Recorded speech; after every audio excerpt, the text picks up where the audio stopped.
Hey, welcome back to the Hotel Orloff. It's a beautiful Wednesday. No, say third. It's the 18th of March, 2026, and like all real Americans, it's at 5:38 in the morning. We're going to be looking at some comic books and we're watching cartoons. This is Prince Planet on Throwback Television, which is working now. It only shut down once yesterday, and then I put it back on. It played all night. It's still working now. It's now a standalone app on Roku. So I'd venture to say it's now fixed. So you can see things like Prince Planet that I never saw growing up. It's one of the early anime cartoons from Japan. Is that redundant? No, but anyway, it's man, those anime people hate when you call them cartoons. It's not cartoons, it's anime. But anyway, this is a particularly good cartoon from the era of Speed Racer and Marine Boy and Astro Boy and Kimba the White Lion, which Disney stole from for the Lion King. And yeah, it was a good time period. Speed Racer, did I mention Speed Racer? Yeah, I think Prince Planet's voice is the same voice actor that did Speed Racer's voice. But anyway, I enjoy these old cartoons. I don't have much use for anime today, but the anime of the 1960s is fun. Anyway, let's look at some comics. There's a Spider-Man trailer that's supposed to premiere on YouTube in about an hour. And everyone's excited because they recreate the cover image from Amazing Fantasy 15 in the trailer. So, the Marvel movies are terrible now, but they still seem to be always doing pretty damn good with the Spider-Man movies. But watch them mess this one up. We'll see. No telling. So,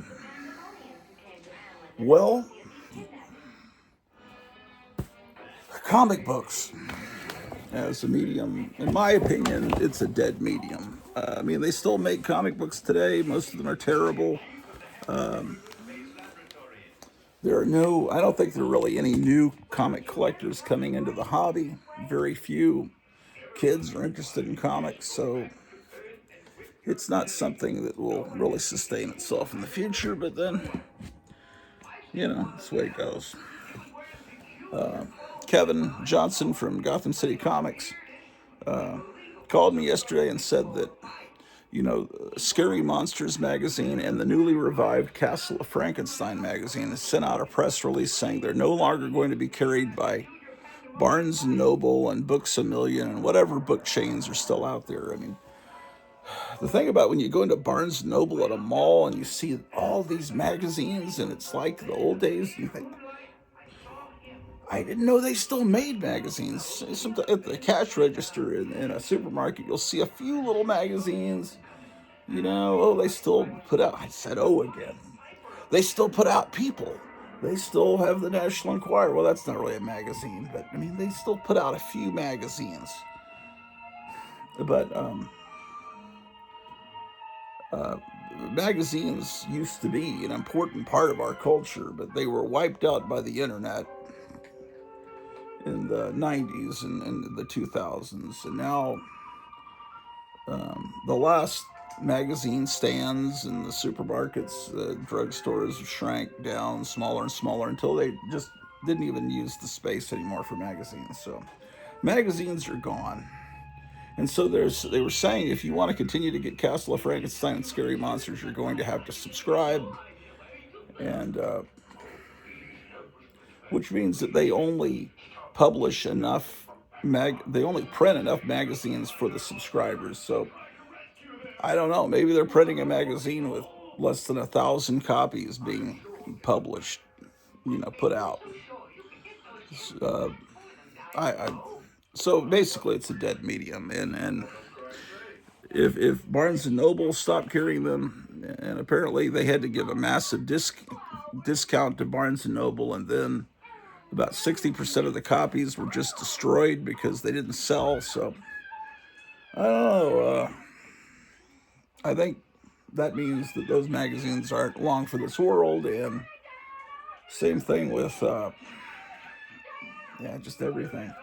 Everything. I've always loved magazines. It was the biggest thrill in my life to go into a store and look for the new Mad magazine, the new Famous Monsters. I mean, these are, someone still puts out, they still put out a Mad magazine a couple times a year with old reprints, but it's like being kept on life support just because it's an intellectual property they want to do something with sometime. And I think someone puts out a Famous Monsters, but it's not the same, Anyway, but I still have these old comics and magazines, and there's still a lot that I still don't have, so I guess I shouldn't worry about today. I'll just isolate myself in this little balloon, this little cocoon, this little pleasure dome that where I've got my cool stuff, my cool movies, and there's occasionally some wonderful thing will happen, like a channel like Throwback Television. And you said, well, you can stream a lot of those, they're on Internet Archive and everything. Yeah, but it's not as much fun to stream as it just is on television, and you have to tune in every morning at 5:30 to see Prince Planet, because that's the way things always were. My wife doesn't understand that; she just as soon stream. I think they used to call it appointment television. It's like you knew where you were going to be on Friday night at 7 o'clock because that's when Kolchak the Night Stalker was on, that kind of thing. Okay, so we were looking at Conan the Barbarian yesterday. Yeah, and then Kevin was telling me on the phone yesterday that this is trending upwards on this is a big hot book of the week, because apparently I'm not 100% sure that it's confirmed, but there's talk that Schwarzenegger is going to return and do a Conan the Barbarian movie, but as the older king. So, and I thought I'd heard also he was going to return to the Terminator too, but so. But anyway, this was the whole premise of the Conan the Barbarian stories that were written by Robert E. Howard was that this was a guy that was a king, and we're telling you stories of his life. But the cool thing about the way that he did them for Weird Tales, he would do a story where Conan was a king, then he'd do a story where Conan was a teenager, then he'd do a story where Conan is in his 30s and he's a pirate, and they were all the stories were not told chronologically. They're all out of order. So it's like kind of like your grandfather sitting you down and telling you stories about his life. He's not necessarily going to tell you them all in order. Just, I remember that time in World War II. I remember that time, and and then now in the 60s, I think they took all the stories and then they put them in order for the paperbacks. But that's not it's better to read them, in my opinion, the way they were published in the order that Robert E. Howard did it. But, do what you gotta do, man. Okay. All right.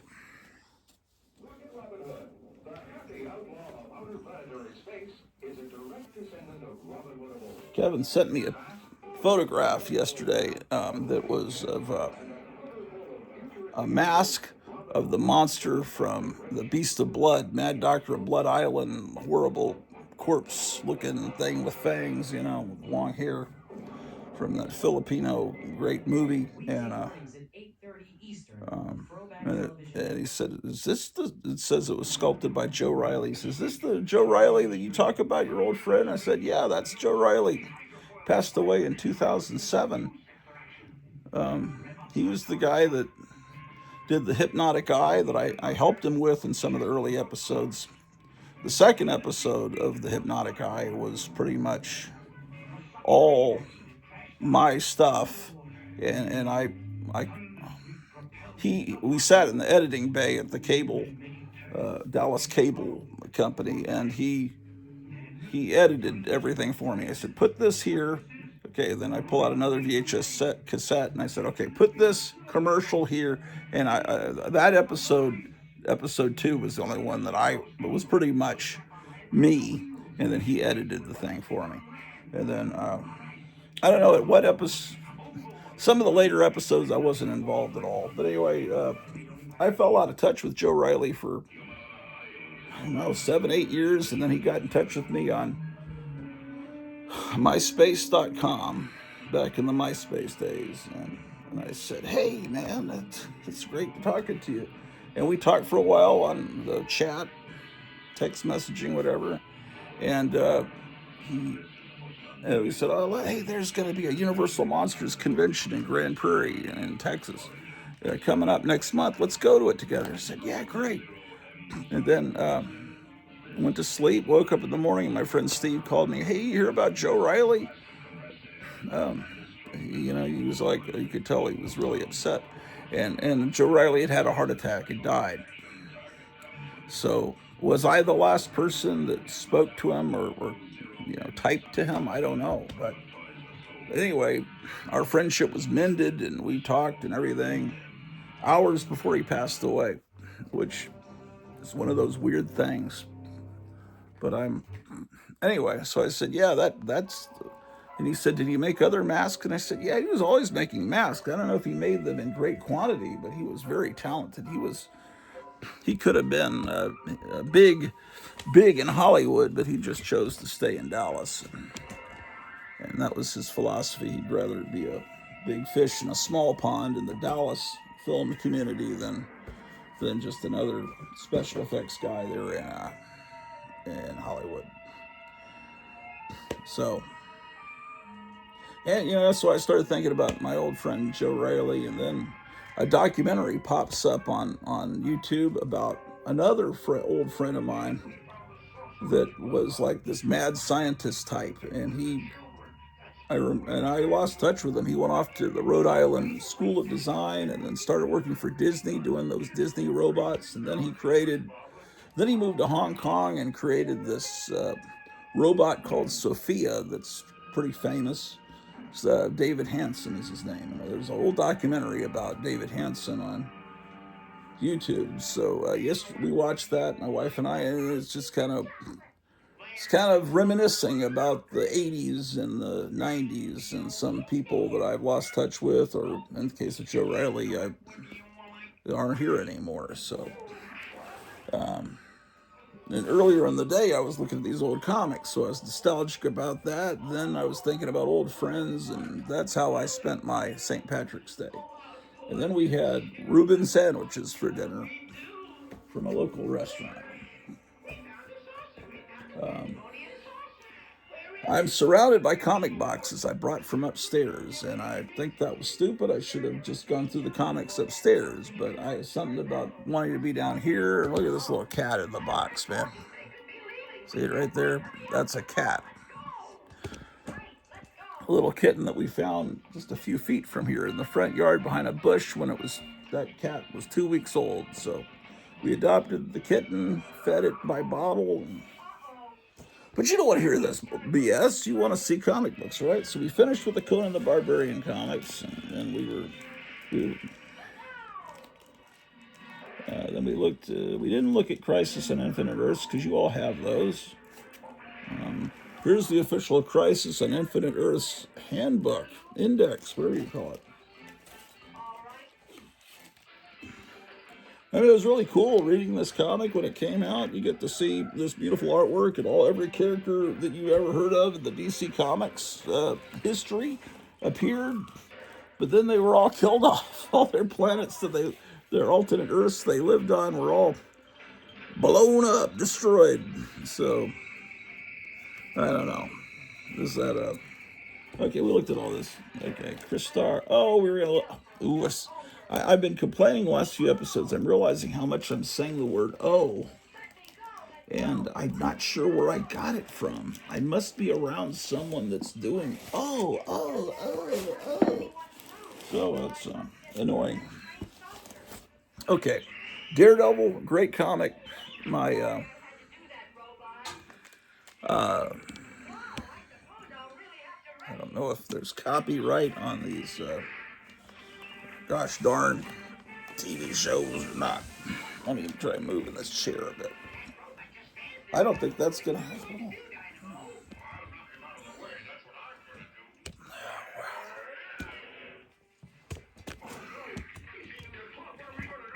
How about that? Okay, well, so anyway, Daredevil. I've always loved the comic. I have my 1960s Daredevil, Silver Age Daredevil separate, and so like I've been telling you, we're going through all my Bronze Age comics. What the fuck is that? Went through all my Bronze Age comics. Pardon my language.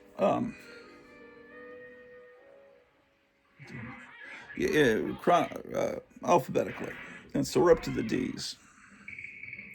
So this is going to be my Bronze Age. My idea of the Bronze Age is it started when Marvel started having this strip, cigar band, whatever you want to call it, going across the top. And they stopped having the corner box. Anything with a corner box, I consider it Silver Age. It makes it very easy. And so this strip, and this would be probably the first issue to have the strip going across. So to me, it's the beginning of the Bronze Age. It's 25 cents because Marvel briefly, for a couple of months, went up to 25 cents and increased the page count. But then immediately realized that wasn't going to work and went back down to 20 cents. And before that, they'd been 15 cents. DC and Marvel were 15 cents. So then they both went up to 25 cents and added pages. They jumped a dime. Marvel only did that for a couple of months, then went to 20. DC, I think, kept doing the 25-cent comics for about a year, around 1970. And then 71 maybe, and then by early 72, both companies, I think, were at 20 cents. And that, to me, is when the Bronze Age begins. That was my time as a comic collector beginning. I mean, I bought my first comic book in 1969, a Gold Key comic, Choo Choo Charlie. But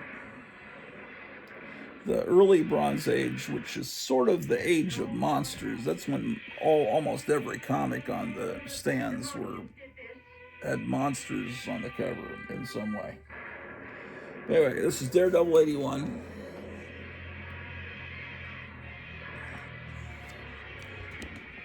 Man.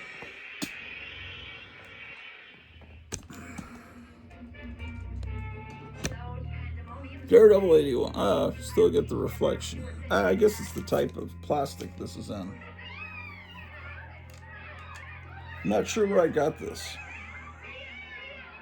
Back it says $15. I don't know where I bought that from.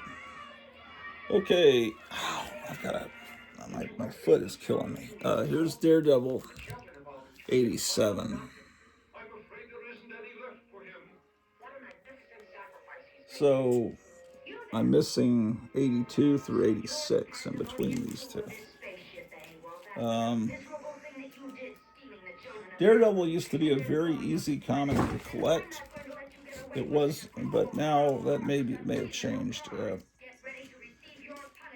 That was 87, and between 87 and 92, it was Daredevil and the Black Widow.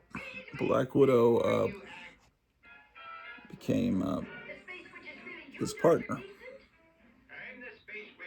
And the Black Widow dated a lot of Marvel superheroes.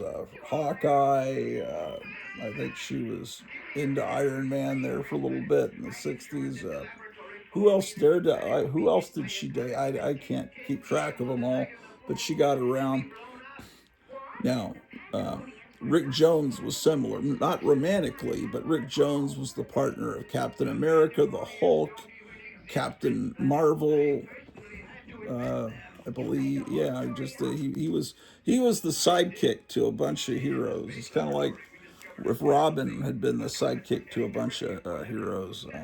So anyway, I like this time period where Black Widow.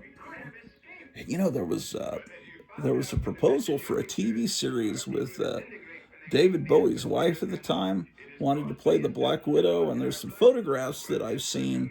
You can look them up if you type in her name and Black Widow. You'll see her from around 1973, 74 in a Black Widow costume, and then some guy with a kind of a weird Daredevil suit. It was going to be a Daredevil and Black Widow TV series, but it never happened. They just did a photo shoot.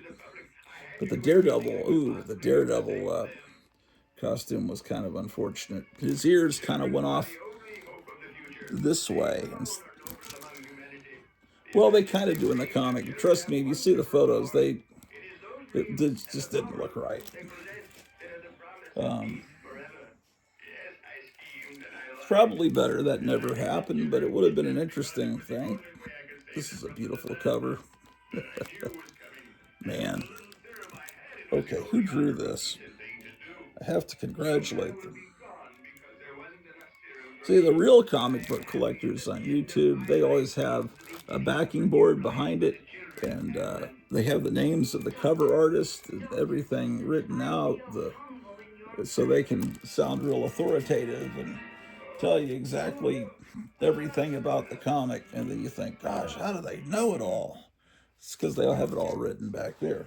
Nothing wrong with that. I'm not knocking it. It's something I don't do because laziness, I suppose. Here's Daredevil 101.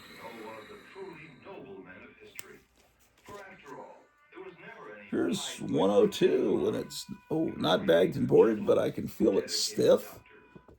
See, that's how stiff it is. And it's because it has a Mark Jewelers insert. Isn't that exciting?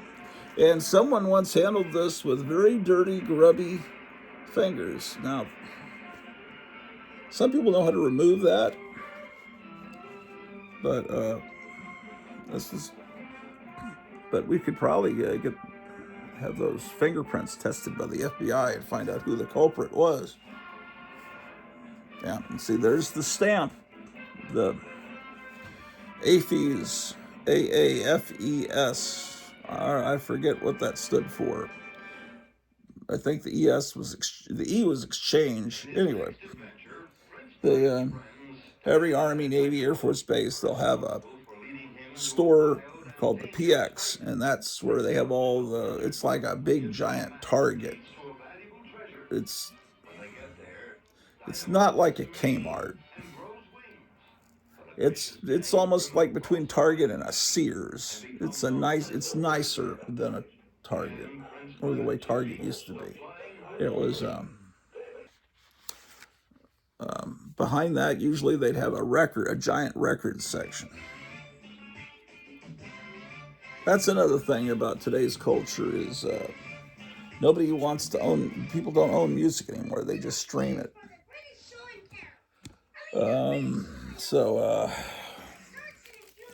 Yeah, at 6 o'clock every morning they run the Little Rascals Our Gang comedies. Okay, wait a second. I have this is my second copy of that and my third copy. So I have, not sure why. Here's 104.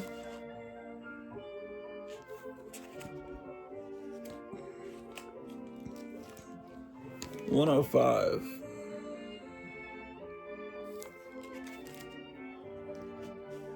Another 105. And 106. So all through my second, third, fourth grade, Daredevil and the Black Widow were teamed up, I think, pretty much. Here's another copy, 106.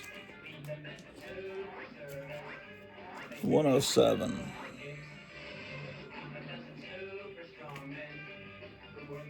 Wait. I was thinking, where's Daredevil? But it's Matt Murdock. It looks like a Captain Marvel comic. You have to look closely to see. Oh, he's just out of costume. What's this? Matt Murdock going to action without his costume. All right. Introducing the Kodak Instant Camera with a twist. Meet the crank. Imagine instant pictures with color. Color by Kodak. All right. Just crank, and in minutes you get bright, colorful instant. A lot of the improvements in society are, I'm not sure they are improvements. Kodak Instant Camera with a twist. But then, you talk about, but I wouldn't be able to host a TV show back in the 70s like this. So even in the 90s, the best you could do is like a public access show like Joe Riley did with the Hypnotic Eye. 110. Now just about anybody could do a show like the Hypnotic Eye, but 112. But the way that you would do a public access show and you could be seen by people in Dallas, and then people would record it on VHS and send it to their friends in other parts of the country and the world, and then some people would then put it on public access in their local towns, and that's how it spread before the internet really existed. Here's 113. We're now at 25 cents.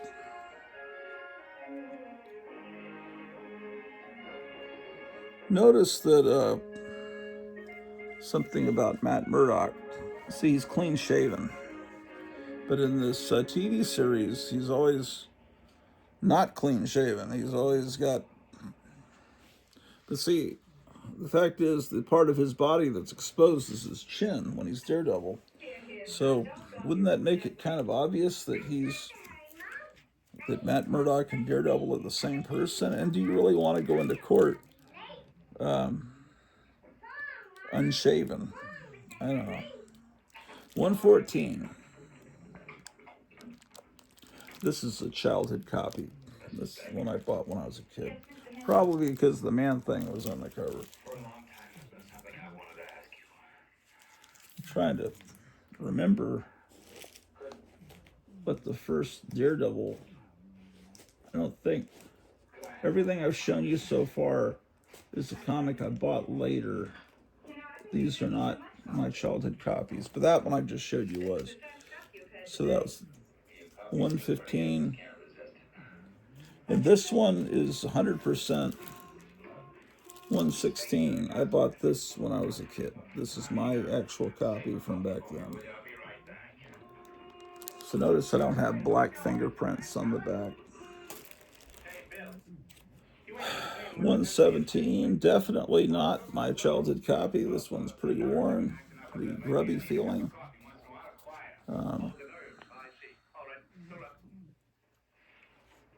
Ooh, and some idiot cut out the value stamp. See that?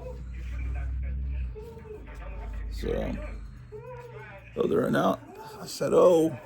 they're announcing ARG, which was Marvel's attempt to imitate Plop with a horror humor comic. So I definitely need to upgrade issue 117. Here's 120.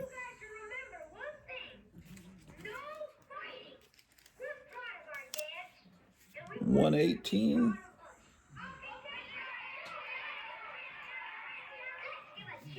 It says 1113. That's a sort of like a date stamp, except it's not a stamp. It was written there by the guy at the store or lady at the store. So this was received on November 13th. It's dated February. Ooh, that's pretty early. Yeah, that's almost like 3 months early. or 2.5 months early.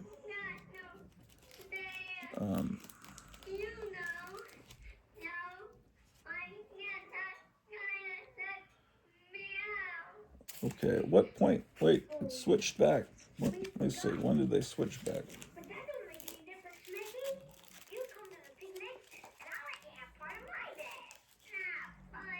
Oh yeah, I was just trying to figure out when did they drop the Black Widow from the title. Oh, even I said oh again. Even though they dropped Black Widow, she's still up there at the top. Yeah. Okay. So she's still there, but they just gave him back his solo billing with 122. 130 is a this is from my childhood. I bought this as a kid. Well,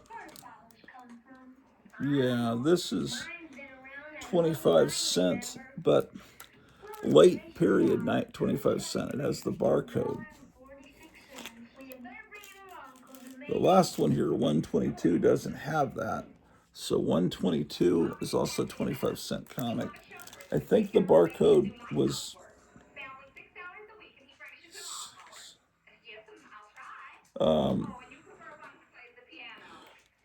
okay, this is dated February. It's probably February of 76, maybe.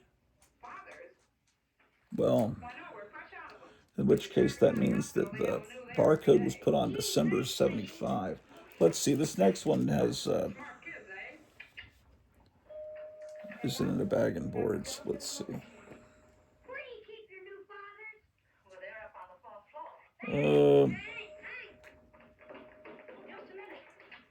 What? March 76 for 131. So, yeah, the barcode basically started in 1976, which is what I was thinking.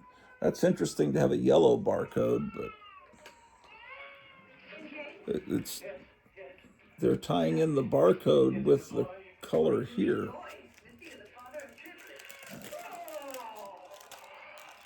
This is almost a throwback to the early 70s when they had the picture frame, window box, whatever you want to call it. That's something that Archie always does. They always have the color behind the title. But to matching, I don't know, did any other comic do that? 131. Wait a second. This is interesting. I never realized this. Okay, so 131 has the corner, the little barcode. 132 does not have it. So they must have decided, and then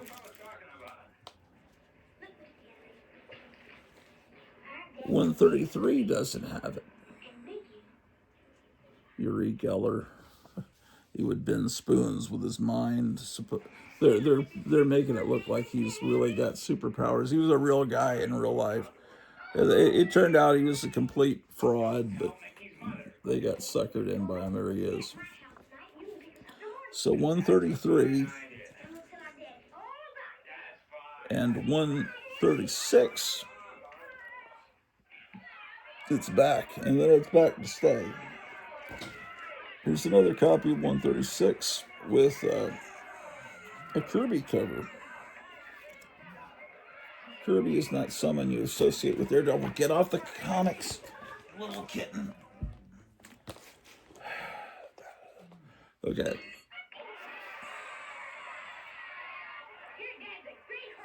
Yeah, I was saying that pose of Conan the Barbarian from that cover we looked at yesterday, that's where it wound up on this house ad for subscriptions.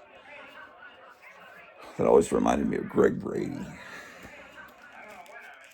Okay.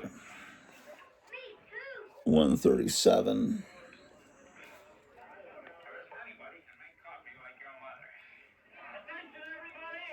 Have you ever heard this record, Rock Reflections of a Superhero? It's Pretty funny. Yeah, I'm 100% sure you can listen to it for free on YouTube. 139. This is a trash copy.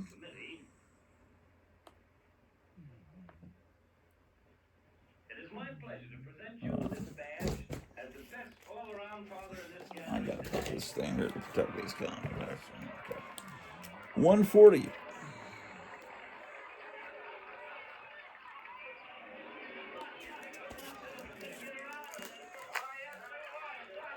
Well, how about that?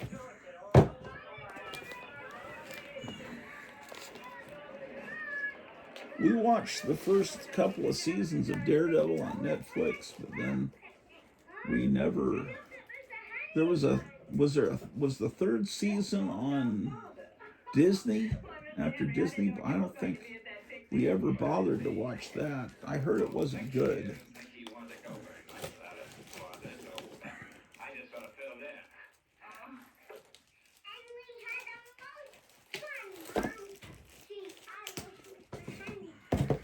No, don't do that, Mr. Cat. Okay. I don't really like the artwork on this cover. 143. Something. A lion doesn't look like it's drawn very well. It's better than I could draw, but 144.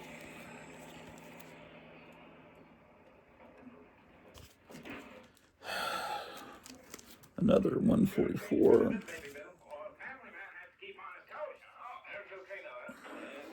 147.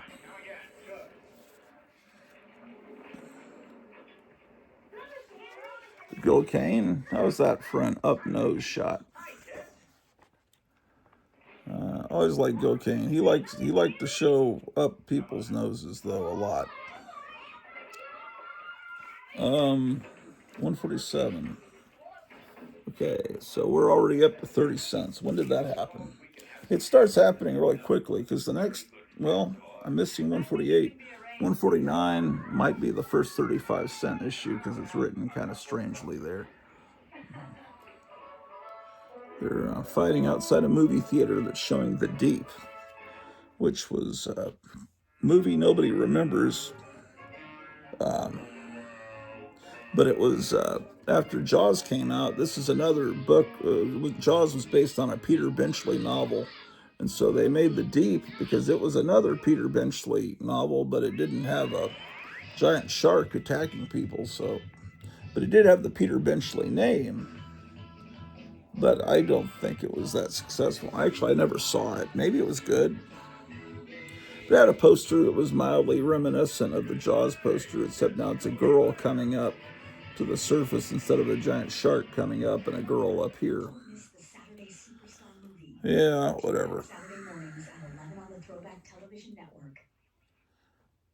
Yeah.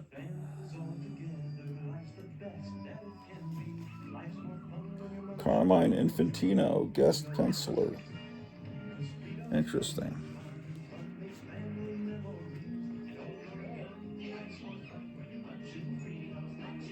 That makes sense. That's why this looks like a Flash comic a little bit, the Carmine Infantino art. Okay. 150. Paladin.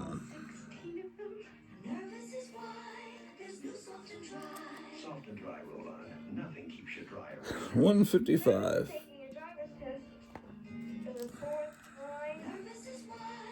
156. Still only 35 cents.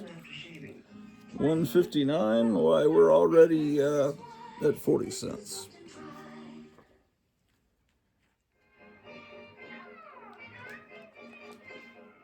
$160 in the hands of Bullseye.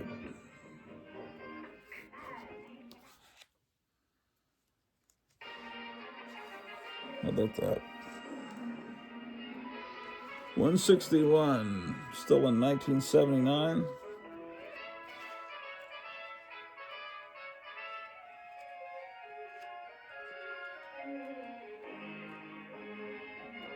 Oh, okay, we're already, it's a Frank Miller issue. It's 160, Frank Miller. 1, 2, 3, 4, 5, 6, 7, 8, 9, 10, 11. Now listen to me. When Spanky shoots the ball to you, you pass the ball to Leonard, and then Leonard will toss the ball to Buckley, who starts running back like he's going. I then run over here, and Buckley passes the ball to me, and by that time, the other team's busy, and I run. Yeah, Frank Miller was on 159. 156, it's still Gene Colan.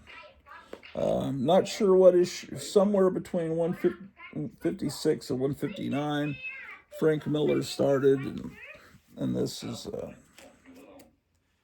one of those legendary runs. What is my cat doing? My cat is stealing my socks that I was just about to put on. That's why they'll go over to put on my socks, and there'll only be one sock because the cat has taken it. But I caught her on camera. Okay, so now we have 162 with a Steve Ditko cover. So 162. Okay, so here's 166. So I'm missing some of the Frank Miller comics. Here's 167. And 168. Is this the first Electra? Could be 50 Cent.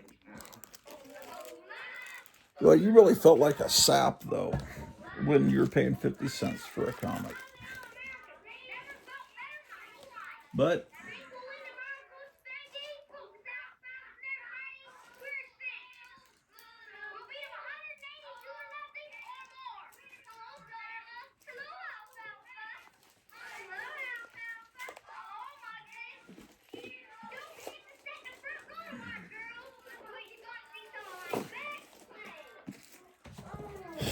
I sure hope all this works out, that this Iranian war ends quickly, and that the Iranian people are happy. And I hope it just ends quickly, and then Cuba is rescued. But if this,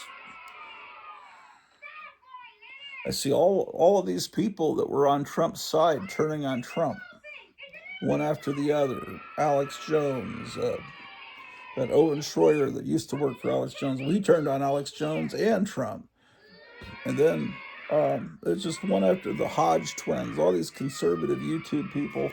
See, I don't know that they hate Trump now, but they really think he's made like a horrific mistake. And man, I don't know.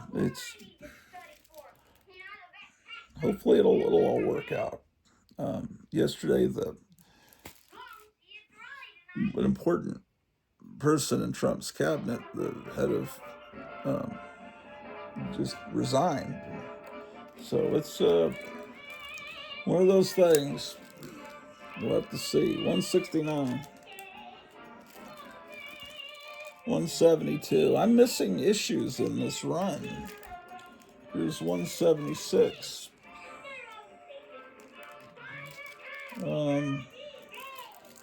177. But when this was happening, people were aware that this was important, and they were buying them. It was, talked about in the fan magazines, 179. And the same thing with the new X-Men. People were aware at the time that those were historic issues, and, people were excited about getting them. 180.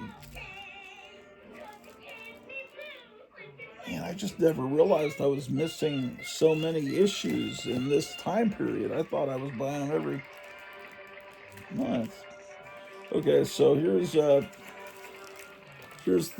way 164 looks if you bought it from a comic book store. So this was bought at Lone Star Comics in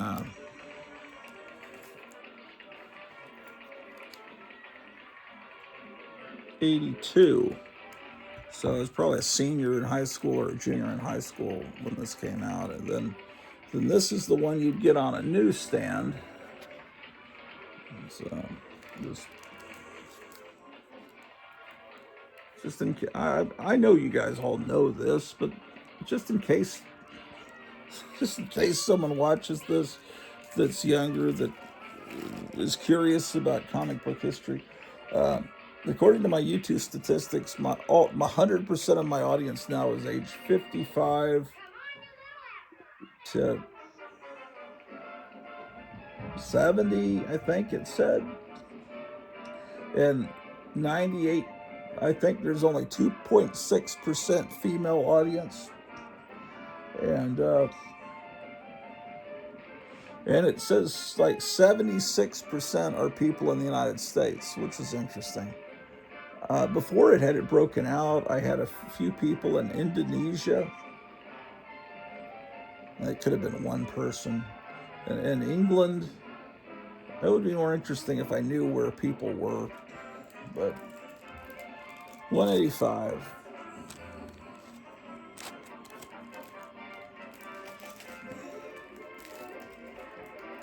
186. You know, I got the newsstand one there on top, and the one that was only available in comic stores there. But some people will pay a premium. They'll pay more for the newsstand.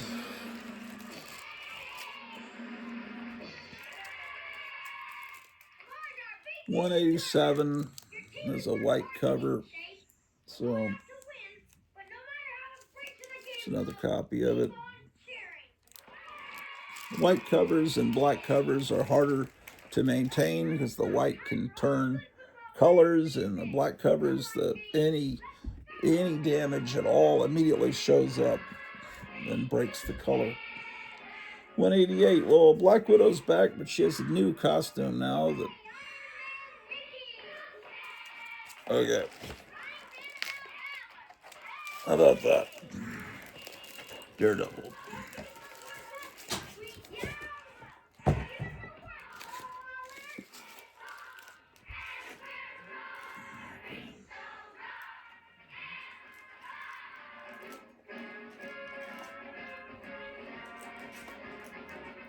All right, let's get the rest of these Daredevil books out.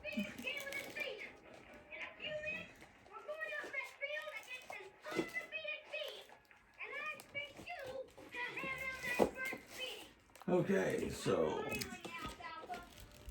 we have another copy of 188 and 189. 190. And it's a double-sized issue instead of Marvel Comics Group. They put that over here. 190.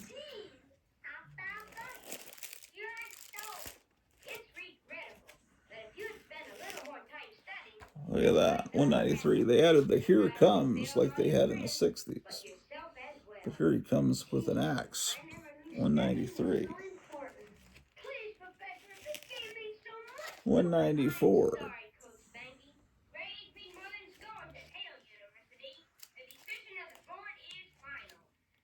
So this is 1982. It was a Star Wars video game ad. We're still waiting on the third Star Wars movie, Return of the Jedi, which I think at that point was being advertised as Revenge of the Jedi. Here's 195, 202, 208. You're into Atari computers, so are we. So every time I see, like I've told you in every episode, every time I see a video game ad, I realize, oh, that's what replaced comic books. So they're okay. July 84. Every once in a while, I'll get into a conversation with someone. The comic books were never meant for kids. They were always meant for adults. And I said, yeah, okay. Why is there an ad for a bicycle? it's weird how people try to justify reading something that was meant for children and make themselves feel better about it. So no, they were always meant for your choice. 88 cents each. Look at all these wonderful items. Look at the vampire blood there. That's great.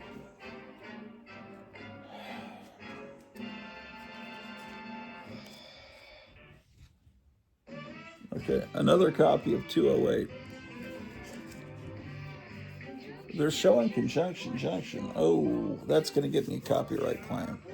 Better stop that. Here's 212, 215, 217. We're up to April 1985 here. This point is David Mazzucchelli art. The art is okay. I've never seen them running Schoolhouse Rock on this channel before.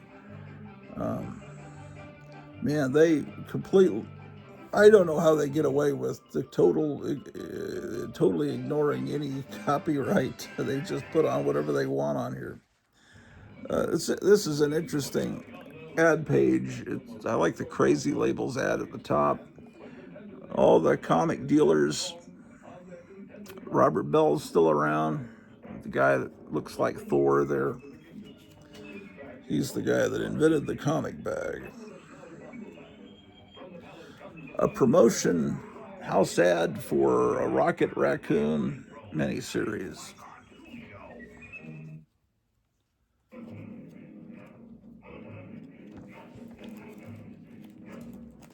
Oh, King Leonardo. Here's 218.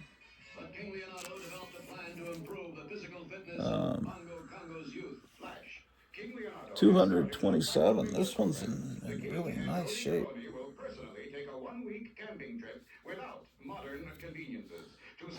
This I never read Secret Wars or Secret Wars 2. Some people say they're good. This alien disguises himself as like Tom Jones and attacks the Earth. They're thinking this. Comics are at this point there's a new printing press and the comics look a little brighter. Challenge of the GoBots. Check local TV listings for time and station. This is an ad for a cartoon show, not for a comic book adaptation. I don't know, did they do it? Comic adaptation of the GoBots? Well, there's a bunch of ads strictly for TV cartoons. The Jetsons and Every Weekday and Galtar and the Golden Lance and the Fantastic World of Hanna-Barbera.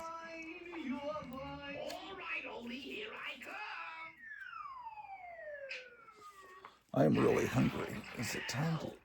Now, the place to eat opens in a little bit. 228.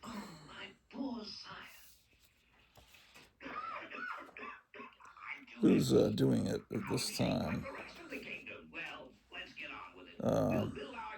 Mazzucchelli color. Oh, it's Frank Miller again. I keep saying, oh.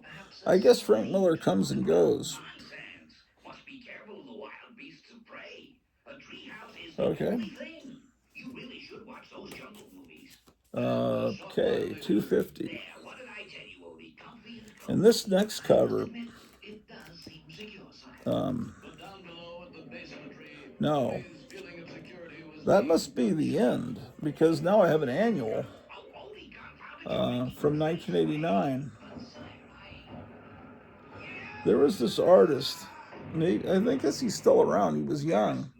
His name is Ron Friends, and if you cover this up and that, you know, if you just imagine this had a 60s corner box and you cover up this part, and if you were to get rid of that too, but cover it like this, you would almost think this is actually a book from the 1960s. You know, if I just show you that. Ron Friends is like, he's kind of like the Rich Little of comic artists. I mean, Rich Little did all those impressions of different people's voices, but he, it looks like a Kirby background. It just looks, he's just was great. And he's like a really good Elvis impersonator. I don't know. He did a bunch of Thor issues that really look. Some of the panels you could tell were pretty much copies of Kirby panels, but it really looked like Kirby, kind of looked like Kirby drew those issues. Ron Friends. Now, does Ron Friends have his own style? I'm not sure, but he surely is able to convincingly recreate other people's styles.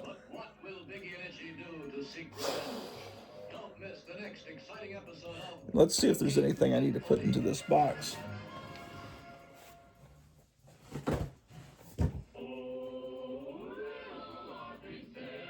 Okay, it looks like I've got some Doctor Strange, DC Special, Doc Savage comics that need to be put. Enemy Ace, Fantastic Four. These are books that need to be filed in, but so the next box is going to have more Daredevil, some more Daredevil. It's going to have DC Comics Presents, DC Superstars. It's going to have. Then there's going to be the Defenders. There's going to be a lot of Defenders. I don't know if we want to look at all the Defenders covers, do we?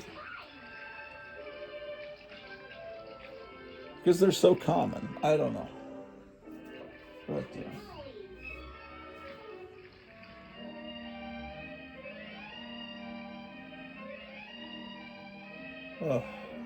I'm starting to get bored of this project and trying to show everything.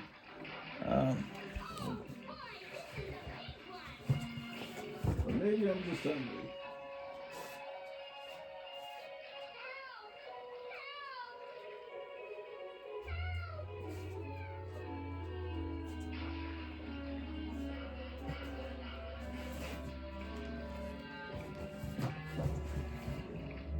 A stack of Conan the Barbarian comics I pulled out of the box so it would be easier for me to flip through. I've got to put it back in with the other Conan books.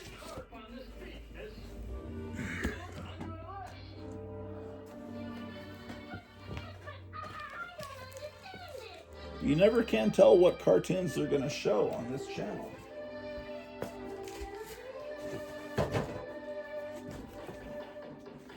The Supreme Court is now in session and the trial is about to begin. The plaintiff is the fish, the defendant is the human. Officer Finn, bring the jury in.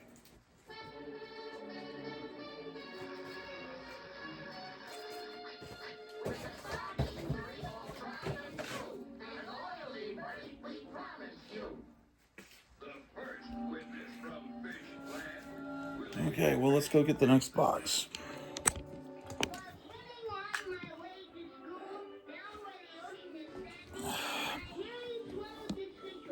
It's 28 degrees outside, but it's supposed to get up to the 60s today.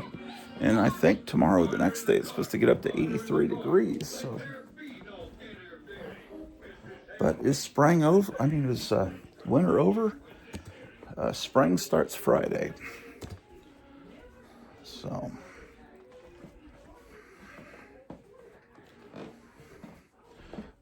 but that doesn't mean anything. There will, I've seen it snow on my birthday, which is April 20th.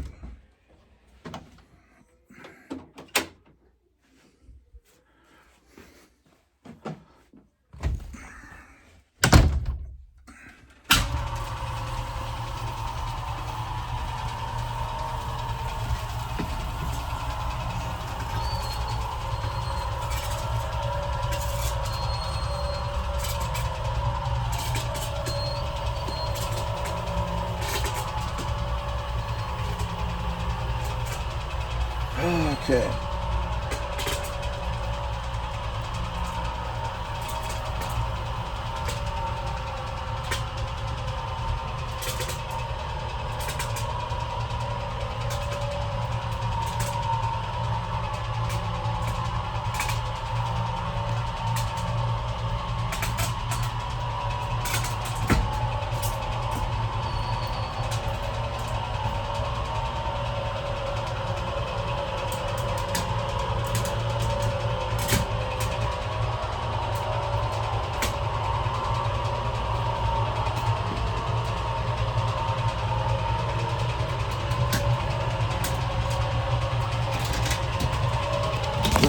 This next box should have DC superheroes versus the super gorillas, whatever it's called.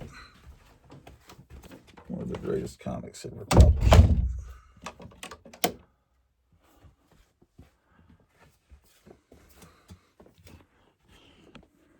Ambrose the cat is already up here. I think he just hangs out up here. It's a little too warm up here. Let me adjust this.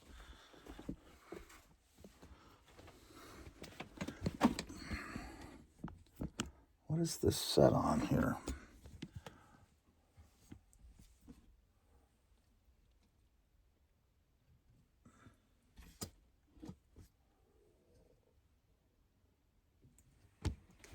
Lower that a bit.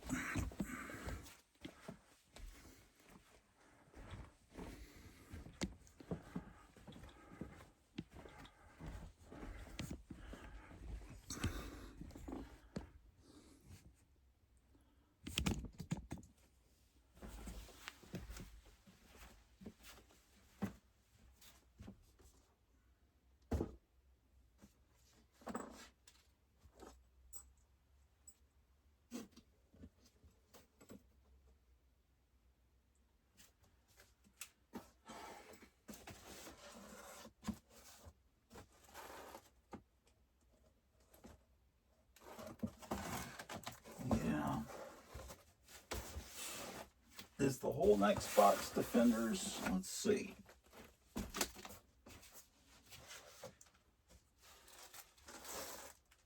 Now we get to the Doctor Strange. All right, let's take this box. Hold on. And the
I think that's enough for today.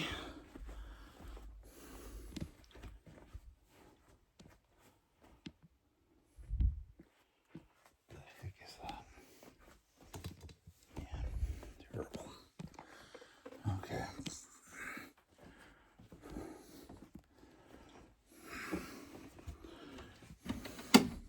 Stay back, Ambrose the cat.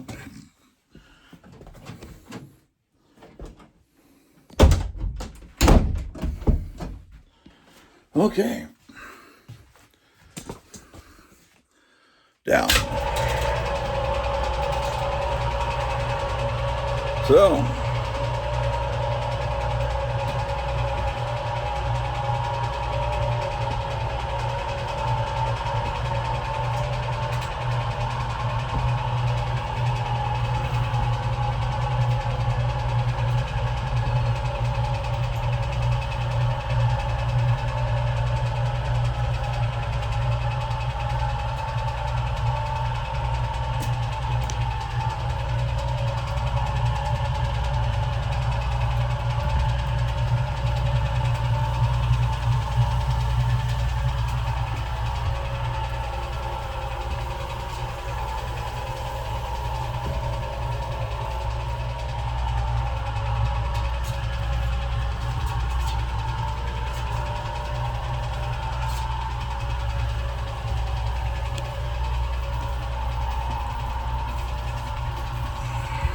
Oh, here's the floor coming up. Shit. Whoop, we overshot the floor. Hold on a second. Darn it.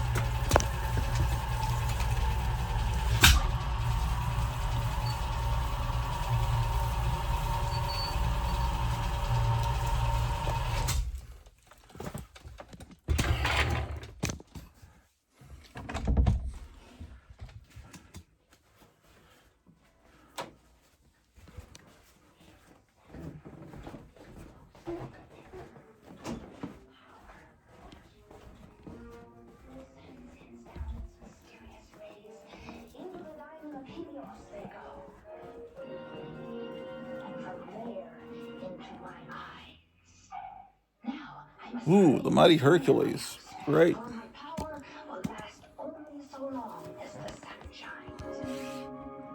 mariners are warned by the lighthouse, so is the mighty Hercules alerted by the crystal rock of Dodonus, the seer of Mount Olympus. Even you, Hercules, must fear the power of the sun in Wilhelmina's eyes. Maybe, Dodonus.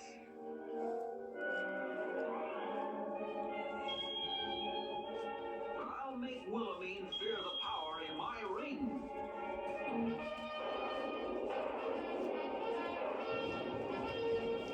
Now to stop that sorceress. It's a grim battle that awaits the mighty Hercules as he hurtles earthward to meet his wily foe. Newton.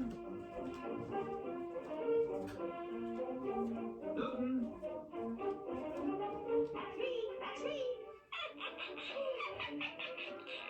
Watch out, Newton.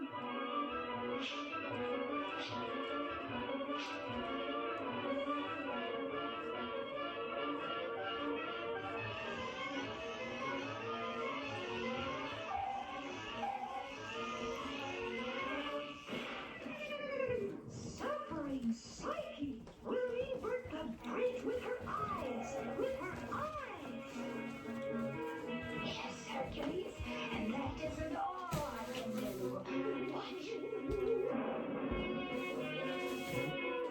We can't stop her, Herc. We can't stop her. But I must stop her, Newton, to save the lighthouse. You just try it. Here she comes. Here she comes.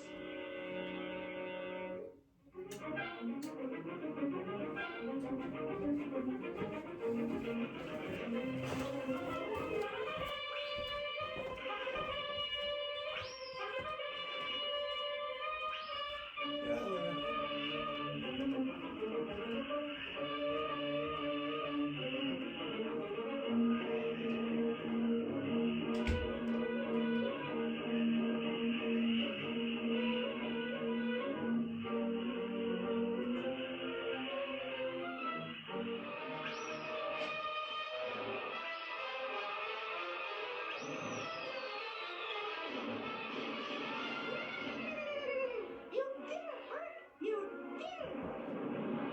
Suffering Psyche! She wrecked him! Yes, Hercules, exactly as I will do to you!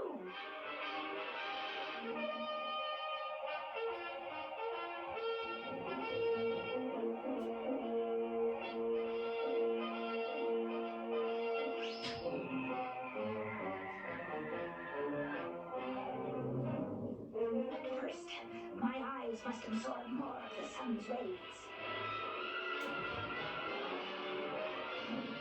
I can't see! Don't worry, Wilhelmine. I'll describe the scenery on the way to your prison.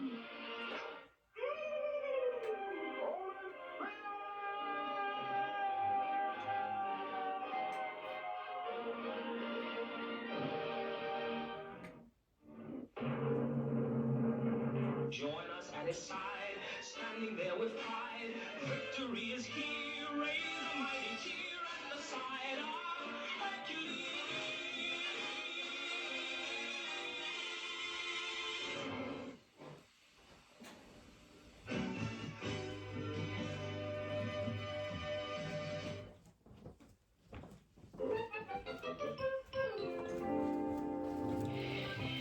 Oh, Stanley! Have you Yeah, there was a Three Stooges cartoon in the mid-'60s, and then before long there was a Laurel and Hardy and a Abbott and Costello cartoon, but those guys should long since passed away. But when the Three Stooges cartoon was made, Moe and Larry were still around to star in little live-action wraparounds for that. I'm sorry, Ollie.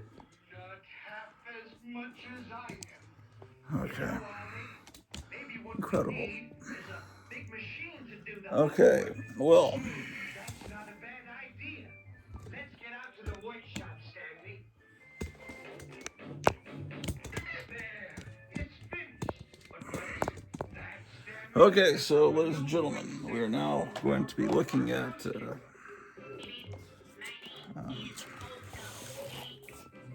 more Daredevil comics. Mr. Laurel and me some sandwiches, please. What is going on? Not many more. Oh, yeah, okay. I've got some modern Daredevil comics here. Sandwiches? Why, that would surely make us sick. He said the modern comics would surely make us sick. Well, maybe.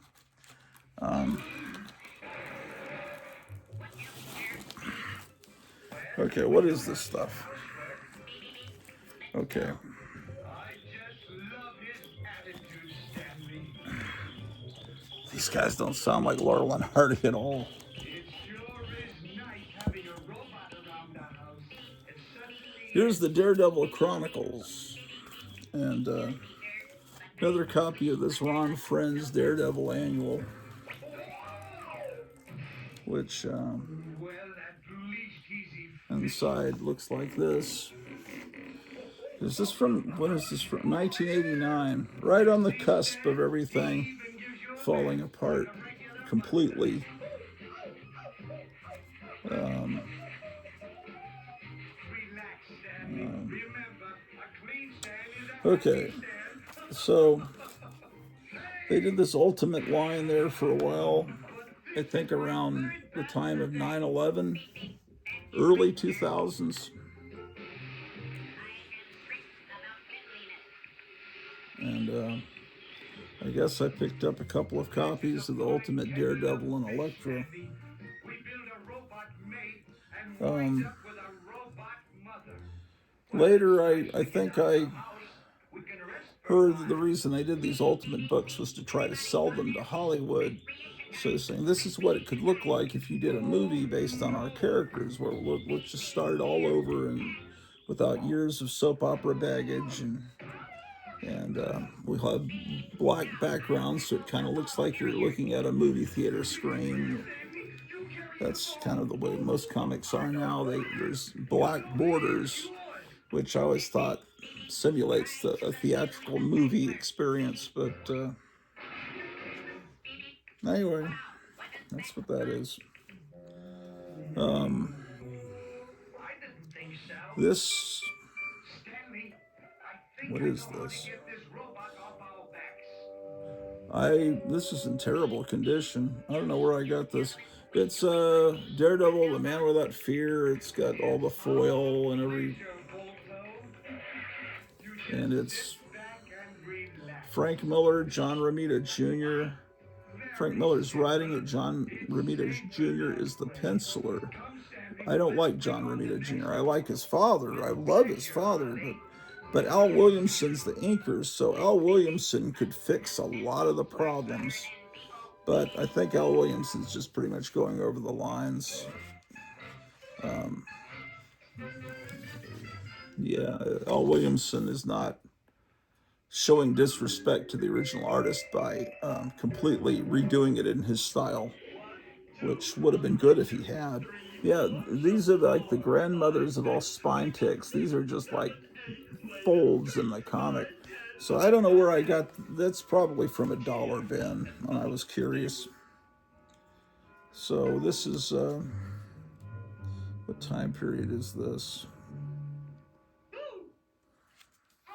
You can't catch me.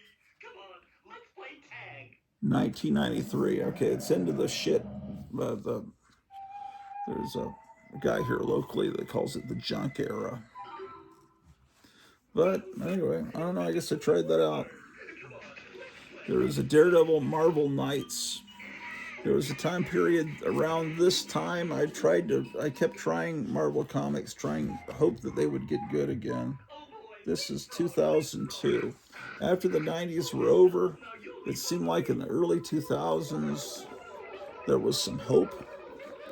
But then increasingly the covers started to look like something from a modern art museum. And that was like a painting from Night Gallery. 31. Some of these were well written, some of these comics from this time period, but they just ultimately don't really look like comics. 302. This is around the time the first Spider-Man movie came. Oh, I wonder if the Spider-Man trailer has dropped. I think it was supposed to drop at 6:30 today, and it's 3 minutes till 7. But I'm recording these cartoons, so I can't go over and look at it. Oof. What is this? Jay Leno. Why is this in here? Okay. I don't know. It's just 33. 34. Again, just this is who's writing it this time? Oh, Brian Michael Bendis. Okay, 34, 35. Trying to remember. I think I liked Brian Michael Bendis. That's why I think he was writing X-Men. I think I kept trying books written by him. I don't remember. I don't know what happened to him.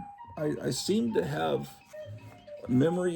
distant memories that he was a good writer, or maybe he was a bad writer that everyone hates for political reasons. I don't really remember. 36. Seems like I've heard people hate him and some people like him. Let's see. When you look at you can tell these modern comics from the older comics from above, because see the new one, the old ones will be white and the new ones will be all black, looking like they went through a fire, because they don't have white borders on the pages. They have black borders. 38, which is something that I guess came along with the new millennium. There's 39. I have 2 copies of it. Maybe this was a good time period. Maybe I just don't remember them, but I must have been enjoying them because it looks like I was buying it every month, but it's like it's from another lifetime. I've completely forgotten. Number 40. Oh, how about that? They have white borders. 40. 41. This was a comic they sold for 25 cents to try to get people to buy it, I guess. Oh, man, I just said oh again. That's when the Daredevil movie came out. And there's a video game based on it. That's why I'm buying these. It's whenever a movie would come out, I'd get excited before the movie came out and I want to try to read this book and see what it's like again today before the movie comes out. And that's why I must have been buying this. But I must have liked the writing. I'm guessing 41. Another copy of 41. 42. Oh, sorry. I guess you want to see the covers. We'll get to something that looks like real comics in a minute. 43. I'm almost done with this. 44. I bought a lot of these. Now that movie that came out with Ben Affleck playing Daredevil, I didn't hate that movie as much as a lot of people did. 45.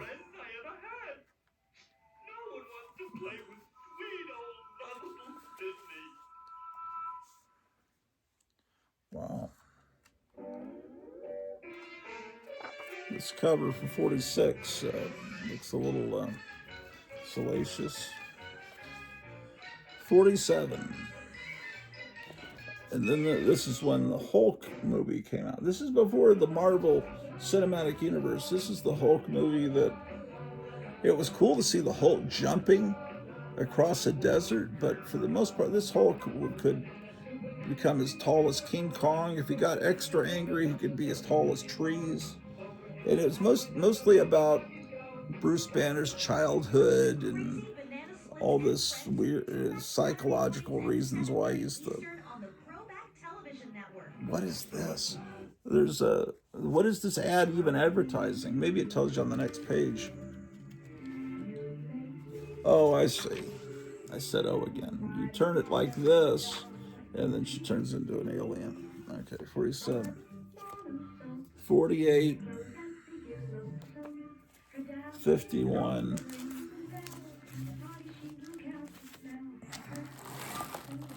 Okay, well, isn't that amazing? Is that it? Oh, then wait, there's what's next? One more Daredevil comic, and then I never bought it again the rest of my life. 37. And then, what is this? Darkhold. Pages from the Book of Sins. I guess that says Sins. Ghost Rider's covering it with his fist. And there's the Punisher.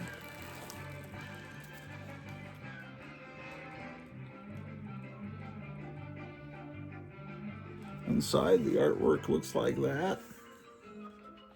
This is the time period where they'd have a page of art and an ad instead of 2 pages of art and then 2 pages of ads. It seems pretty consistent that way. Okay, here we have 2 pages of art. Okay, I don't even know what this is. Why did I buy it? It was probably in a dollar bin or possibly a quarter bin. Writer is Chris Cooper. I don't know any of the artists. It's issue 5 of Darkhold. I have no idea what that even is. That's the danger of buying things out of dollar bins. Then you have junk in your collection. This is the Dark Crystal #1, based on the Jim Henson Muppet movie.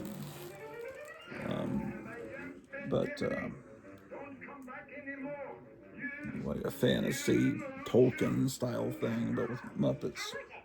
I didn't get the second issue. I remember seeing the movie when it came out at the Forum 303 Mall. But this is the movie adaptation, part 1. And this is Dark Stars, #23. The only copy I ever bought of it, probably from a dollar bin, because I just like the cover. And that's Donna Troy, Wonder Girl, with some new costume. This is the when Natural Born Killers came out to put it in historical context. And that brings us to DC Comics Presents, which was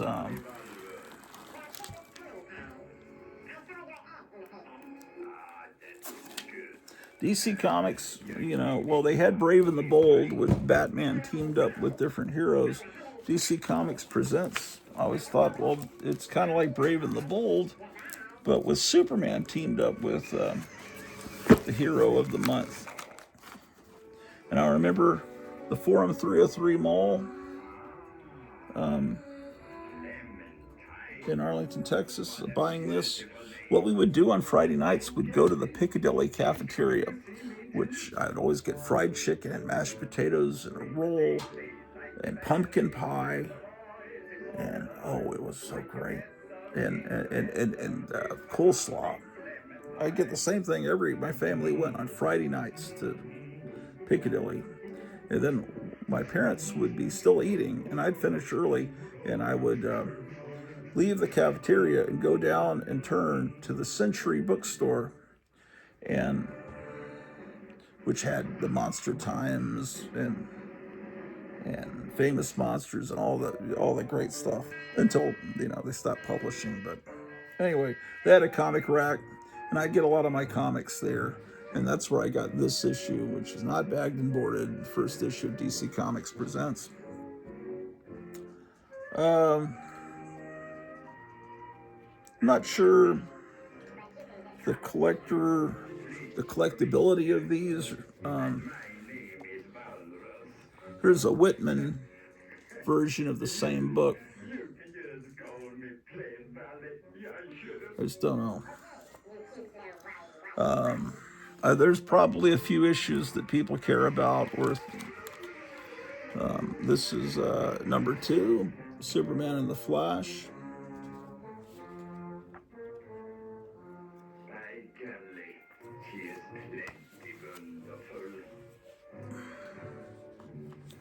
Superman and Adam Strange. And this is thicker than a normal comic. It's, well, the first ones that way? Oh, I see what happened. It was a 35-cent comic, but with issue 2, DC pushed up 15 cents. I had to do the math in my head. To 50 cents, and then promoted it as having 44 pages instead of 32.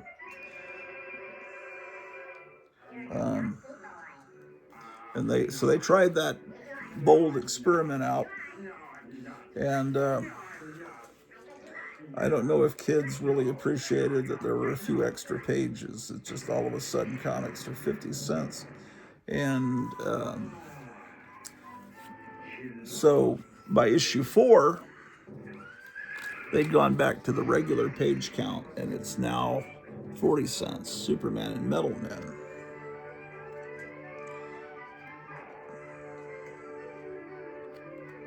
And this is December of 1978. So just in case you're wondering. Let's see. So when this first issue came out, August, so this would be June of 78. My wife was 1 month old, but I have a vivid memory of buying this at age, well, there's a 13-year gap between us, so that would mean I was 13 when I bought that. 6. If you can't make a personal connection to your comics, then you're doing it wrong. I mean, I don't know. If you don't have that personal connection, then you just be like one of these collectors, and I don't mean to besmirch anyone, but like Sticky Goose on YouTube that bought just about every comic book ever, all the great issues, because he had a lot of money because he's a dentist. He bought all these great comics.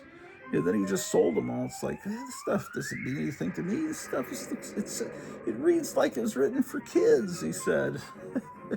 Yeah, well, yes, it's for kids. And if you read it when you were a kid, then you have a personal connection to it. Like this Kryptonite Rocks ad. If not, if you're buying it and you're an adult and you're in your 30s or pushing 40 and this is the first time you picked up a comic book, it's not going to mean anything to you. And I don't think that comics... See, my father was about 36 when I was born. So my father was much older than the parents of my contemporaries.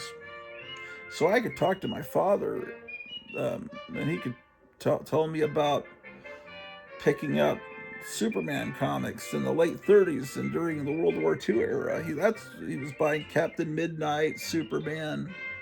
His favorite comic was, regrettably, True Comics, which is one of the most. It's more of a. It's not.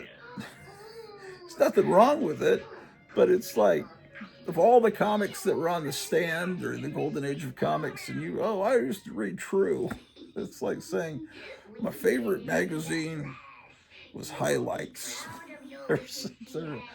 It's like one step above, say, Treasure Chest, that Catholic comic. It was great, you know. But I've always said there were no bad comics before the mid 1970s. It wasn't really until the late 70s that bad comics started to be made, and then the 80s and the 90s, almost every comic was bad. But so I have a personal connection to the Golden Age through my father. You know, because he told me he read Captain Midnight. When I see a Captain Midnight comic from that time period, and even if I didn't, I can tell those comics are cool. And there are young people now that can tell Golden Age comics are cool, but can they afford them? And so what I'm saying is the future of the hobby, I think, is very. I don't really know what's going to happen. There'll always be people.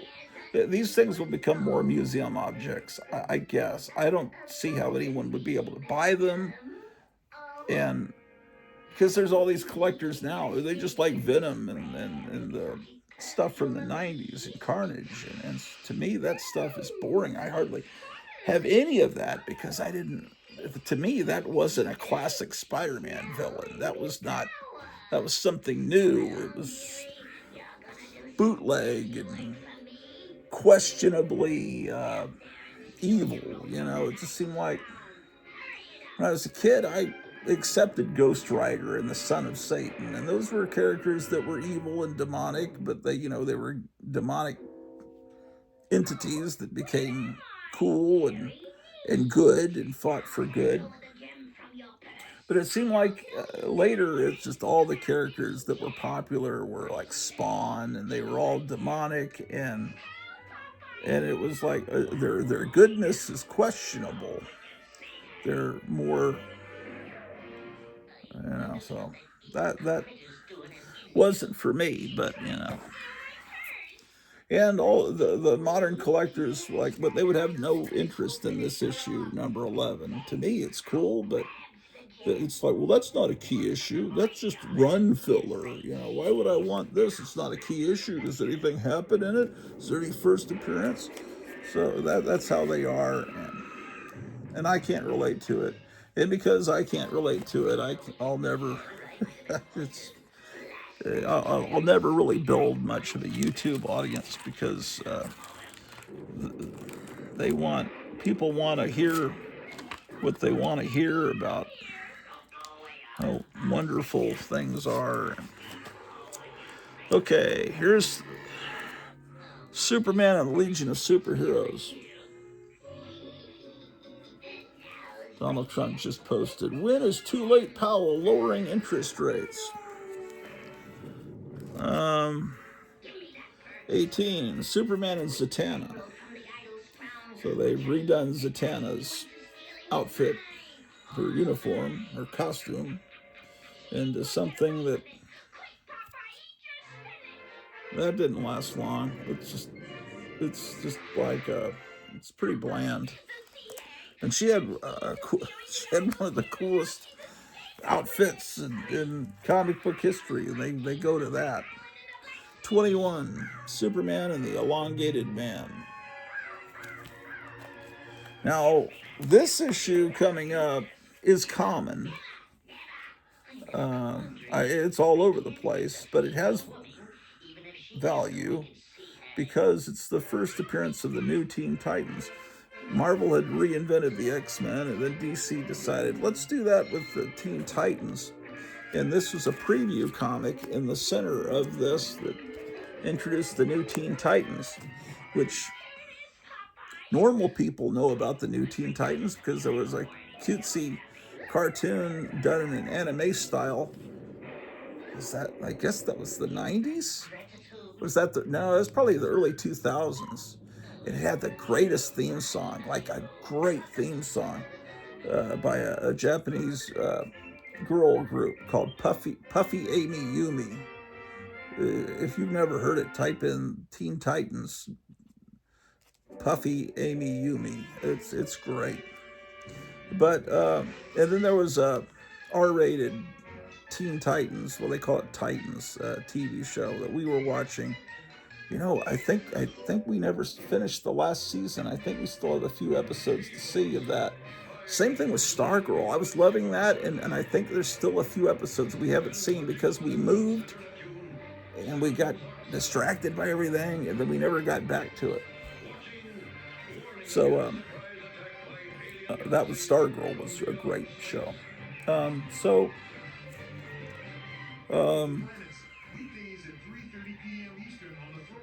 that Teen Titans had a much better depiction of crypto than that Superman movie last summer.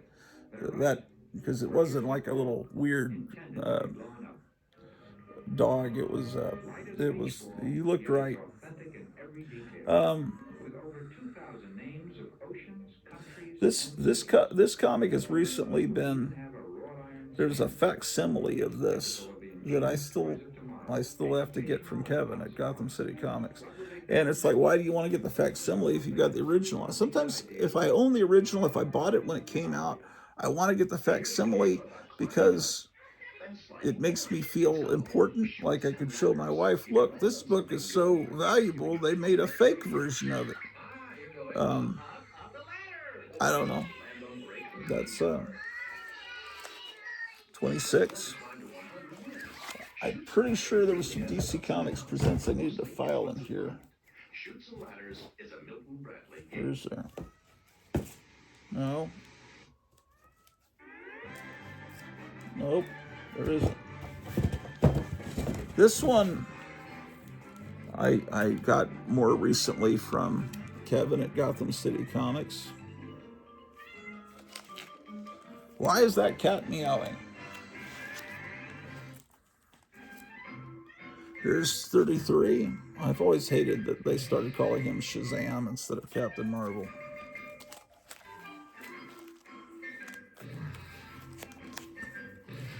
This I like that face in the background. I think that's really cool. They kind of try to recreate that here in Superman with Starman. Doesn't look as good as it did on that other cover though. Okay, here's one, Superman and Hawk Girl.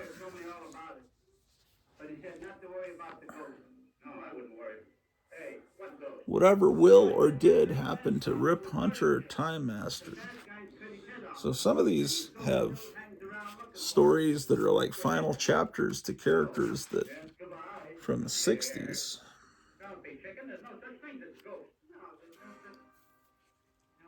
Roy Thomas is writing the script. Jim Starlin, plot and art. That's pretty impressive. And then I have a much better copy that's bagged and boarded. Wow.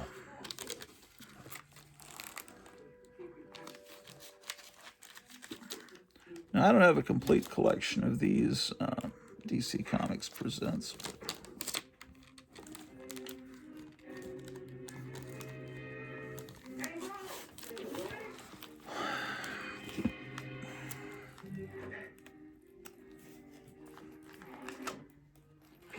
That's insanity.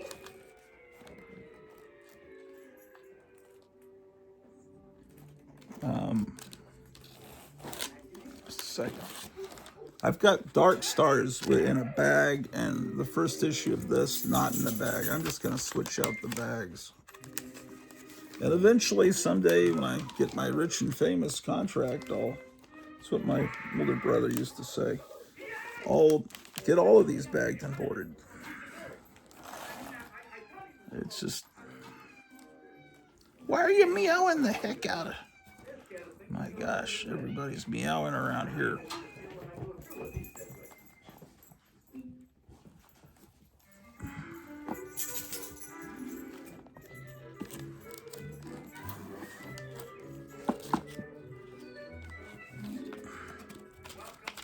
Dark Stars, indeed. Well, now that I've got it out of the bag and board, let's look at the interior of it. It's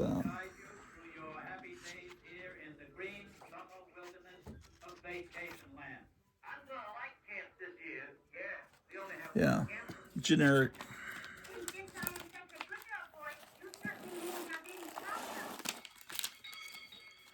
I'm sure you're saying, but Dark Stars was my favorite comic book ever. Canoe paddling. I love canoe paddling. Forget it, numbskull. It's Larry's canoe, and I just love paddling my own canoe. You're sick, Larry. Okay.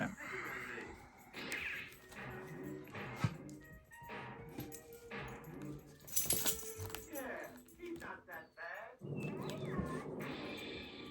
Okay.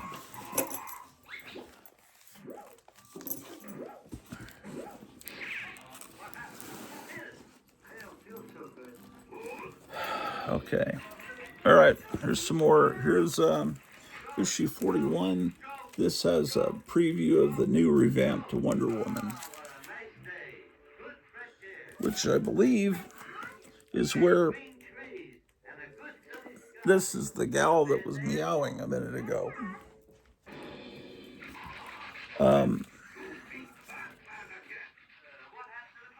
Gene Colan starts doing the art. Roy Thomas starts writing Wonder Woman, and it was a good time period. They take the trying to keep the cat off of this. They take the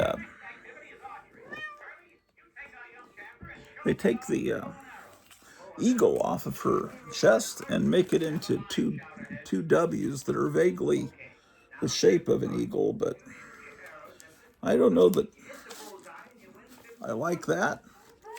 The eagle was the symbol of Zeus. Of course, it's also the symbol of the United States.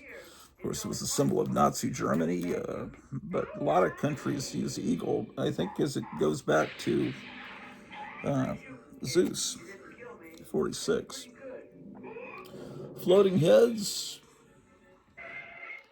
the Global Guardians, 51. That's a pretty cool cover. They seem to like to do these covers with grayscale backgrounds, seems like. 60, Superman and the Guardians of the Universe with a Gil Kane cover. You start realizing, oh, Guardians of the Galaxy from Marvel, they just changed one word from the Green Lantern's Guardians. Sorry, here's 61. I think Omak and Arak are the only two characters in comic history that have had mohawks. I could be wrong. Here's Gil Kane with Superman and Commandy. Here's Superman and Madame Xanadu from Doorway to Nightmare. She was like a witch. And here's 66, Superman and the Demon. They sure did try to indoctrinate us with this double stuff, didn't they? Superman and Vixen. Wonder why they were doing that, man. What was going on? Here's 70, Superman and Metal Men again. Great. Superman and Legion of Superheroes. Here's a Kirby cover, 84. This is when he was an older guy. It's a little goofy looking, but he was a great artist. But that's not his best work there.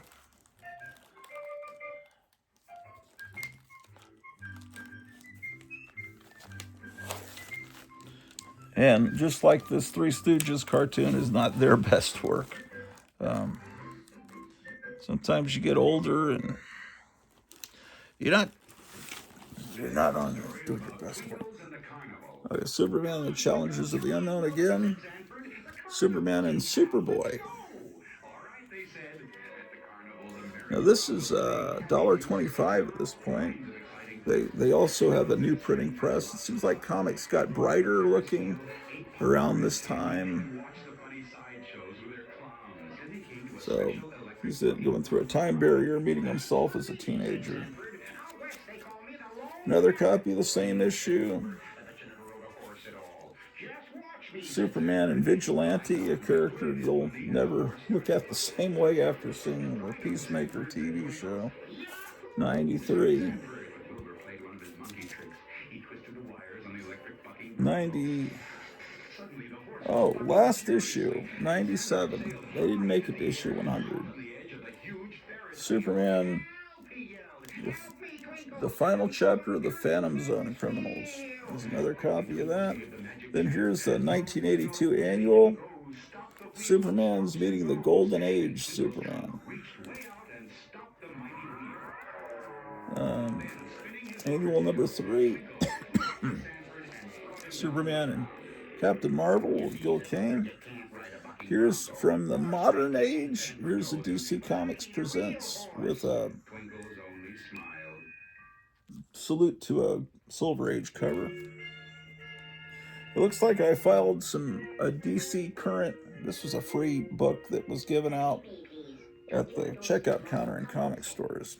Oh, here's the book I was talking about earlier. DC Giant.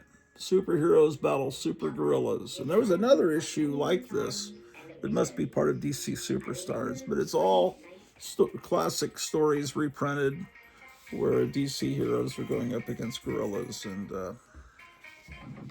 I don't know. There's two types of people.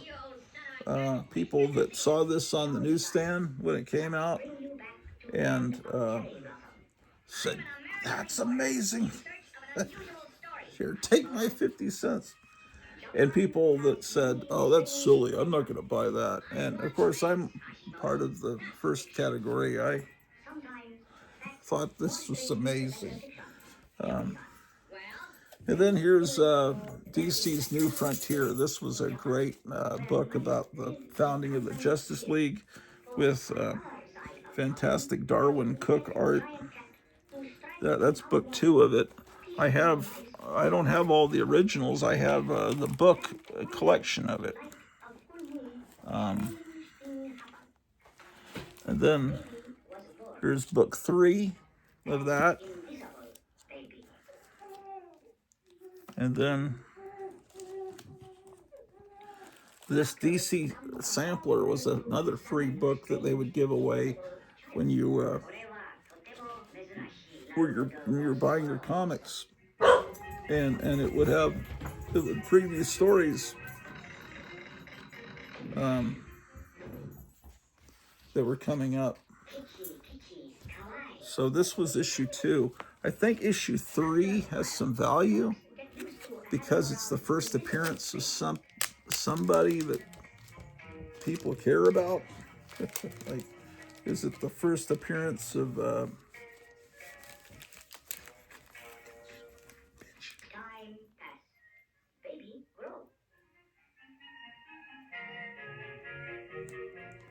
okay, let's take the tape off before you open. I just almost got a tape pull on the one I said is more valuable.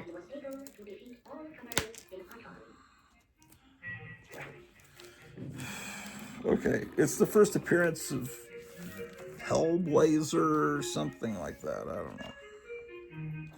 Okay, we get this little Swamp Thing preview. That's probably what it is. I don't know.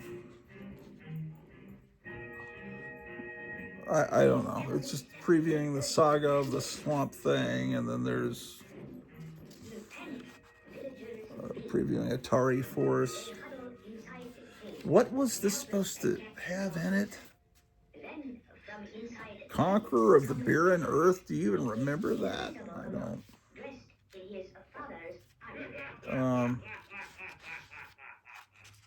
Yeah, I don't know. Look this up. It has some significance that people care about. There's Amethyst. I never picked up a copy of Blue Devil. Don't know anything about it. Never read Batman and the Outsiders.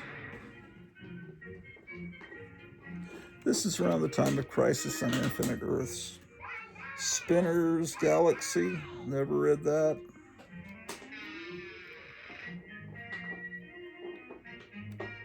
Maybe it was the other DC sampler.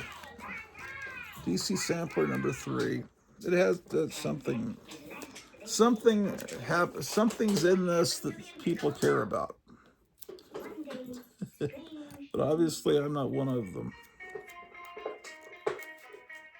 Okay, fantastic.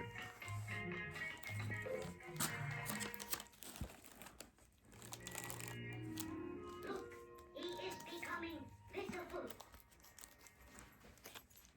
You mean the blow made him visible? Yes, Joey-san.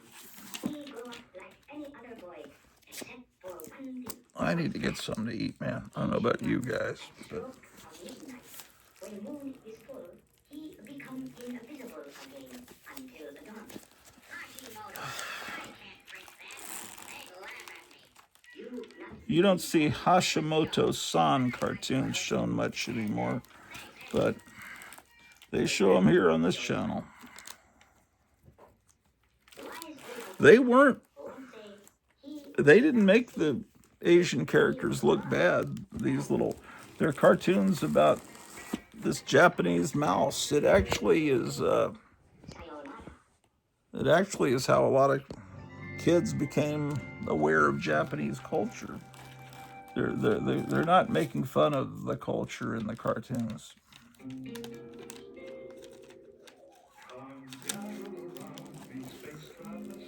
Rocket Raccoon is beginning. Okay, let's look at these DC specials. Here's the DC special number 5 with The Secret Lives of Joe Kubert. And here's I wish I had more of these DC specials. Here's number 11. Monsters are coming and monsters are here. 15 is reprints of Plastic Man stories. So that's a great issue. Here's the one that this is the one I was talking about, number 16, DC special. This is the first this was before that other one I showed you. It was I couldn't believe finding this great comic. This one I think is my childhood copy. Either one are bagged and boarded. It's stupid. Here's 18, Earth-Shaking Stories. This is just a dream because it's a thick comic filled with stories from the Golden Age and the Silver Age. 19 was War Against the Giants.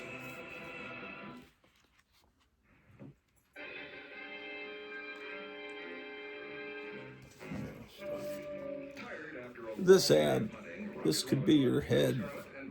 I should turn that into a song on Suno.com. This could be your head. I'm gonna shrink your head. Maybe that would be a good song title for a song from the mid-60s. 21.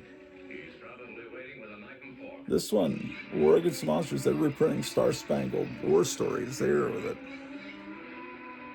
They've got a Golden Age Captain Marvel story. Damn. Wow, 21. And then after that, this was a little bit of a come down, Three Musketeers and Robin Hood, but they're great stories, but it's like, wait, where are the monsters this month? But it's still great stuff, probably from the first few issues of Brave and the Bold, I'm guessing. And then 24. Wow, what wonderful memories. DC Special.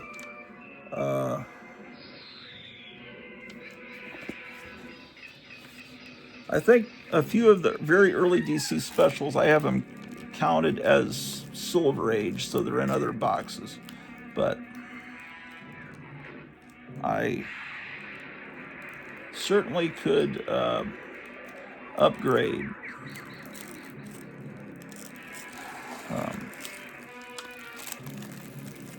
DC Special, the next one was Enemy Ace reprints. And I think I recently got from Kevin at Gotham City Comics, I got an issue that I think's an upgrade of that one. So it's definitely an upgrade because this one It's not my childhood copy. I don't know whoever owned it creased it badly there. So this is an upgrade, so I'll put it with that.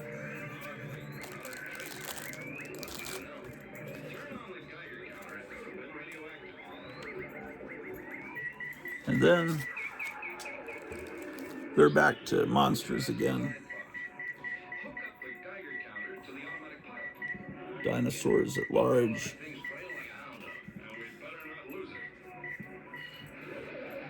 The Incredible Dinosaur Invasion of 1977. That would also make a great song title.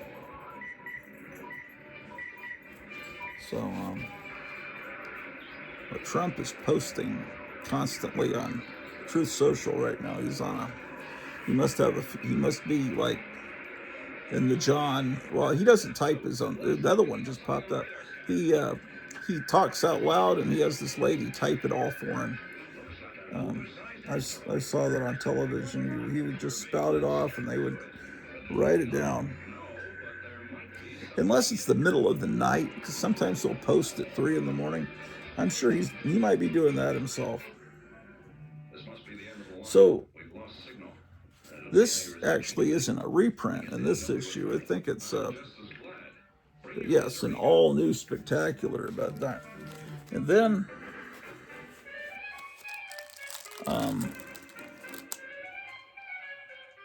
number 29 is The Untold Origin of the Justice Society. So they're actually printing new stories at this point.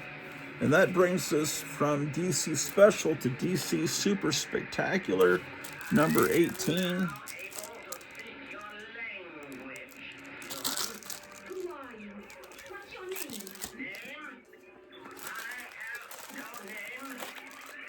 I had a feeling he was going to say that. Name, I have no name.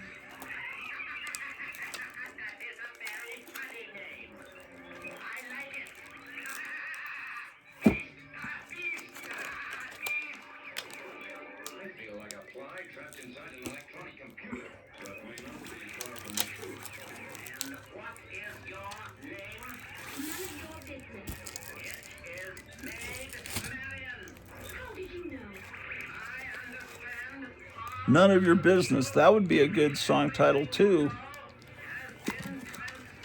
for a snarling Rolling Stones kind of 1965 song. Okay. More good stuff coming up. Here's number 20, DC. Super Spectacular, 100-page. These are really thick. I mean, these are thicker than Golden Age comics. Really thick. And these were coming out when I was like in 3rd grade. Here's The Flash. And then DC Superstars, number 1, reprinting Teen Titans stories.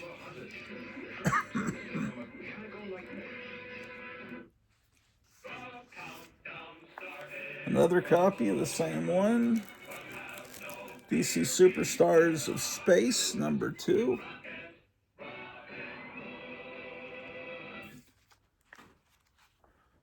This isn't 100 pages, but it's pretty thick. This is what they should be doing now. Just reprint old stuff, man. Don't even try to do new stuff. You're not qualified. You're not worthy. Just reprint old stuff. Here's number 3. No interest in your new stuff. Another copy of 3. Superboy and the Legion of Superheroes. Number 4.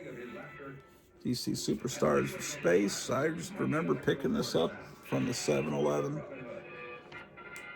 Wonderful Days. June of 76.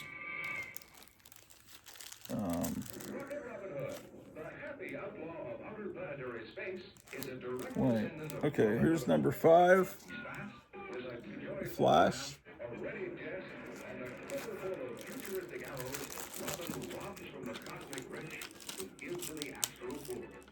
He robs from the cosmic rich to give to the astro poor. Rocket Robin Hood. He's fantastic. What?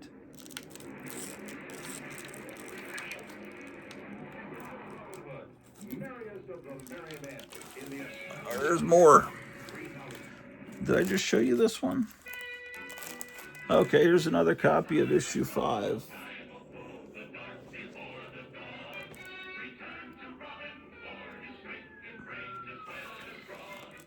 And number 6, DC Superstars of Space.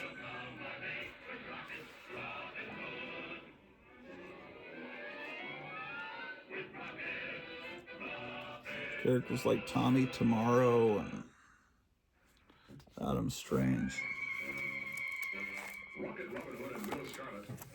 Another copy of that. And then number 7, Aquaman.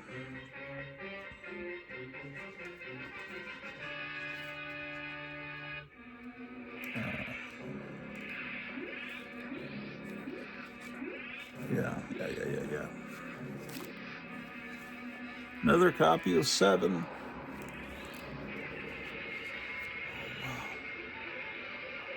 That's Jim Aparo cover. Okay, here we've got one of those fantastic Ernie Chua covers.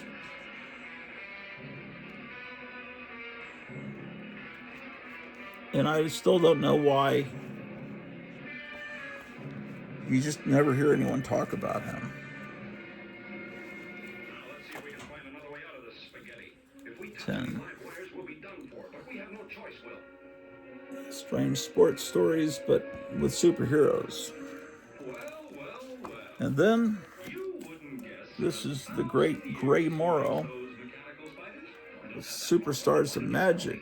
Other mechanical spiders. Now that's Zatanna's classic outfit. So when they gave her that looks like pajamas with the little window like Power Girl, that was a big come down. So this is great stuff. She's got to be somewhere. Let's go. Are these new stories? I think they are. What for?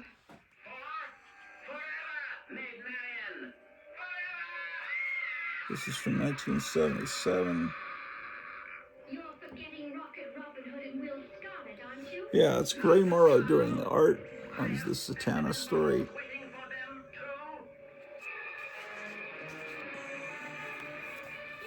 And then I have another copy of the same issue. And issue 12 of DC Superstars is Superboy, a new Superboy solo adventure. So in the latter days of DC Superstars, they started doing new material.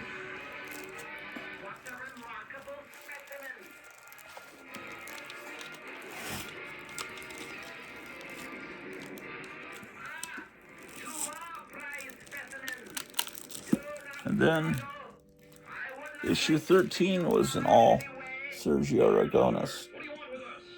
It is simple. As scientific specimens. I collect you. Another copy.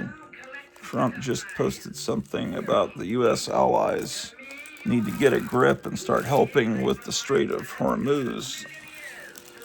Yeah, he was asking for help, and then they didn't give him any help, the other members of NATO, and then he was saying, screw you guys, we didn't need you anyway. And now he's asking for help again.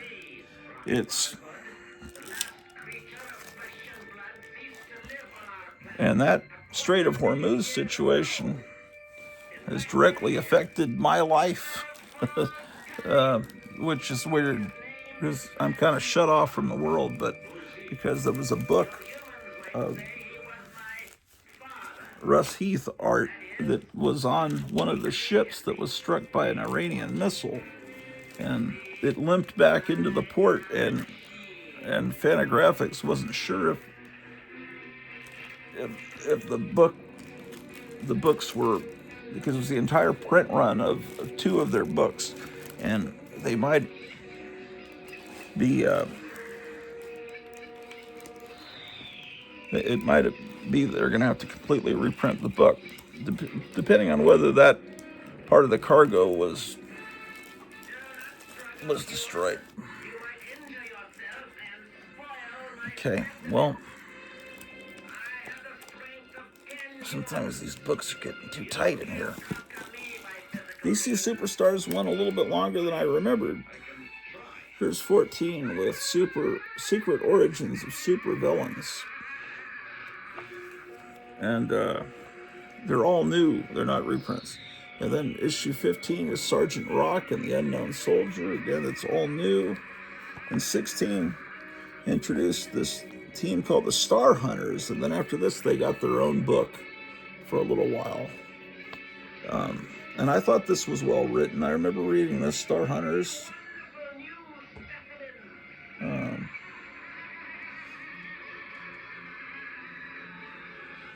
So it was. This is about a year after Star Wars came out.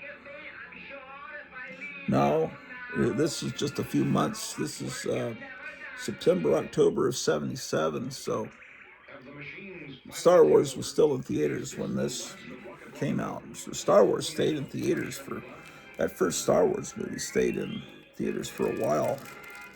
Here's issue 17 with a Huntress cover.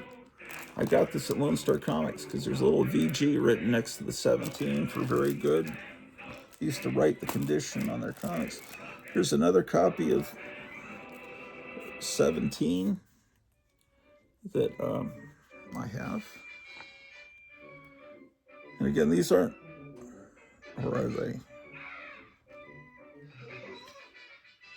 All new collection. It's all new stories. Some of the stories I look, that must be a reprint, but it's because a new story from the late 70s now looks like an old story. So anyway, then there's DC Who's Who, which, you know, you don't need to see these. Skip past that. Yeah, well, we don't need to see those. Let's see here. We'll skip past that. Because, you know, not that there's anything wrong with them, it's just the covers all are generic looking. And there's a few that are notable because they're all interesting. It's like those Dungeons and Dragons handbooks that teach you about different characters. It gives you the rundown on all the characters and a little illustration of them, but a few issues have Dave Stevens art and maybe some other artists that are beloved. I think there's one that has a Catwoman. That would be the one that has the C's.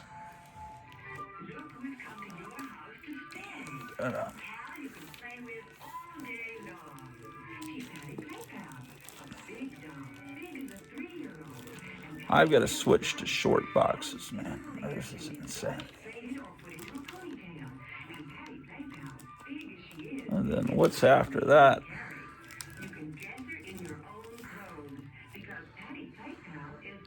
I don't know why I own this. Was this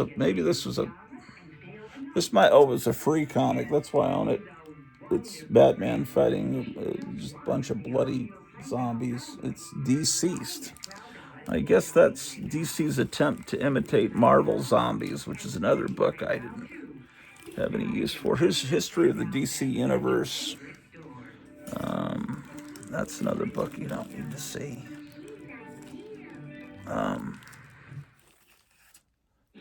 Christmas with the DC superheroes.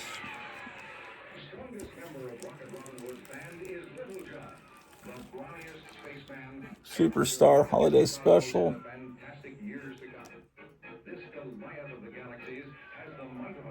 See, they're following that star to see the newborn Christ, right? Cain and Abel. And Jonah Hex is going to see. Interesting. This is a little freebie from April of 2003. I saved it. I think I like the design of those action figures based on Super Friends. And then DC, the Masterwork series of great comic book artists, #1 from spring of 1983 is reprints of Frank Frazetta art.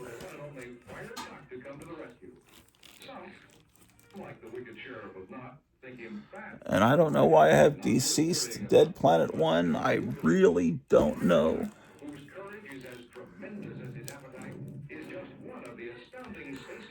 What is this stuff? DC Universe Zero. It's a free comic book day thing. DC Universe, the golden age of heroism begins. Here's #1 of reprints of Neil Adams' Dead Man stories. So that's what that is. From the mid-'80s, from June '85. Has new covers by Neil Adams. #2. #3. It looks like I don't have #4. Here's #5.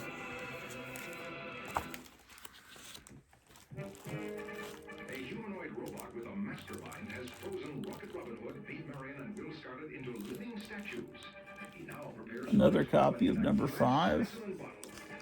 And then this 1986 miniseries of Dead Man.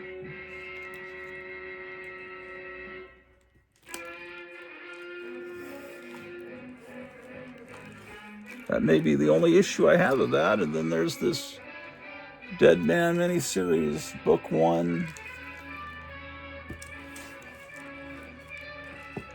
Another copy of that.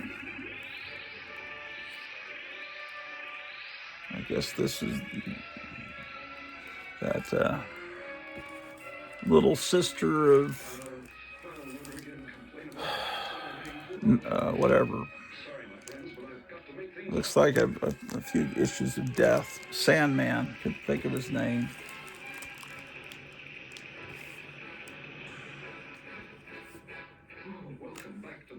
This was a freebie they gave out with this character, and it's Death Talks About Life. It's just a few pages long. It's like a thing about AIDS.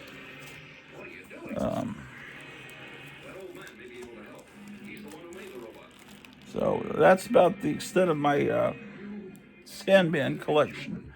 I didn't buy those comics when they came out, and then my wife wanted to watch the TV series of Sandman, and I said I watched it, and they had altered a lot of the characters.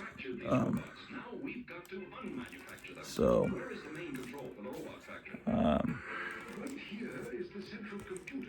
it not my cup of tea. But it's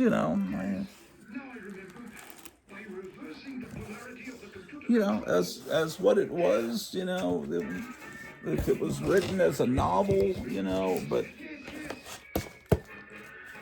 I don't know if that's what I think.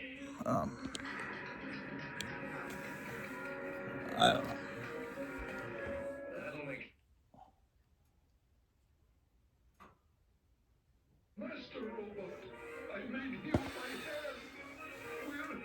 Okay, what do I want to do now? Let's see.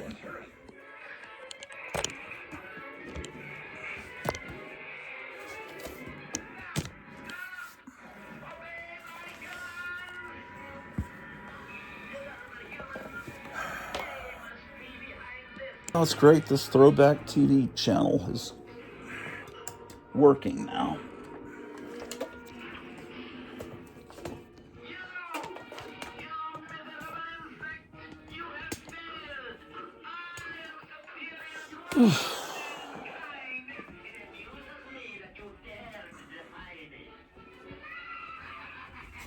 It's on the weekend that this channel just really cooks, man.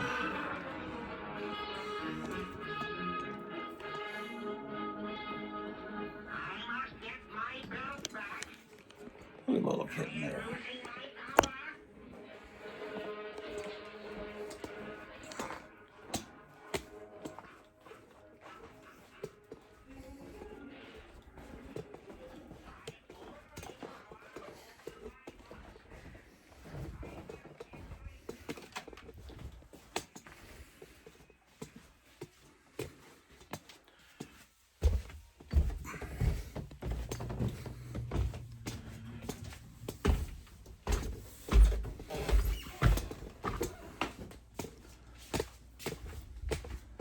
Well, the next episode, I think, is going to be episode 1400 of this channel. So I guess I should do something special for that.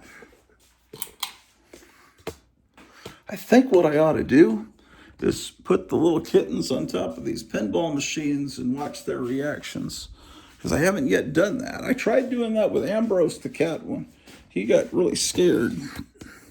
But I think our new little kitten, he, of course, Ambrose is older now. And cats tend to get kind of excited with pinball machines. Well,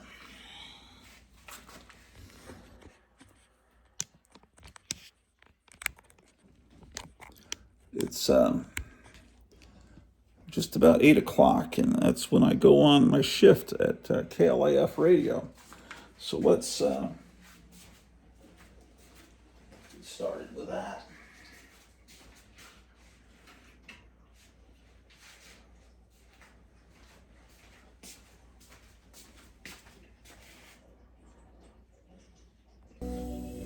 KLAF Radio, 1190. The Grottu Orloff Show.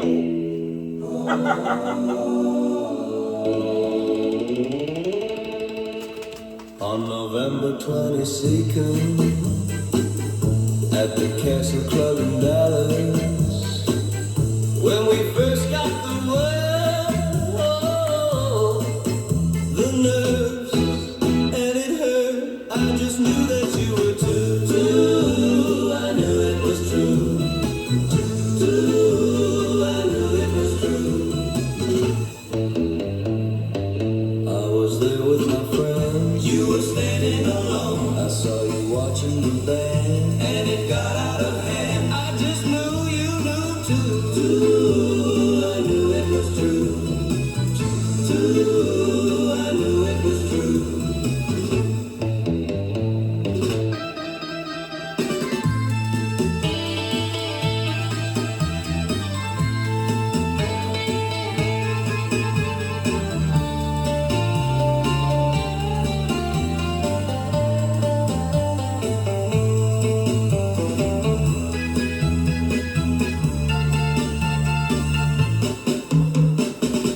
And you followed me out in the parking lot, and we couldn't pretend, and we didn't know that it was the end.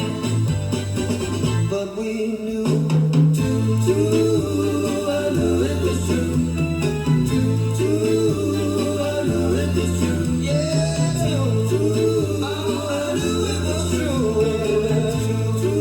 I knew it was true. The Centaurs from 1964 here on KLAF 1190, the Grottu Orloff Show. Let's go!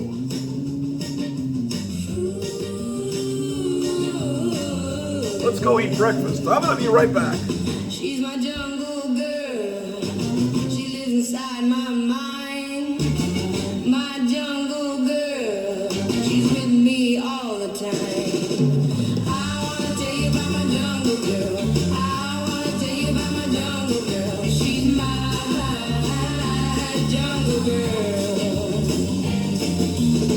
She comes around and she stays with me all night. She holds me tight.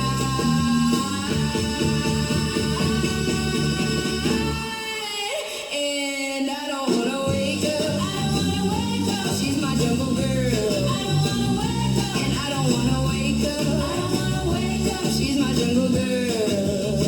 She's my jungle girl. She's my jungle girl. She's my jungle girl. She's my jungle girl. Oh no no no no no no no no no no no no no no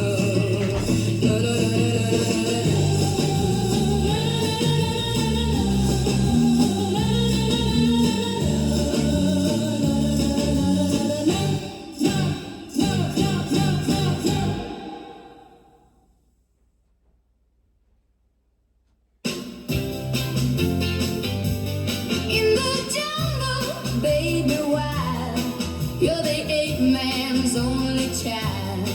You belong to the land. That's why I love you, Korak, son of Tarzan. That's why I love you, Korak, son of Tarzan. I love you, Korak, son of Tarzan. Swinging from a jungle vine, you're a savage boy, but you're mine. Come and take my hand. That's why I love you, Korak, son of Tarzan. That's why I love you, Korak, son of Tarzan. I love you, Korak, son of Tarzan. Your lips, your eyes, I fantasize, and no man could satisfy me like you can. You're the one that I desire. Oh, you set my heart on fire. Come and take my hand. That's why I love you, Korak, son of Tarzan.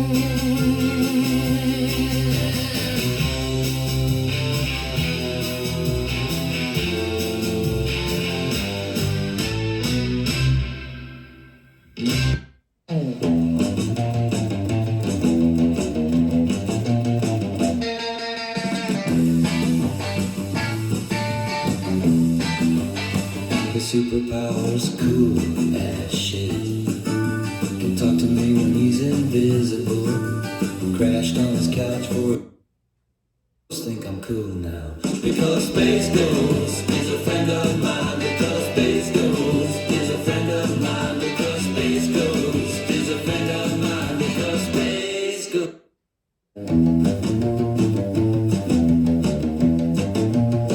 He's got all the best toys and guns. He's also got a giant spaceship. Can you come hang out for a little bit? He says he might, but he's got a fly. Because Space Ghost is a friend of mine. Because Space Ghost is a friend of mine. Because Space Ghost is a friend of mine. Because Space Ghost is a friend of mine.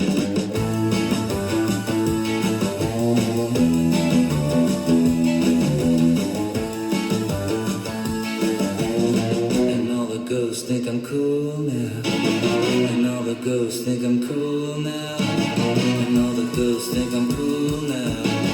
And all the ghosts think I'm cool now. Because Space Ghost is a friend of mine. Because Space Ghost is a friend of mine. Because Space Ghost is a friend of mine.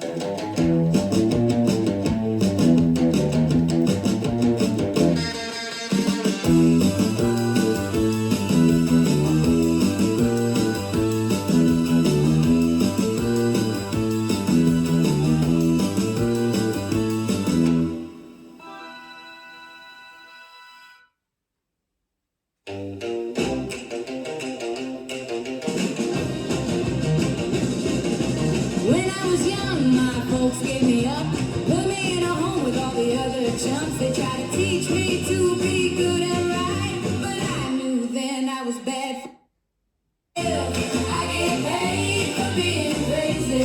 SSI is how I live. I get paid for being crazy. into a shrink and he asked me why. Are you paranoid or are you just high? I said, hey, man, I got no shame. The government says I'm insane. SSI is how I live. I get paid for being crazy. SSI is how I live. I get paid for being crazy. One day, I hope I have it made. The record companies, they will pay. For now, I gotta get by on my monthly check from SSI. SSI is how I live. I get paid for being crazy. SSI is how I live. I get paid for being crazy. SSI is how I live. I get paid for being crazy. SSI is how I live. I get paid for being crazy.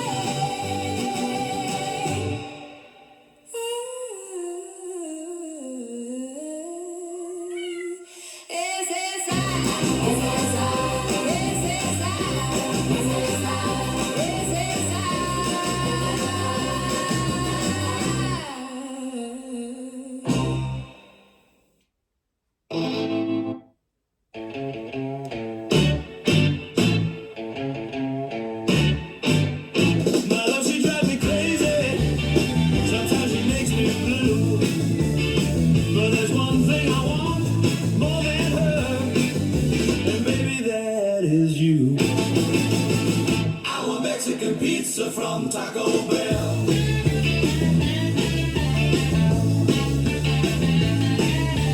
I've been up, I've been down, been all around this town, but I've never seen a pizza like you.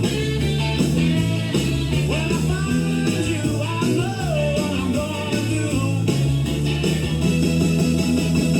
I want Mexican pizza from Taco Bell. I want Mexican pizza from Taco Bell. I want Mexican pizza from Taco Bell. I want Mexican pizza from Taco Bell. I want Mexican pizza from Taco Bell. I want Mexican pizza from Taco Bell.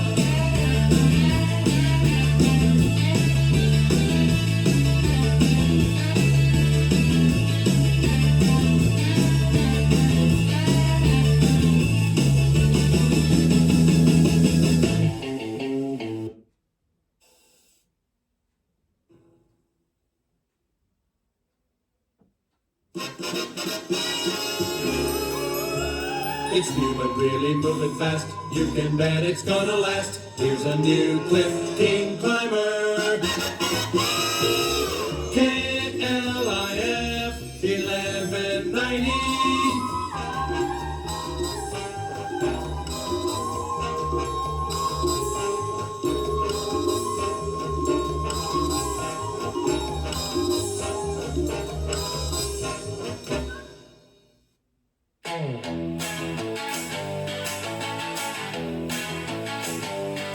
Do you need me? I need you. Oh, baby. I do. Shit. Shit. Shit. Shit. You don't need me, but I need you. You don't need me, baby, but I need you. Shit. Shit. Shit. Shit. You don't need me, baby, but I need you. I do, baby. I need you. Shit. Shit. Shit. Baby, baby, you don't need me, but I need you. I need you. Oh, baby, I do, I do, I do, I do, I do. I need you, baby. You don't need me, but I need you. You don't need me,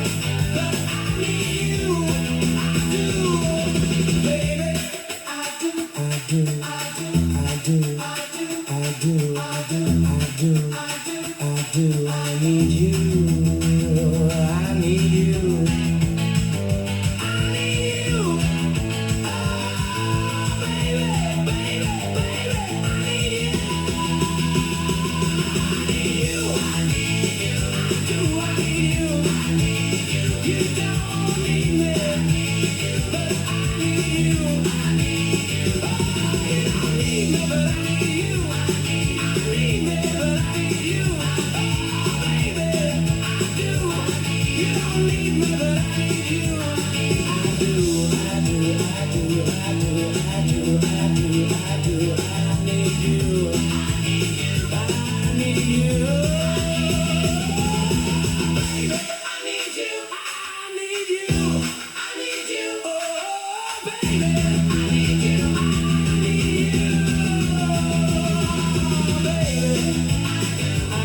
need you.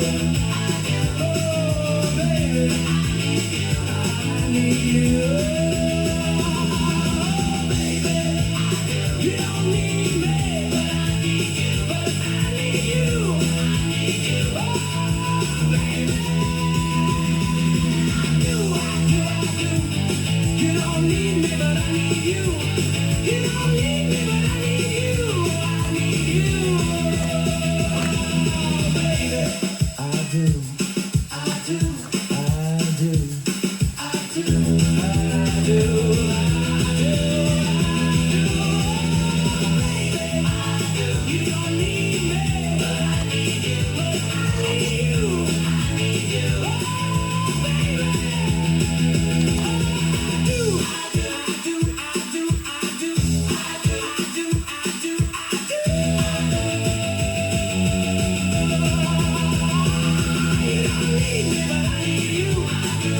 is cool as shit. I think it's the coolest thing about you. And I don't even like that shit. I just like you. That's it.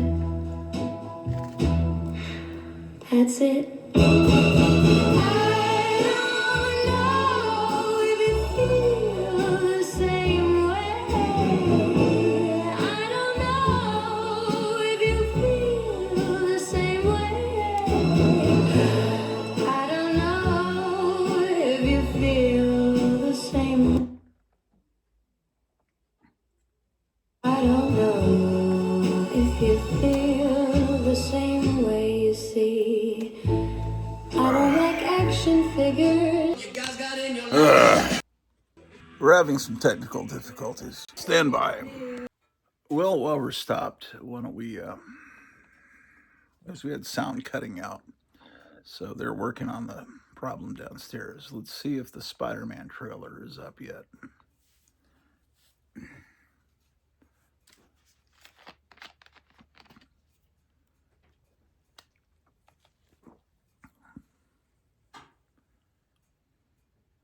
Oh, yeah, there it is. Well, that's a PlayStation trailer, though. Or was it? No, it's the actual trailer. Let's see.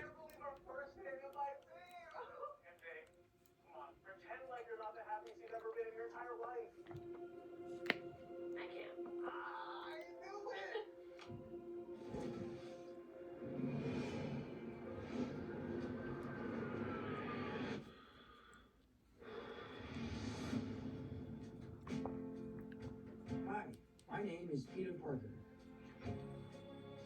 You don't remember me, but we used to know each other. Something bad was going to happen, and the only way to stop it was to make everyone forget about me.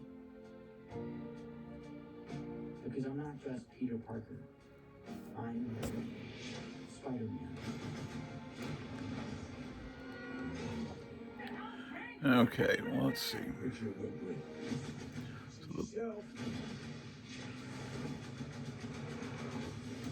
So the Punisher is in. Go home! Sometimes Spider-Man has to do the hard thing, even if it breaks Peter Parker's heart. What is happening to me?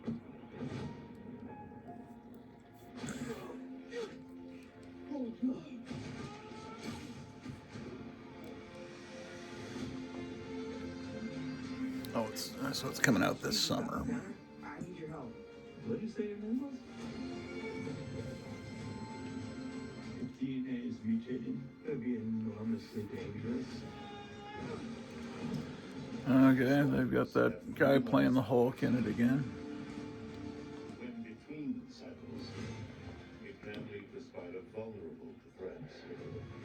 We were faced with a danger that we can't control. One we can't even see. Stay out of my way. Scorpion. And for those spiders who make it through, it amounts to a kind of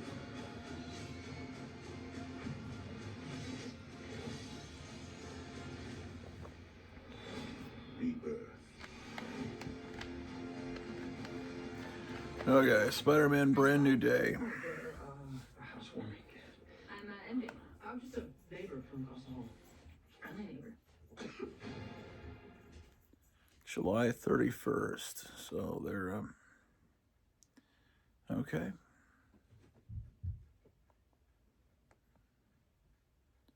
We're at today's Melty as well. What is this? There's a Melty of today.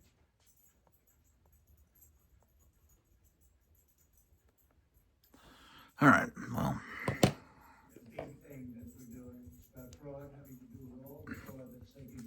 Let's give it a try again and see if we fix the problem downstairs. It's very talented, and they're going to be put in charge, but I'd like to ask Will if you would to go over the screen on the side. So,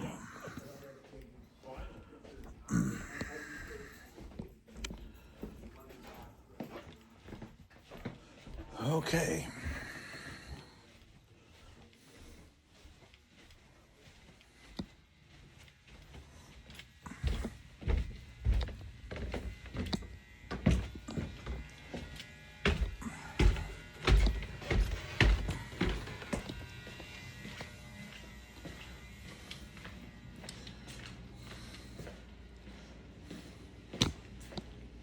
I left the disc upstairs, dang. Oh, shoot. Hold on.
Shit, I think it's the coolest thing.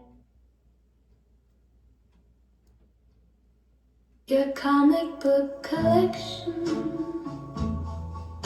is cool as shit. I think it's the coolest thing about you. And I don't even like that shit. I just like you. That's it. That's it.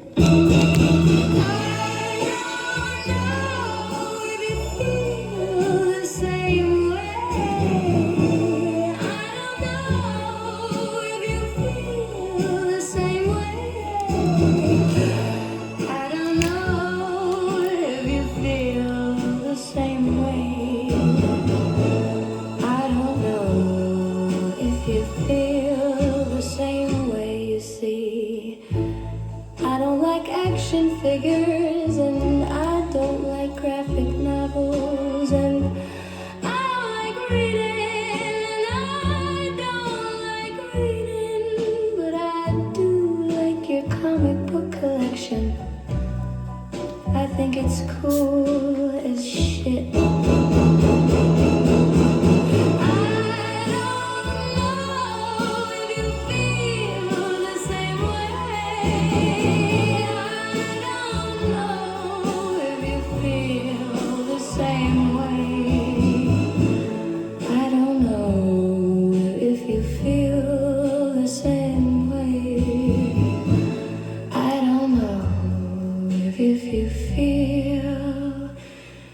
the same way.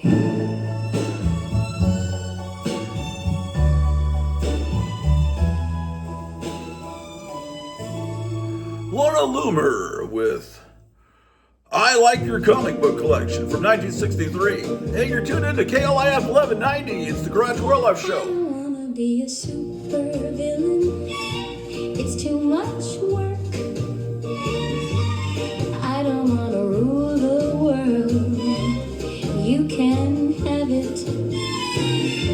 I just wanna live in your world where your words are laws. Your rules are words and your comic books are so cool. So cool. And your comic books are so cool. I don't wanna be a superhero. It just won't work. It won't work. I just wanna be your girl in your world where your words are laws, your rules are words, and your comic books are so cool. So cool. And your comic books are so cool. All those pretty girls, they're just penciled in. All those supermodels, they're drawn so thin. And you're all inked in. And I'm gonna rule the world in your world where your words are laws, your rules are words, and your comic books are so cool. So cool. So cool. And your comic books are so cool.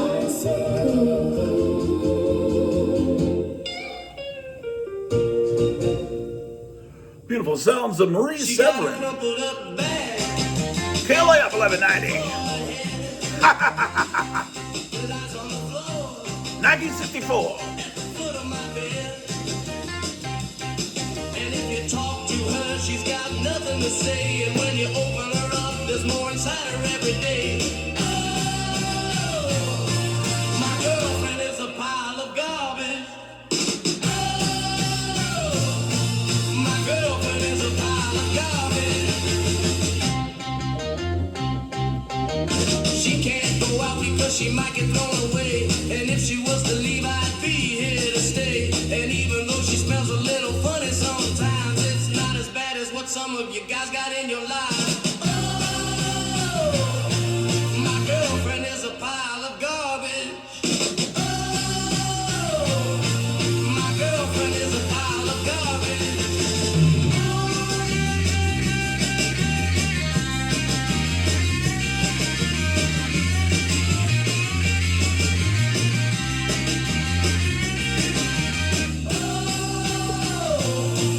My girlfriend is a pile of garbage.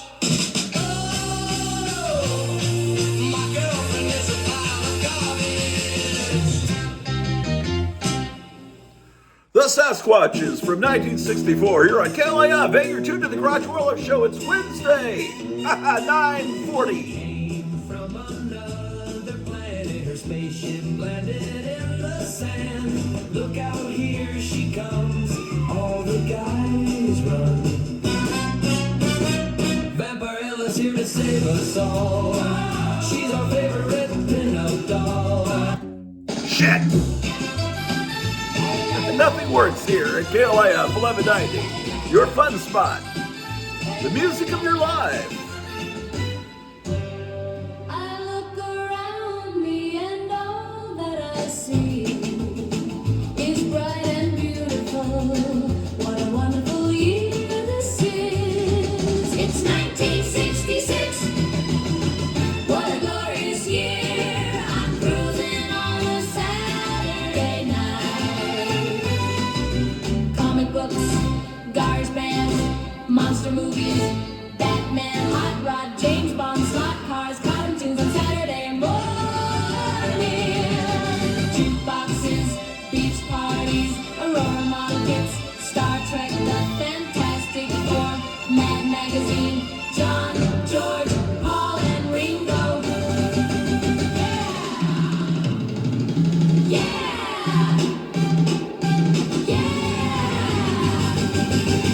What a glorious year this is. It's 1966. What a wonderful year. It's 1966. What a wonderful year. It's 1966. What a wonderful year. What a wonderful year that was, 1966, here on KLAF 1190, the Grottu Orloff Show. We're having lots of fun. Wednesday morning, it's almost 9 o'clock. Here's Alex Jones. Sunday morning, and I'm sitting in a courtroom with my pa. And the man with the gavel says, "Now, Sonny, you just broke the law. You stole a car," and I said, "Yes, I did. And I'll tell you what the reason I done it is. It was those crime and horror comic books that turned me into a juvenile delinquent. Yes, sirree.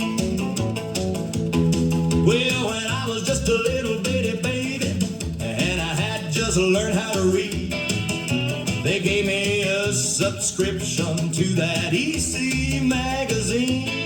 And it sure did make my mama cry when I used my own two hands to cut off the head of my G.I. Joe and the arms of my Raggedy Ann. And I said, "Mama, don't cry, because I'll tell you what the reason I done it is. It was those crime and horror comic books that turned me into a juvenile delinquent. Yes, sirree." I said, "Mama, don't you understand? There were two men buried in a coal mine, and one of them died, and the other one survived. And he ate the first man's brains, and he survived." I said, "Mama, it was those crime and horror comic books that turned me into a juvenile delinquent. Yes, sirree." I said, "Mama, don't you understand? It was those crime and horror comic books that turned me into a juvenile delinquent. Yes, sirree." I said, "Mama, don't you understand?" I said, "Mama, it was those crime and horror comic books that turned me into a juvenile delinquent. Yeah, sirree." I said, "Mama, don't you understand? It was those crime and horror comic books that turned me into a juvenile delinquent. Yeah, sirree." I said, "Mama, don't you understand?"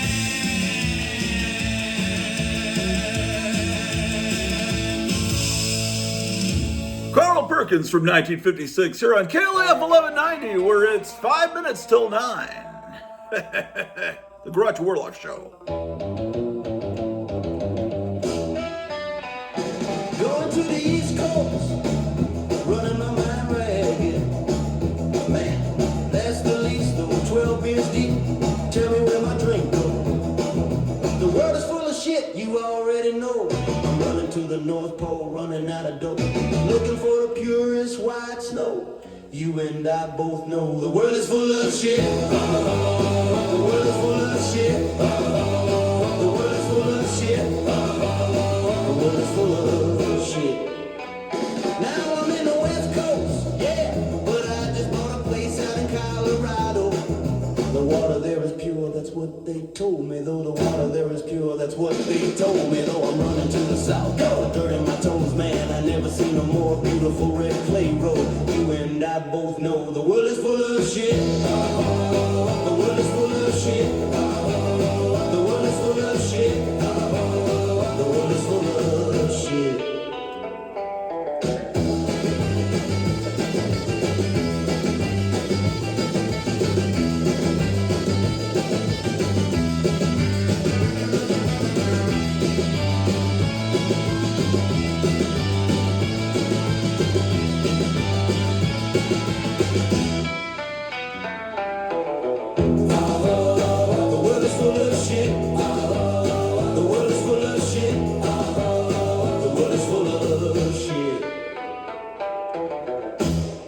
The Animals from 1966 here on KLIF, the music of your life, 1190. Oh yes, Edgar Rice Burroughs memories here on the Grottu Orloff Show. He came from the frozen north. I'm sorry, Robert E. Howard. He came from the mountains. Thinking of the wrong song. He came with his hair as black as a raven, his eyes like a sunlit wall. He took me from the place where I lay with a sullen stare and a sword in hand.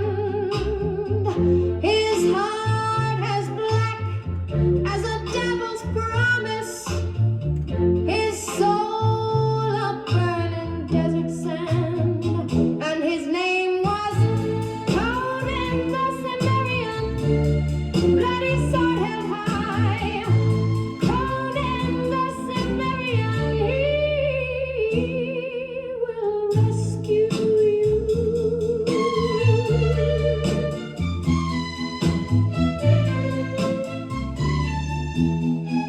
He came in as a thief and a reaver. He came as a slayer and a king. He came with his beard as black as a raven and eyes like the coming of spring. He took me from the place where I lay with a sullen stare and a sword in hand. His heart as black as a devil's promise, his soul a burning desert sand, and his name was Conan the Cimmerian, bloody sword held high. Conan the Cimmerian, he will rescue you.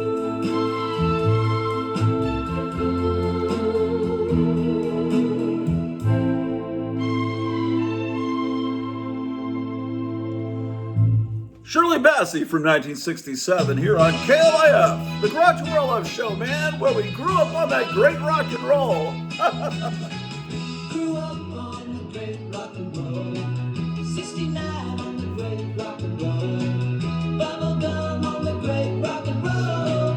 Out of sight on the great rock and roll. Candy, sperm sucking vacuum candy. Sperm sucking vacuum candy. Sperm sucking vacuum candy. Sperm sucking vacuum. Come on now. Say what you gotta say, come on now. Say what you gotta say, come on now. Say what you gotta say, come on now. Say what you gotta say. Grottu Orloff, Grottu Orloff, Grottu Orloff, Grottu Orloff, Grottu Orloff, Grottu Orloff, Grottu Orloff, Grottu Orloff. Floating in the sky, floating in the sky, floating in the sky. Floating in the sky, floating in the sky, floating in the sky.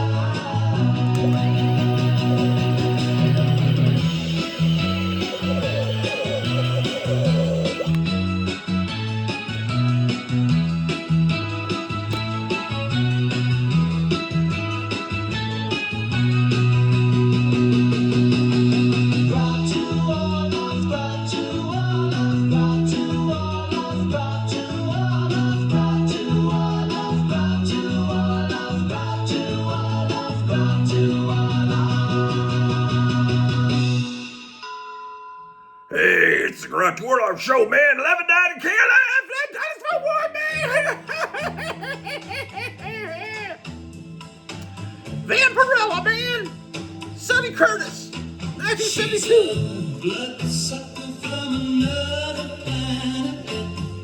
Vampirella's gonna save us all with her big bad wings and her bright red lips. She's a bloodsucker from another planet. Well, the boys all fall when she bats her eyes.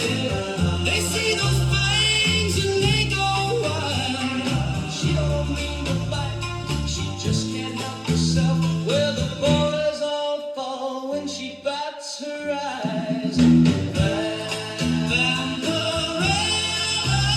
she's a bloodsucker from another planet.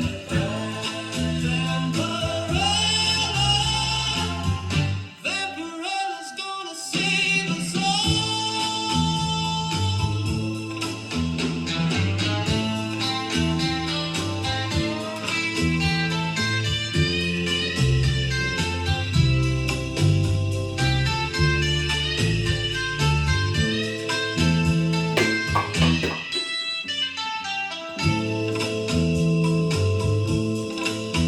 She's a bloodsucker from another planet. Vampirella's gonna save us all with her big bad wings and her bright red lips. She's a bloodsucker from another planet. Well, the boys all fall when she bats her eyes. They see those flames and they go wild. She don't mean to bite, she just can't help herself. Well, the boys all fall when she bats her eyes. Vampirella, she's a bloodsucker from another planet.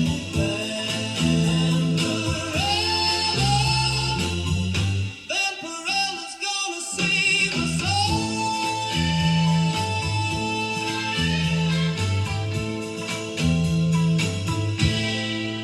From 1966, that's Peter, Paul, and Mary, man. It's the Grottu Orloff Show. Go away, Betty, I'm fucking Veronica. Go away, Betty, I'm fucking Veronica. Go away, Betty, I'm fucking Veronica. Go away, Betty, I'm fucking Veronica. Beach party hot dog. Jughead play those goddamn drums. Sha la la la la la. Yeah, yeah, the flowers shake.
could ride the roller coaster one more time. Ooh, the Fiesta train. Oh, I remember when you vomited and I had to walk you all the way to the front of the park, eating nachos and try not to laugh. One more time, one more time, one more time, one more time, one more time,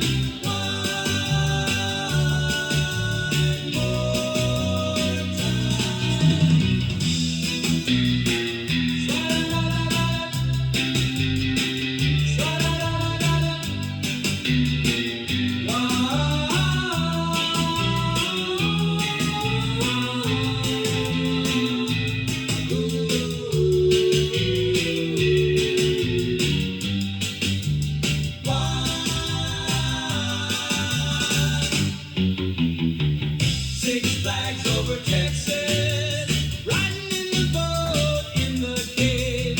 Ooh, those damn spelunkers. One more time, I wish I could ride the roller coaster one more time. Ooh, the Fiesta train. I remember when you vomited and I had to walk you all the way to the front of the park, eating nachos and try not to laugh. One more time, one more time, one more time, one more time, one more time, one more time.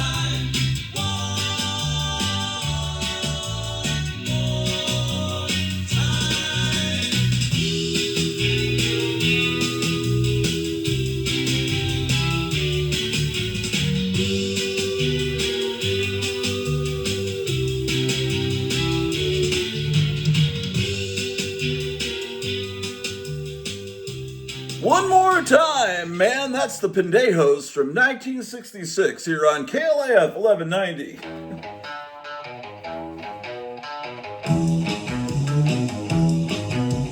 Cruising down a big city in my Cobra 427. Got Zero and Cornelius with me and President Johnson. WFUN radio, WFUN radio, WFUN radio, WFUN radio.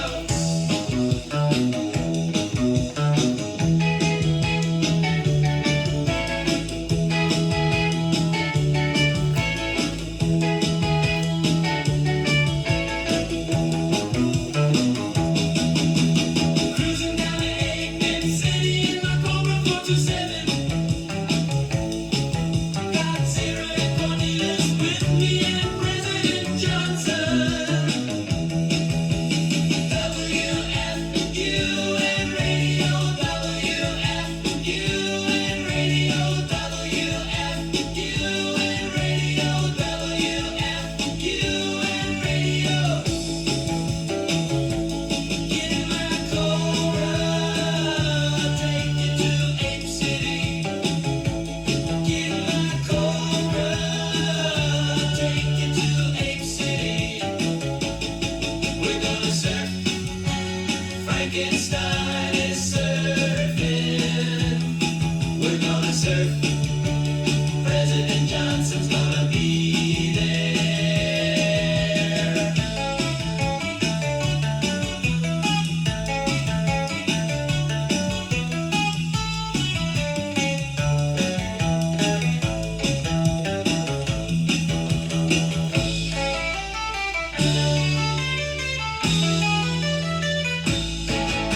Hey, I just found a bunch of old high school newspapers from 1981 that I've defaced back in the day. There's a strange TV show that all the weirdos know.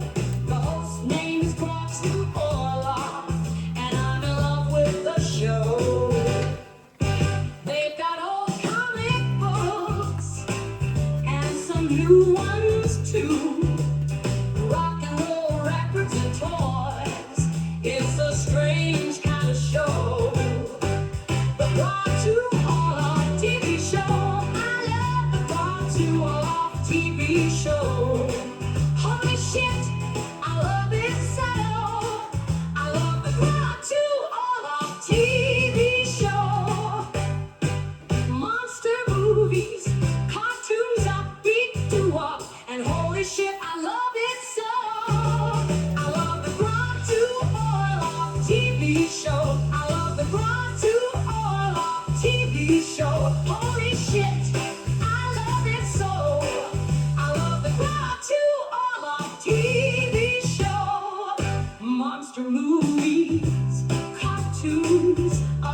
to walk, and holy shit, I love it so. I love the Grottu Orloff TV show. I love the Grottu Orloff TV show. Holy shit, I love it so. I love the Grottu Orloff TV show. The Grottu Orloff TV show. I love the Grottu Orloff TV show. Holy shit, I love it so. I love the Grottu Orloff TV show.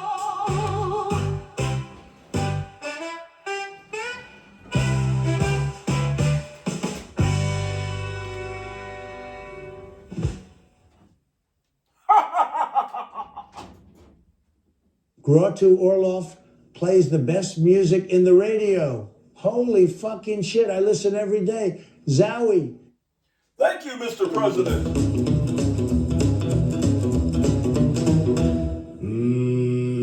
Now I never went to school, but my mama taught me to read. So I picked up my first comic book when I was just a boy of 3. It had monsters and vampires, aliens from Mars, big black bats and fancy cars. And mama said, you better not read it, it'll rot your brain and you'll grow up to be an evil wild juvenile delinquent. Yeah, I'm talking about the good stuff, the kind of mama says is bad for you. Yeah, comic books taught me how to be a juvenile delinquent. Yeah, comic books taught me how to be a juvenile delinquent. Now, when I was 10 years old, I was walking down the road with a sack full of comic books and a worn-out wall in my back pocket when this lady from the neighborhood called me over and said, boy, are you being good? And I said, yes, ma'am, I'm being good. I said, yes, ma'am, but you should know that comic books taught me how to be a juvenile delinquent. Oh, yeah, oh, yeah. I never went to school, but my mama taught me to read. So I picked up my first comic book when I was just a boy of 3. It had monsters and vampires, aliens from Mars, big black bats and fancy cars. And mama said, you better read it, it'll rot your brain and you'll grow up to be an evil, vile juvenile delinquent. Yeah, I'm talking about the good stuff, the kind of mama says is bad for you. Yeah, comic books taught me how to be a juvenile delinquent. Yeah, comic books taught me how to be a juvenile delinquent. Yeah, comic books taught me how to be a juvenile delinquent. Oh yeah, oh yeah, oh yeah. Oh, mama, don't you worry about me. I'll be alright, I'll be alright, I'll be alright. Yeah, it's 32 degrees here at the Big Cliff Studios. KLIF 1190. It's the Grottu Orloff Show. Wednesday morning, 9:17.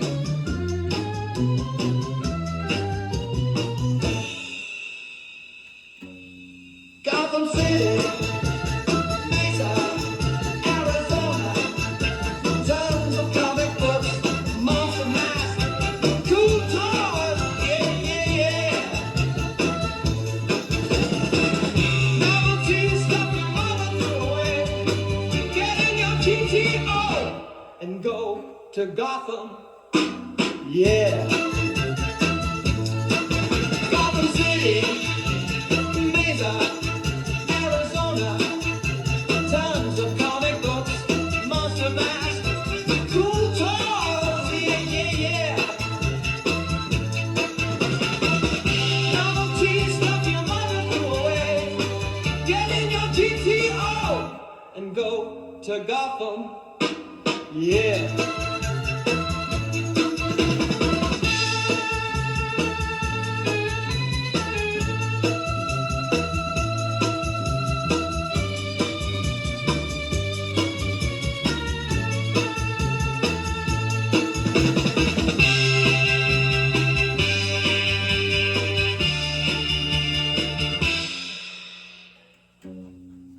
Gotham City, Mesa, Arizona.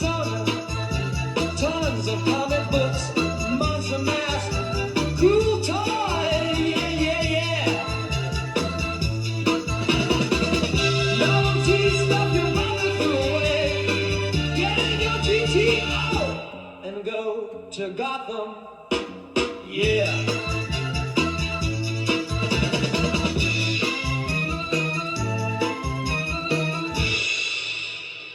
Gotham City Comics in Mesa, Arizona, ladies and gentlemen.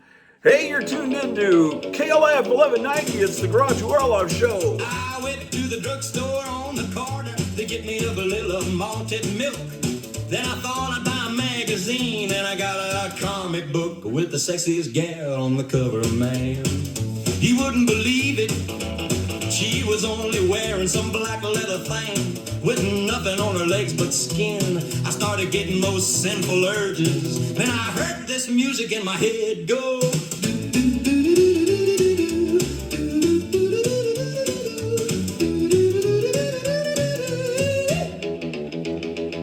I'm a scumbag juvenile delinquent. You got it right. A scumbag juvenile delinquent. Just for one night. I'm a scumbag juvenile delinquent. A scumbag juvenile delinquent. You know, when I got home, I went right to my room and started reading that comic book. But before I even got to page 6, I knew I was turning into a degenerate. And I couldn't help myself. And I knew what I had to do, and I knew I had to do it right away. And I couldn't wait, man, I was dying. So I got my guitar and I started playing.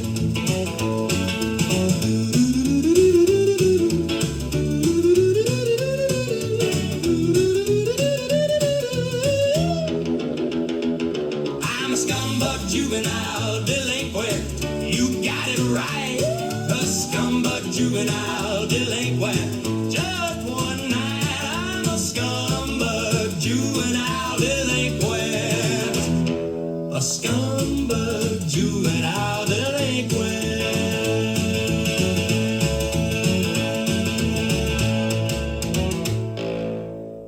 Hey, man, it's KLF 1190. Keep driving, keep it off this channel, man. This Comic books turned me into a juvenile delinquent. That's my story and I'm sticking to it. My life was changed the first time I saw Superman. I just knew that I had to be him. Comic books turned me into a juvenile delinquent. It happened in an instant. Now all I can think about is how to fly like a bird. My feet have hardly touched the ground since I first saw Superman. I never wanted to read a comic book, but then they put one in front of me and I had to take a look, and that was it.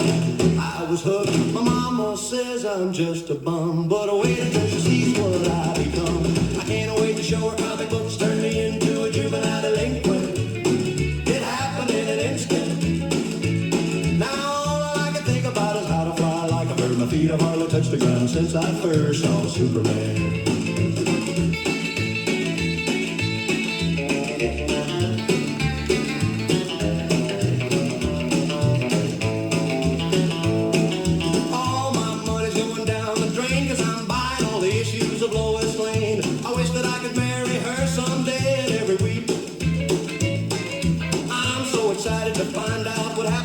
Tracy, and I can't wait to get to the next page. And if I'm never quite the same, I'm not the one to blame. I'm telling you, comic books turned me into a juvenile delinquent. It happened in an instant. Now all I can think about is how to fly like a bird. My feet have hardly touched the ground since I first saw Superman.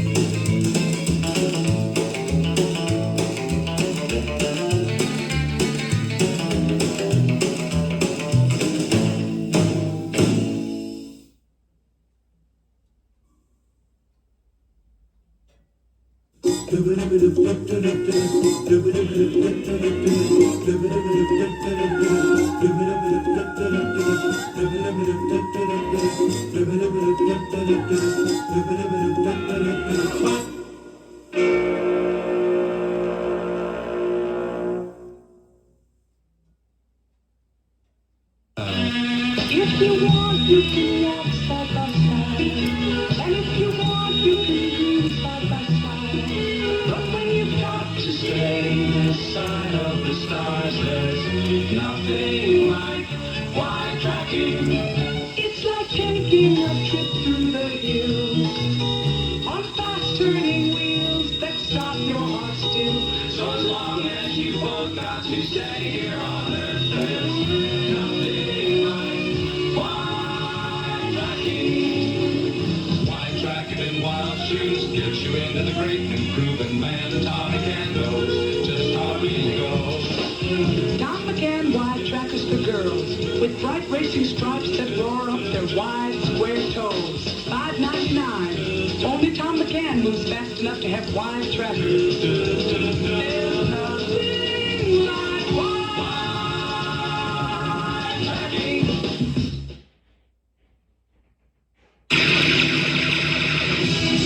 Lee Marvin, Ernest Borgnine, Robert Ryan, Jimmy Brown, Charles Bronson, John Cassavetes, Trini Lopez, Richard Jacob, Robert Weber, Clint Walker, Ralph Meeker, Kelly Savalas. The Dirty Dozen in Panavision Metrocolor from MGM. Sue Maru is the most exotic woman who ever lived, and the most diabolical. With violence and cunning, she ruled a pleasure palace for women. Sue Maru, a woman of insatiable passions, both sensual and sadistic. One moment, all woman, soft, seductive, satisfying. The next, a tigress whose rage knew no bounds. At her command, 1,000 beautiful women would enslave the men of the world.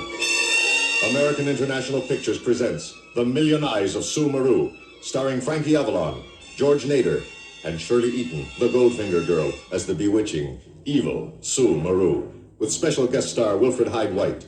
Filmed entirely on location in Hong Kong, in Technicolor. The Million Eyes of Sue Maru is raw, savage, ruthless. See The Million Eyes of Sue Maru, an experience in the bizarre beyond belief. Now playing in a theater or drive-in near you. The silence of the desert seas are warm. Welcome to the springs. Palm Springs is just for fun, just for golf, just for sun, just for taking all the tension out of things. Come and lose your inhibition. Take a suntan intermission. Come and warm your disposition in Palm Springs. Palm Springs is just for fun, just for getting nothing done. For the mind, daytime pleasure that it brings. Come and spend your playtime leisure in Palm Springs. Palm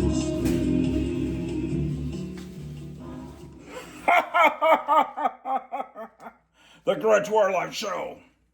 TGIF, thank goodness it's finally KLIF 1190.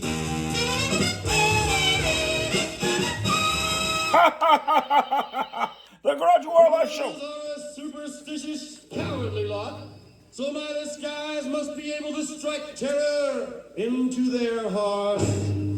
I must be a creature of the night. Black, terrible, hey, hey. I'll bet, that's it. It's an omen, I shall become a man. I'm gonna be a man. I'm gonna be a man.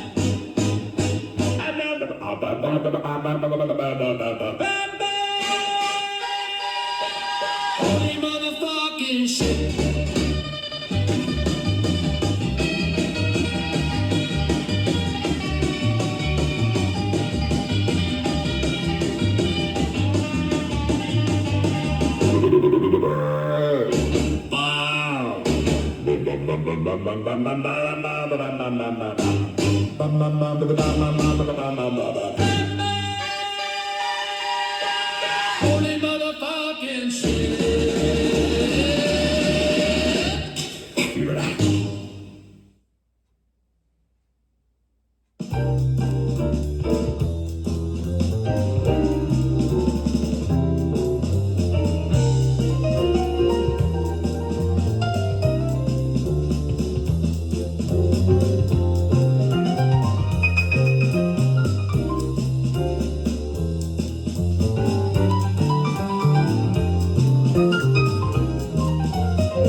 Grottu Orloff is amazing. I love his fucking radio show. I listen every day. Cowabunga dude.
Teacher says I never do my homework, and I go out all night long. And Mama says she doesn't like my music, and Daddy says my music's wrong. But I'm proud to be a juvenile delinquent. Yes, I'm proud to be a juvenile delinquent. And if I don't change, I won't repent. And I'm proud to be a juvenile delinquent. Mama said she's gonna have to punish me because my skirt is way too tight, and I broke my curfew once again. She said, be in the house by 9. But I'm proud to be a juvenile to be a juvenile delinquent. And if I don't change, I won't repent. And I'm proud to be a juvenile delinquent. I'm proud to be a juvenile delinquent. Yes, I'm proud to be a juvenile delinquent. And if I don't change, I won't repent. And I'm proud to be a juvenile delinquent. And I'm proud to be a juvenile delinquent.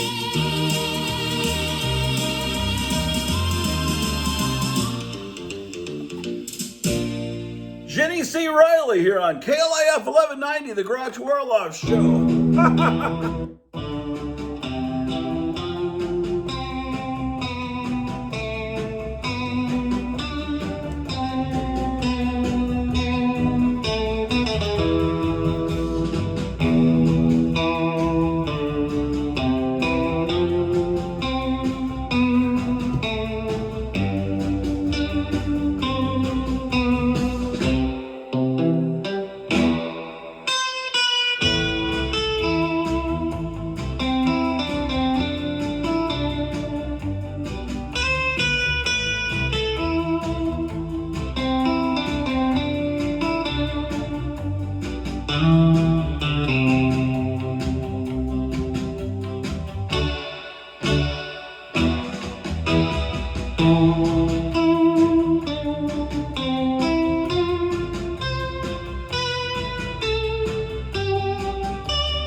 Wish I could ride that roller coaster again. Remember when you bought the ticket? Remember that one night we ran into your mom?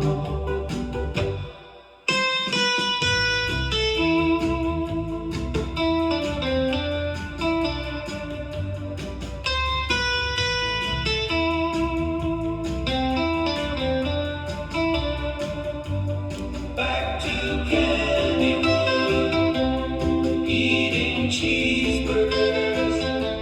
Remember the rides. Back to Kennywood. Back to Kennywood.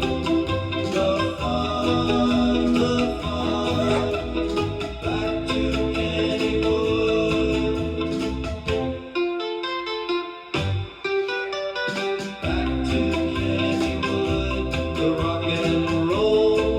Let's go back to Kennywood.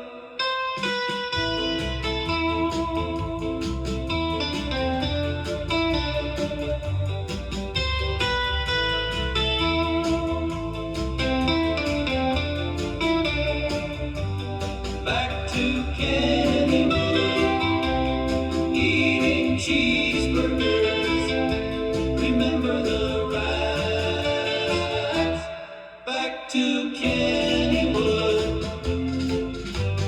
Back to Kennywood, the rock and roll. Let's go back to Kennywood.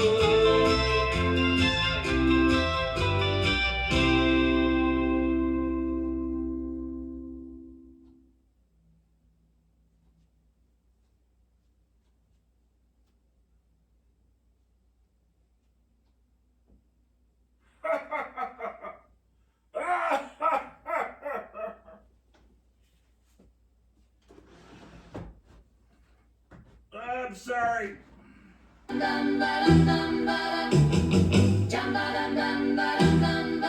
When criminals in this world appear and break the laws that they should fear and frighten all who see or hear, the cry goes up both far and near for underdog, underdog, underdog, underdog.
The theme to Underdog from 1964 here on KLAF 1190, the music of your life.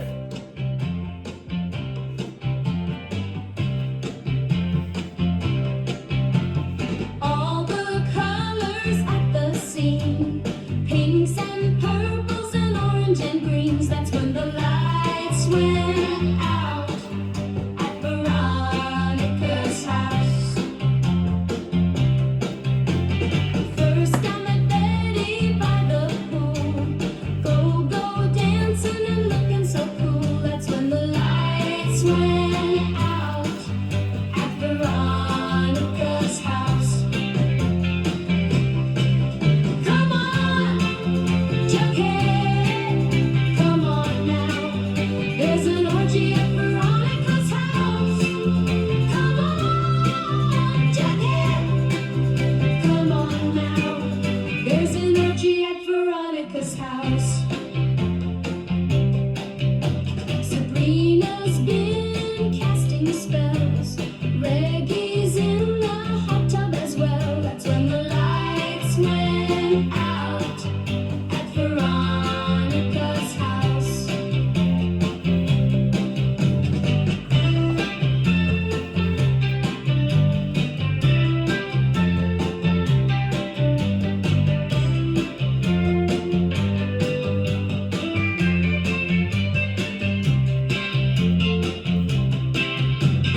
We have a keg, but we need ice.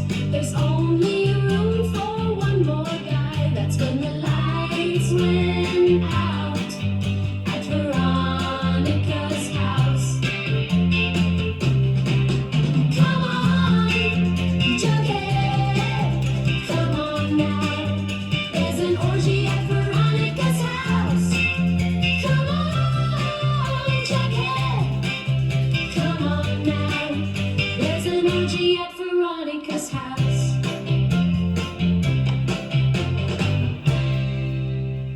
The Archies from 1969 here on KLAF 1190, the music of your life. It's the Grottu Orloff Show. Fucking shit. It's Donald Trump and I love Grottu Orloff. Let's rock and roll, dudes. Thank you so much, Mr. President.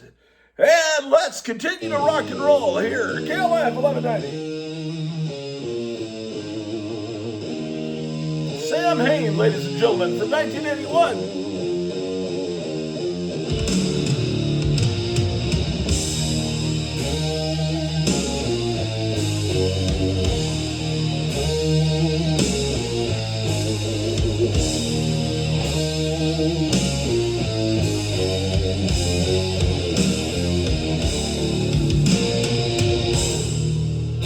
It's a roll bellowing from the center of the earth, rumbling in my bowels like a pagan curse. Grease dripping from my lips, they took my dignity. No toilet paper, the great deceiver. Can't believe I'm down here in the hell of all fast food.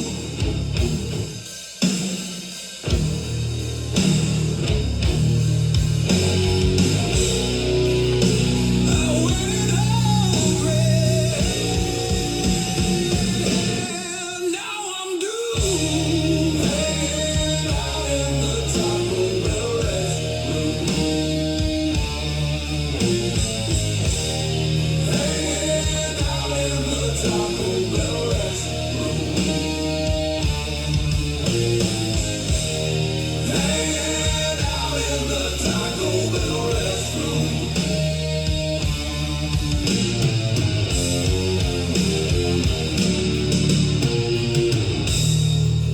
In my gastrointestinal underworld, lost my will to live. This is where it ends. Came for tacos, but they were my ends.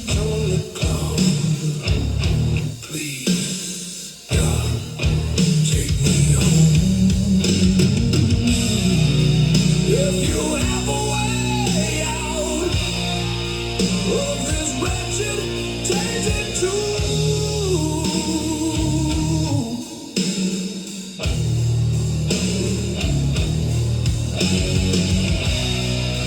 Take my hand or I'll be doomed. Hanging out in the Taco Bell restroom.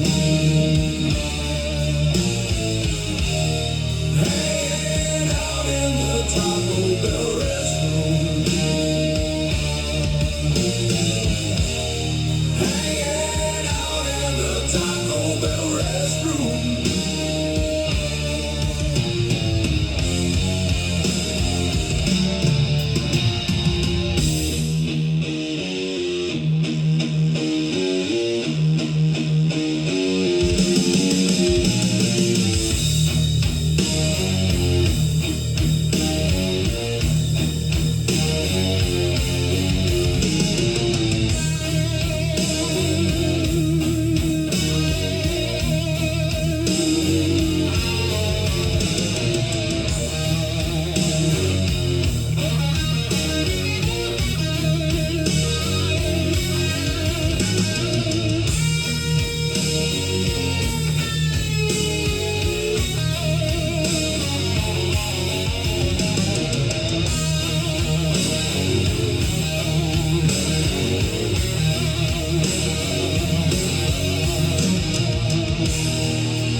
It's a Sunday morning, and I'm sitting in a courtroom with my pa.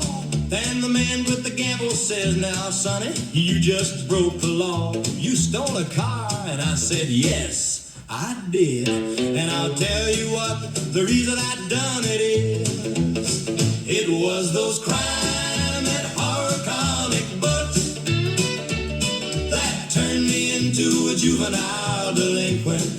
Yes, sirree. Well, when I was just a little bitty baby and I had just learned how to read, they gave me a subscription to that EC magazine. And it sure didn't make my mama cry when I used my own two hands to cut off the head of my G.I. Joe and the arms of my Raggedy Ann. And I said, "Mama, don't cry, because I tell you what, the reason I've done it is, it was those crime and horror comic books that turned me into a juvenile delinquent. Yes, sirree." I said, "Mama, don't you understand? There were two men buried in a coal mine, and one of them died, and the other one survived. And he ate the first man's brains, and he survived." I said, "Mama, it was those crime and horror comic books that turned me into a juvenile delinquent. Yes, sirree." I said, "Mama, don't you understand? It was those crime and horror comic books that turned me into a juvenile delinquent. Yes, siree." I said, "Mama, don't you understand?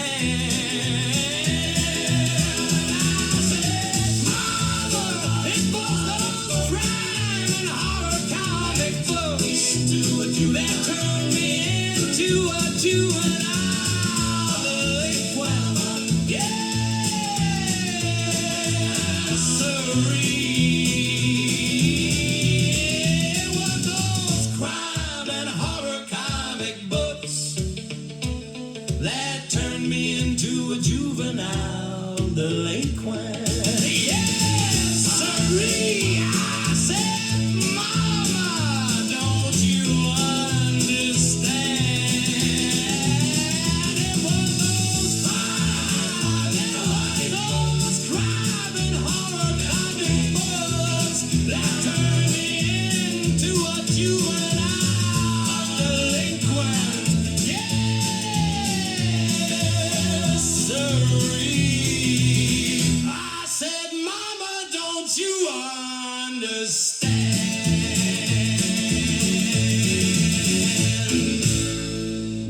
Yes, KLF 1190. It is. What time is it? It's almost 10 o'clock in the morning, man. Can you believe it? 32 degrees out there. KLF.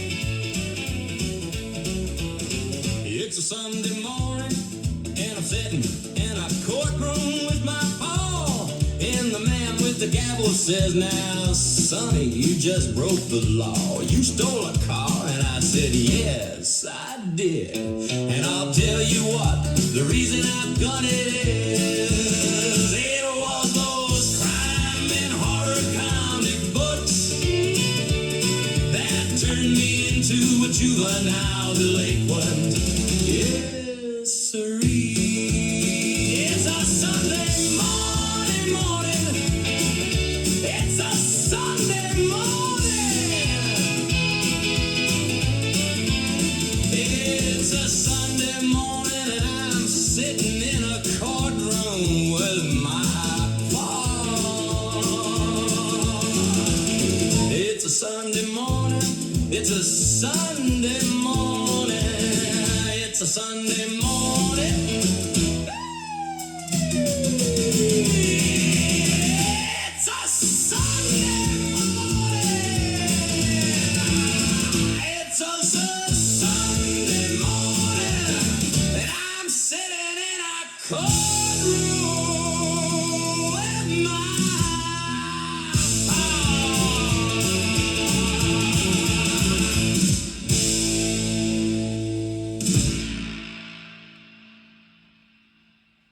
It's a Sunday morning. It's a Sunday morning. It's a Sunday morning, and I'm sitting in a courtroom with my paw. And the man with the gamble says, now, Sonny, you just broke the law. You stole a car. And I said, yes. I said, it's a Sunday morning. It's a Sunday morning. It's a Sunday morning. Sunday morning. It's a Sunday morning.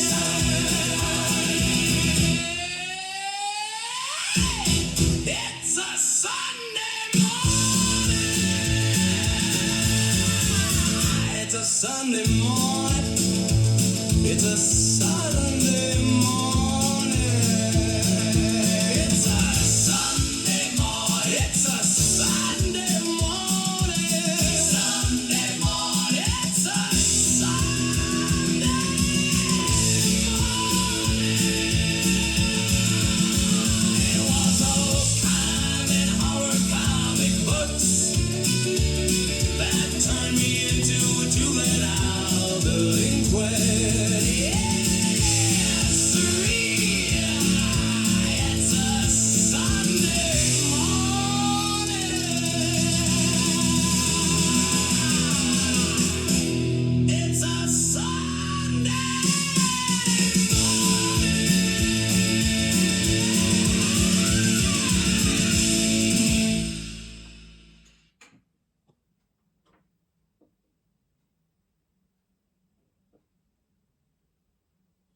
I think it was a Sunday morning.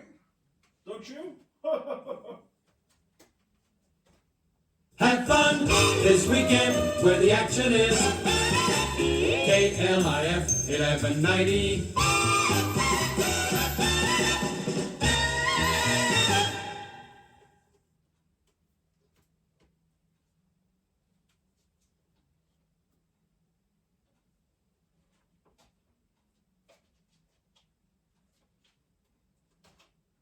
Don't cook tonight. Call Chicken Delight. Don't cook tonight. Call Chicken Delight. They will fill your appetite for dinner complete. Boy, what a treat. Delivered hot right to your door. Now I ask you, what are you cooking for? Why wash those dishes? Don't scrub that pan. Grab the phone and call the man. Ooh, what flavor in every bite? Don't cook tonight. Call Chicken Delight. Call Chicken Delight. Chicken Delight, ladies and gentlemen. War gods of the deep. Are they men or monsters, born before time began, raging up from 10,000 fathoms beneath the sea? Half devil, half fish, all evil. These are the war gods of the deep. Vincent Price rules a madman's empire, peopled by nameless terrors spawned of evil with the cunning of man, the body of a fish, and the ravening cruelty of the killer shark. Here in the deep, you will experience the most fantastic of adventures when you see War Gods of the Deep, starring Vincent Price, Tab Hunter, Susan Hart, and David Tomlinson, filmed in color scope from American International. War Gods of the Deep takes you deep into the new world of terror. Now playing at the Capri in downtown Fort Worth. The smog monster, spewing its poisonous venom over the earth. Only one force dared stand up to its overpowering evil. Godzilla. See Godzilla versus the smog monster. Two monsters battling for the domination of the earth. Godzilla versus the smog monster. An American International Pictures release in color, rated G. Godzilla versus the smog monster. The battle for life on Earth. Now playing at the theater driving near you, man. Konga. Not since King Kong has the screen exploded with such mighty fury. Defying bullets, bombs, rockets, standing 100 feet tall, sending an entire civilization into panic. Konga, in color and spectramation. Now playing at theater or drive-in near you. It's Grottu Orloff. Let's rock and roll, dudes. Thank you, Mr. President. And now we continue with the third hour of the Grottu Orloff show here. KLF, 1190, where it's 32 degrees out there. It's a beautiful Wednesday. Hopefully you're having lots of fun. KLIF 1190. Your fun spot. Where the action is. KLF 1190. Let's go. Teacher says I never do my homework, and I go out all night long. And Mama says she doesn't like my music, and Daddy says my music's wrong. But I'm proud to be a juvenile delinquent. Yes, I'm proud to be a juvenile delinquent.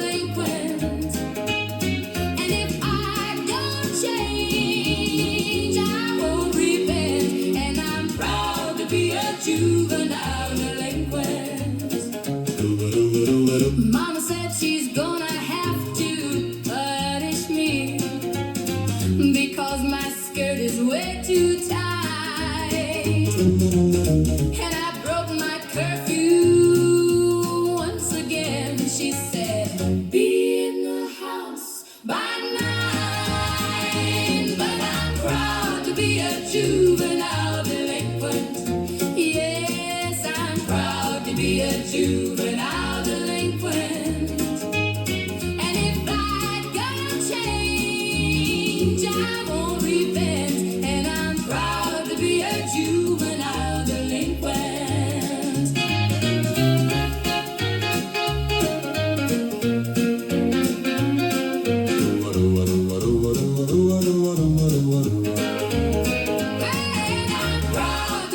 Juvenile delinquent, yes, I'm proud to be a juvenile delinquent.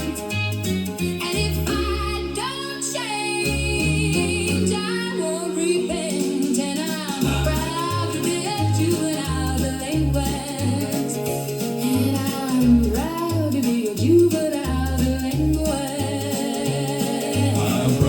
to be a juvenile delinquent.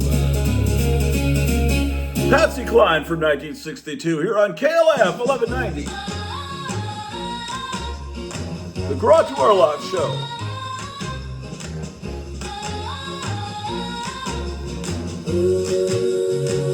Taco Bell is a cool hangout. You know we're always there without a doubt. Meet us at the Bell after school. It's so much fun because it's just for girls. Hey, hanging out in the restroom. Got all my friends are hanging out in the restroom. We love to get away, hanging out in the restroom. All my friends around me, hanging out in the restroom. We love to get away. We don't let the boys inside. We love to go there just to get away. Taco Bell is a cool hangout. You know we're always there without a doubt. Hanging out in the restroom. All my friends around me. Hanging out in the restroom. We love to get away.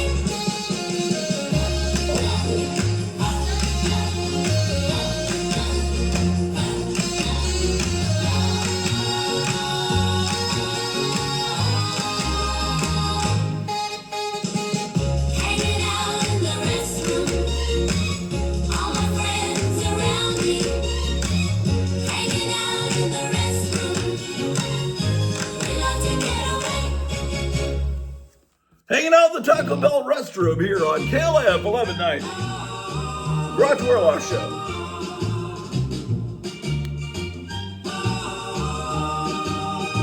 He said, what made me worry? The very first time I saw his face, and I got real flirty and tried to kiss him right in that gap. He said, I got a date, but I got in his way. I love Alfred Newman. I love Alfred Newman. I love Alfred Newman. Oh, yes, I do. When the world is in peril, he only laughs it off with a grin. I swear he can never, ever look at me with a straight face. He's dumb as a brick, but I don't give a shit. I love Alfred Newman. I love Alfred Newman. I love Alfred Newman. Oh, yes, I do. The girls wanna meet him. All the guys wanna meet him. He loves all the world with a big grin all the time. It's a sin, and oh my God, what a smile! I love Alfred Newman. I love Alfred Newman. I love Alfred Newman. Oh yes, I do.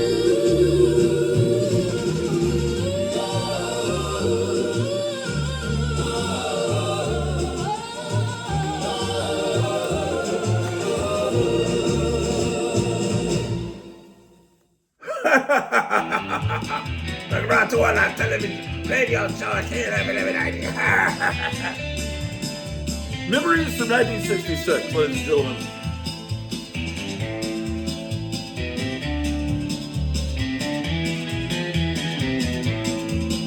Heading down the fucking highway, leaving Creston, Iowa, far behind.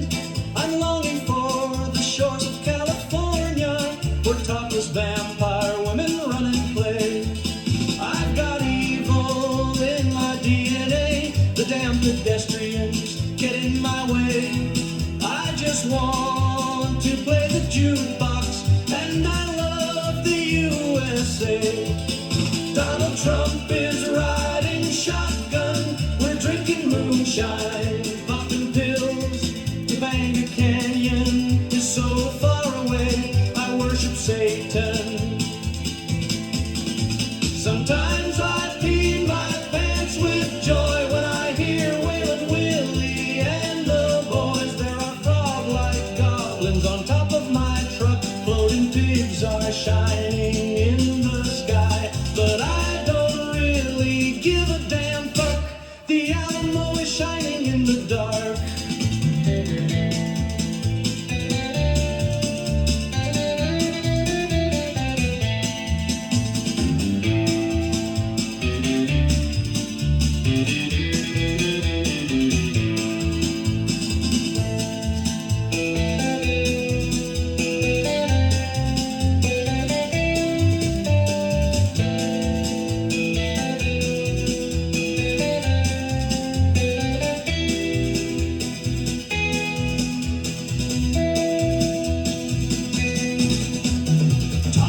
jealous vampire surfer girls shooting the curl. I wish you would join me. I'm a fat motherfucker who reads comic books and drinks beer. I have no fear of the highway patrol. My truck can fly and go underwater. I love you even though you're a hippie. Don't be a communist. Drink a beer.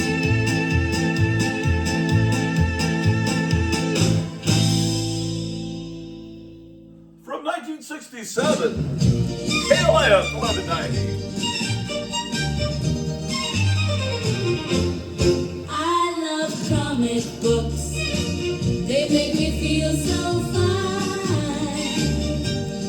When I read them, I just can't help but smile. Oh, Superman, please take my hand. Take me away to a magic land. When I see your face, I can't resist. So don't keep me waiting. I need a kiss. Oh, Superman, please take my hand. Take me away to a magic land.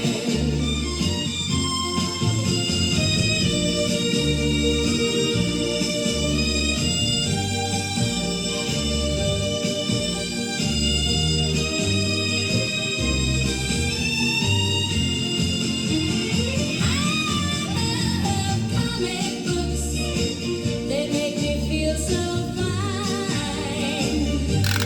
When I read them, I just can't help but smile. Oh, Superman, please take my hand. Take me away to a magic land.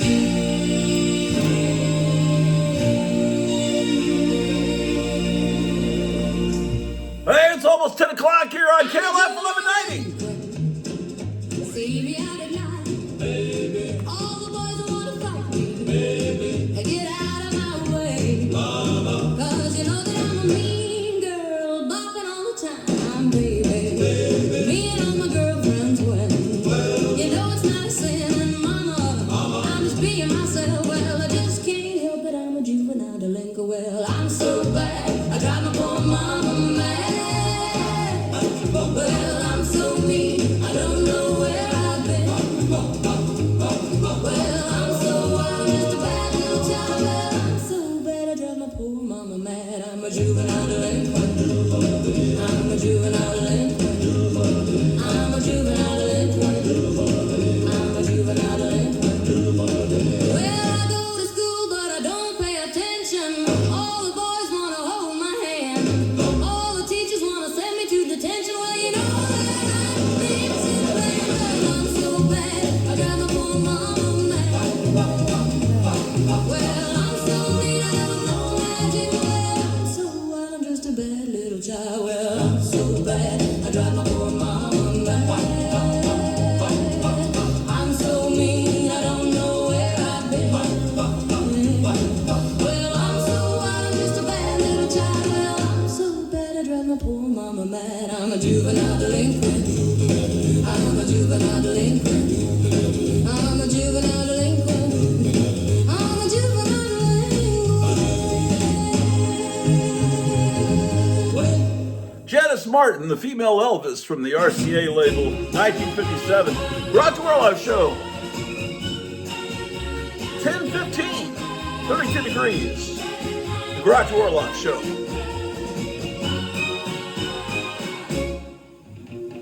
Mommy dear and daddy sweet. My friends say I shouldn't read all those magazines, but I must say there's just no better way to spend a Saturday. Horror and crime comic books. Ooh, horror and crime comic books.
That's Gloria Gaynor with Kung Fu Disco from 1977 here on the Grottu Orloff Show.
Hey, it's Donald Trump here on Grottu Orloff Show.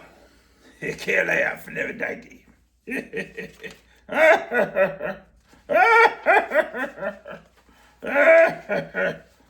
I'm going through memories here, ladies and gentlemen, here in the KLAF studios. All this stuff I've dug up out of the archives, old advertisements, old high school newspapers. Oh, such memories. I wish you could see it. Let's see.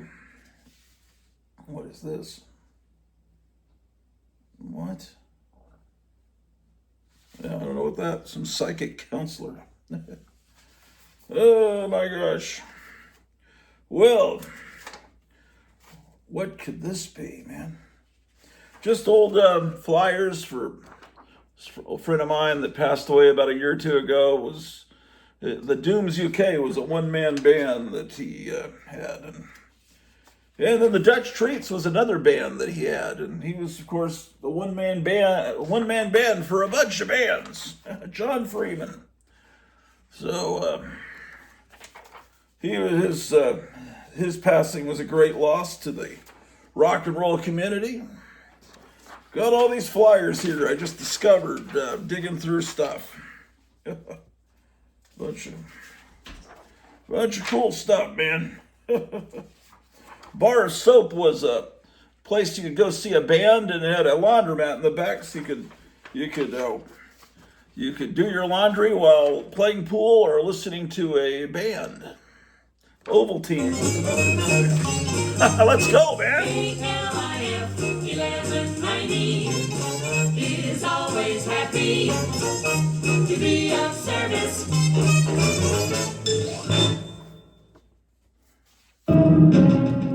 A great new motion picture in the world's newest motion picture process, Cinemagic. The wonder of the added fourth dimension. With Cinemagic, you are actually on the first rocket ride to Mars in the Angry Red Planet. You feel the dizzying heights of their fantastic city of mile-high building. You'll shiver as you ride the River of the Dead. Your depth perception will increase 1,000-fold as you look into the waters that lead to foreverness. And the terrors you meet on Mars are beyond man's imagination. The rat-bat spider. So real in Cinemagic, you'll feel the crazed stare of its blinded eyes, the tearing shock of its iron claws, the giant amoeba. Like an earth germ only 100 million times larger. Thrills, shocks, terrors, and your first glimpse of the life and the world of Mars. All are yours to experience in the Angry Red Planet in Eastman 5250 color from American International. Now playing at the theater drive-in New York. The fantastic duel of the century, the most ferocious battle in history. The flesh and blood King Kong fights his most incredible enemy, a 60-foot robot King Kong forged of super steel. King Kong escapes. All new, all thrilling in Technicolor. King Kong battles missiles, monsters, and a King Kong of steel. King Kong escapes. A Toho Company limited picture, universal release. Now playing at the Century Ford Drive-In in Grand Prairie. Bruce Lee is gone, but his supreme style of fighting goes on and on in Goodbye, Bruce Lee, his last game of death. Bruce Lee, he's more than a memory to his millions of brothers of all colors, and now he's back. Hear Kareem Abdul-Jabbar talk about the mysterious death of his close friend and teacher Bruce Lee, and see exciting footage of Jabbar and Lee in actual martial arts competition. Goodbye, Bruce Lee, his last game of death. Bruce Lee, the Muhammad Ali of martial arts, who fought his way from the ghettos of Hong Kong and San Francisco to become the most exciting fighting legend of our time. And now he's back. Terry Levine presents an Aquarius Films release. Goodbye, Bruce Lee, his last game of death. Rated R, under 17, not admitted without parent. Now playing at a theater or drive-in New York. 1190. The Grottu Orloff Show here on KLIF.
that we met, I could tell you'd be hard to forget.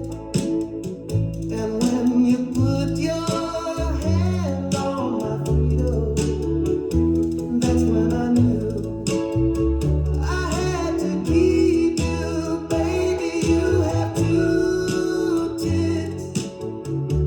Let me show you where Frankenstein lives. And you know you're on the cover of Famous Monster. KLIF 1190, man!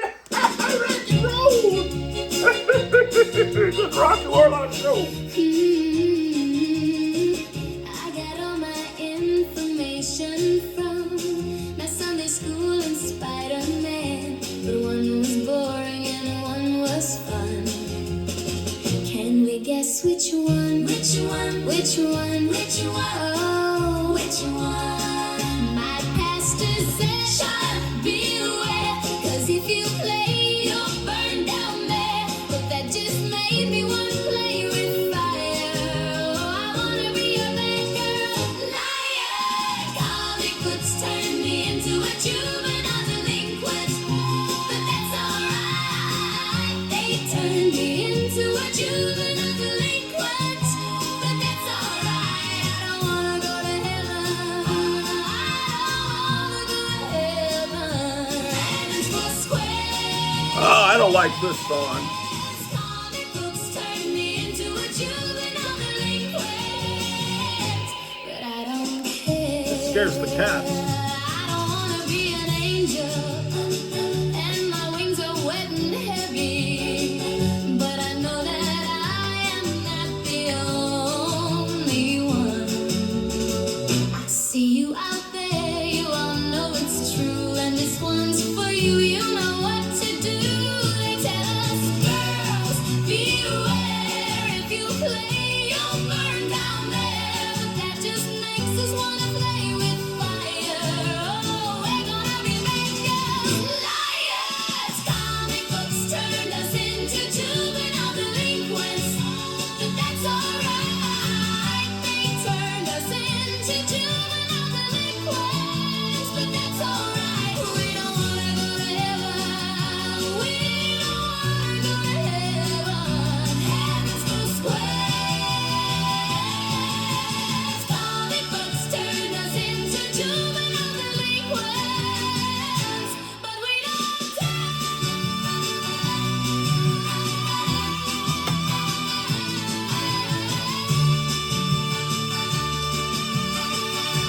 Hey, well, the Nephilim that control the AI robots added that shit into that song. I disavow that song, that anti-heaven stuff. That's the evil robots, the evil demons added that in. KLIF. While I've been howling at the moon, and baby, I've been hearing things. I bet that she's been drinking you. Oh, to hold the beast inside of you. The way that I was born to do. So I can smell the blood on you. And she will never love you as much as I love you. I would never hurt you the way that she would do. So now it's her or me, the werewolf or the vampire queen. She tries to tame the animal. I can't control myself at all. But you say that's the fun of it. And baby, don't you realize when you look into my eyes, you're staring at your greatest fear. But you can hear the heartbeat here. And she will never love you as much as I love you. I would never hurt you the way that she would do. So now it's her or me, the will.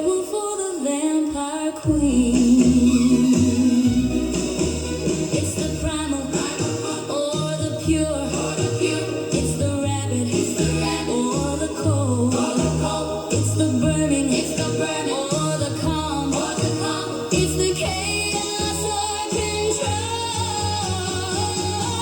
And she will never love you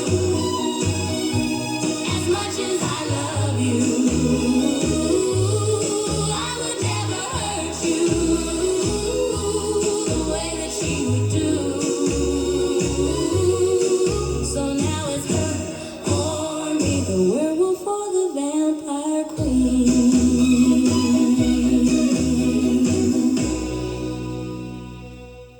The werewolf versus the vampire woman here on KLF 1190.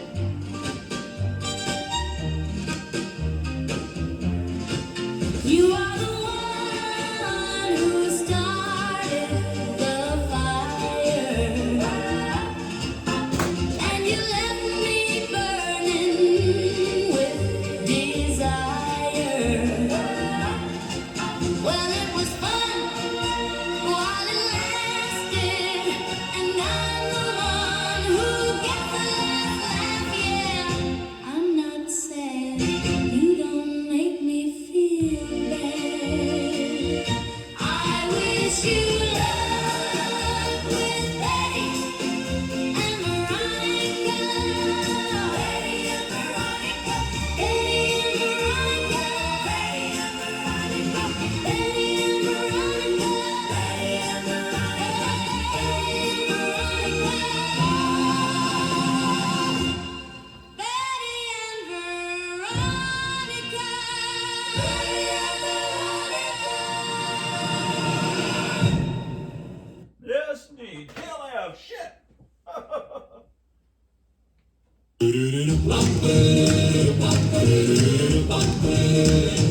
Well, it started with a tickle in my throat, and it grew and grew till it burst out of me, and it's a gas. Oh yes, it's a gas. It's a gas. Oh yes, it's a gas. And I'm just trying to let the world know it's fun to have Tourette's. Shit, I love you, motherfucker. Oh my goodness gracious, golly me, oh my. Have you ever seen a side as wonderful as I? Have you ever met a girl who's ever felt so fine? It's fun to have Tourette's. So it started with a shiver in my bones, and it burned and burned till it burst out of me, and it's a gas. Oh yes, it's a gas. It's a gas. Oh yes, it's a gas. And I'm just trying to let the world know it's fun to have Tourette's. Shit, I love you, motherfucker. Oh my goodness gracious, golly me, oh my.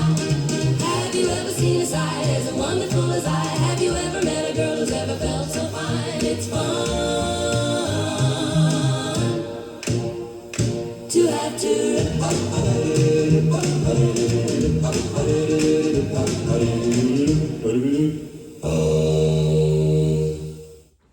Well, it started with. Sorry. I'm distracted. KLF 1190. I got my notebook in my pocket, pencils behind my ear. In case you missed it when I dropped it, let me say it crystal clear. The world's been waiting for a genius. Well, look no further than right here. It's hard to believe it, I must confess. It's the Dunning-Kruger effect. I think I'm God's gift to all of you, though you might beg to differ. If you're a dreamer, mine's coming true, and at least that's what I figured. I didn't always know I was this brilliant. I only found out yesterday. Well, how about that? Oh, can you guess? It's the Dunning-Kruger effect. I don't know how to say it without seeming full of myself. I know you wish you could play it like me, but you probably needed some help. They told me no, but I was born to rock and roll. I'll never settle for less. Well, you don't believe it? I bet. It's the Dunning-Kruger effect. I think I'm God's gift to all of you, though you might beg to differ. If you're a dreamer, mine's coming true. At least that's what I figured. I didn't always know I was this brilliant. I only found out yesterday. How I groove.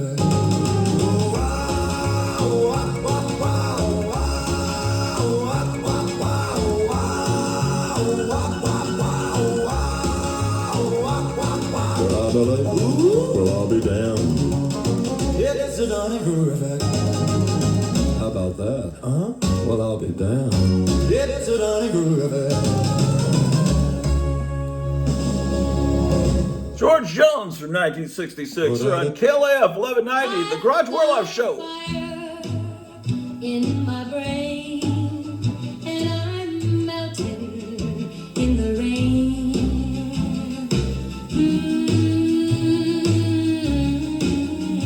Cause it's fun to be mentally insane. I don't sleep, I stay awake all my nights, bled with my days, and my life's a black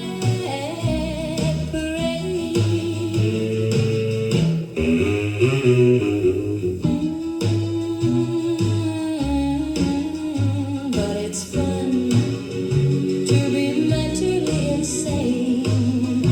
When I'm dreaming I'm a hurricane, yeah. It's fun to be mentally insane, yeah. It's fun to be mentally insane.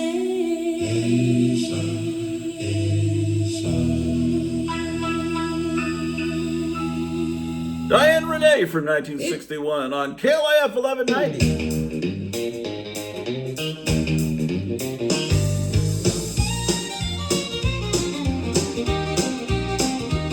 I was out hunting with my daddy and a gun when I first heard that ape man holler in the sun. He looked so wild and free with the apes up in a tree. It was then and there I fell in love with Tarzan. Oh, Tarzan, king of the apes, I am in love with you. If you knew the way I felt, you'd love me too. You're the lord of the jungle, Tarzan, but I'm a lady true. You ought to come on down, my love, come on down, Tarzan. From the apes, he'd left the throne of the family and of the queen for a jungle life, and his senses stayed so keen. If I could see him smile, if I could hold him for a while, he'd be the king of the world if he was my man. Oh, Tarzan, king of the apes, I am in love with you. If you knew the way I felt, you'd love me too. You're the lord of the jungle, Tarzan, but I'm a lady true. You ought to come on down, my love, come on down, Tarzan, from the apes.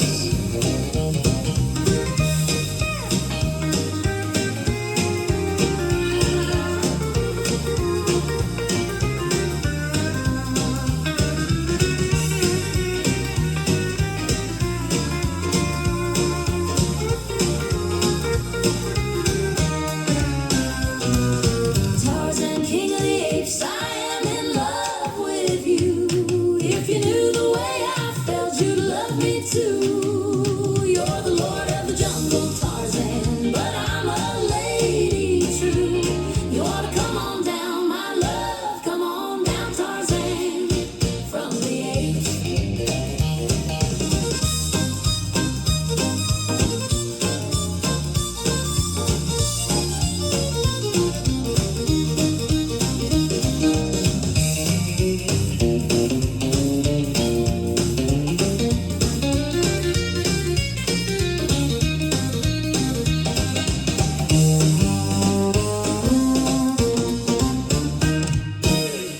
Oh my gosh, it's a cat attacking my leg.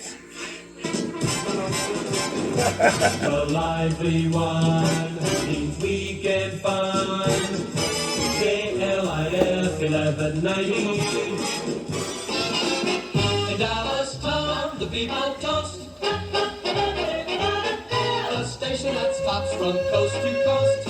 Good listening on KLIF. This cat is frisky, man. My God.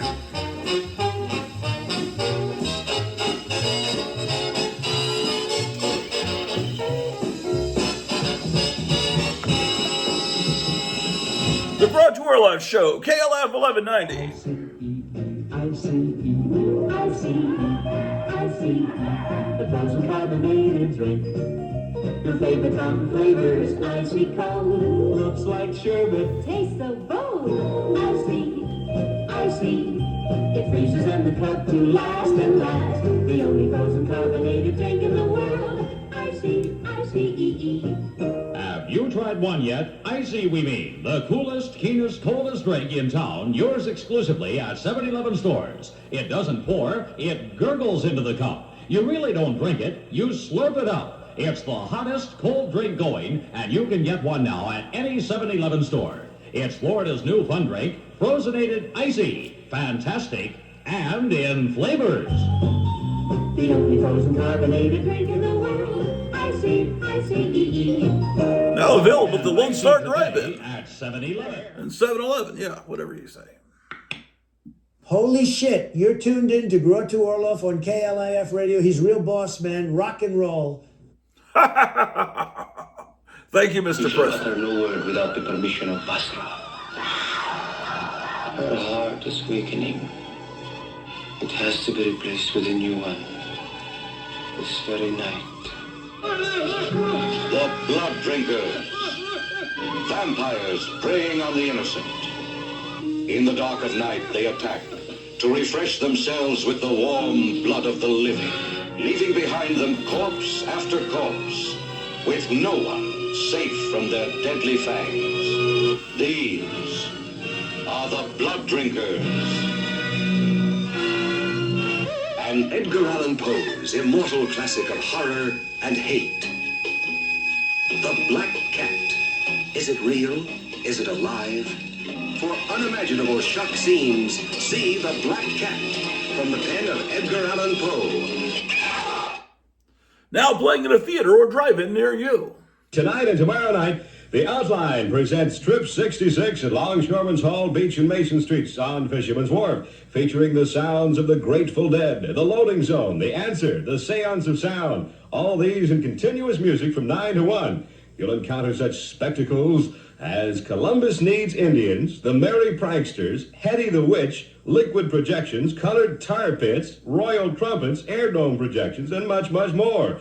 4 full hours of ceaseless entertainment and happenings in this, the biggest and best Trips Festival yet. Don't miss out on this electronic performance at Fisherman's Wharf in Longshoremen's Hall. It's happening tonight and tomorrow. It's out of sight. It's Trip 66. Tickets available at the door, $2.50 each. Be sure to get there early. Yeah, buddy.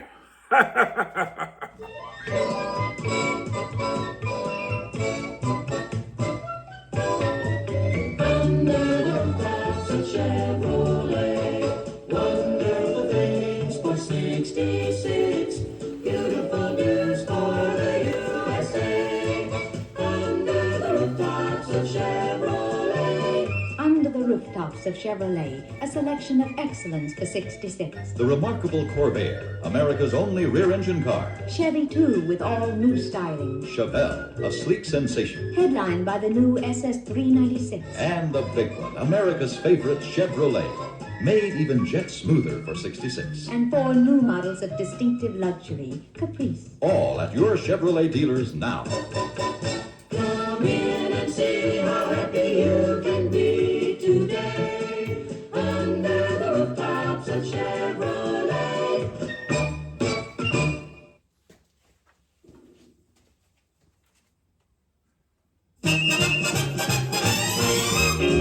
KLIF, first in Dallas, with sports at 45.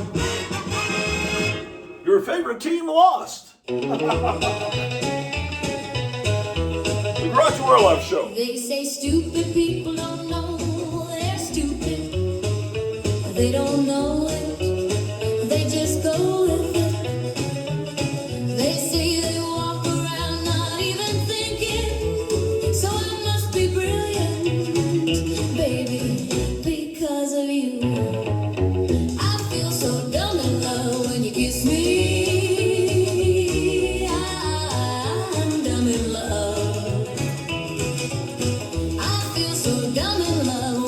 kiss me, I'm dumb in love.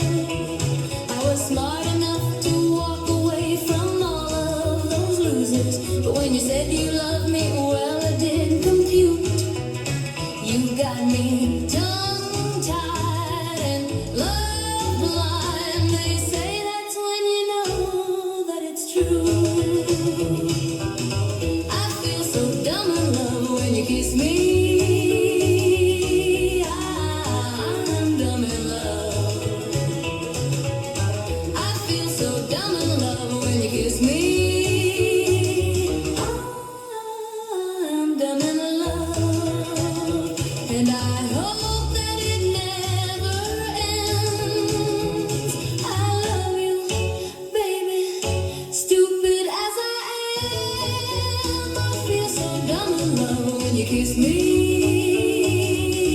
I'm dumb in love. I feel so dumb in love when you kiss me.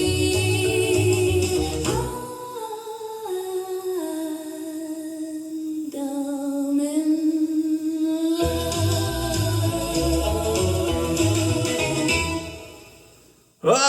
Barbara Crampton from 1962, ladies and gentlemen. KLIF 1190. Cadillac. I said, good golly, baby, he could be my cat daddy. And then you started talking, and it just went on and on and on and on and on. So I turned to my friend and I said, have you heard of the Dunning-Kruger effect? You were too busy talking to hear me, so you haven't heard of the Dunning-Kruger effect. Maybe someday you'll know what I mean.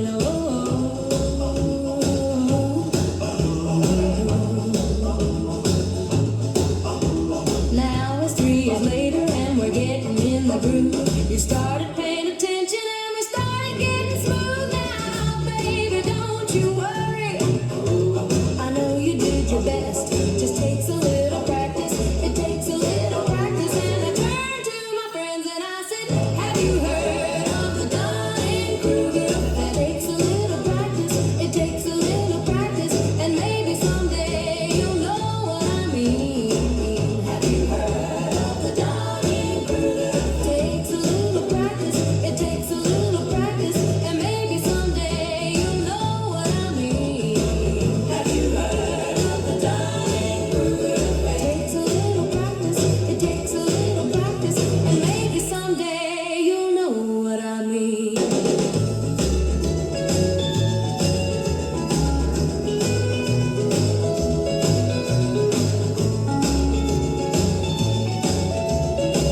Have you heard of the Dunning-Kruger effect? Takes a little practice. It takes a little practice.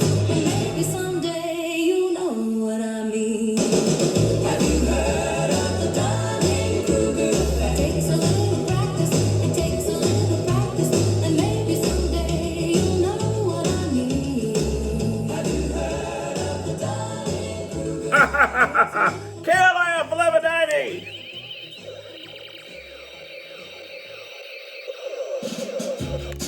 The Grottu Orloff Show.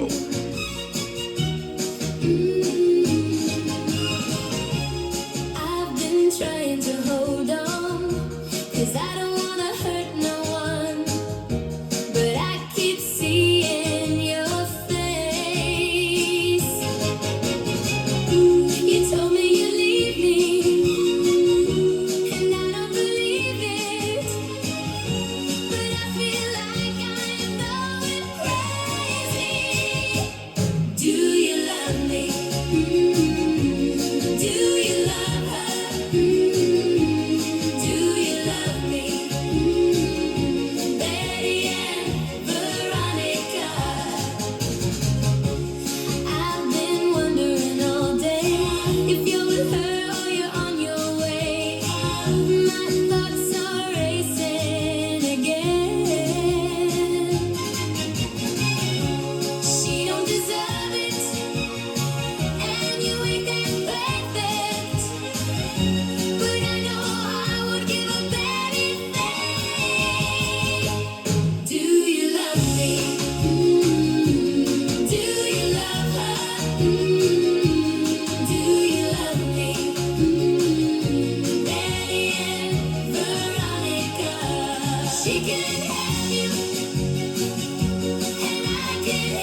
Do you love her? Do you love me?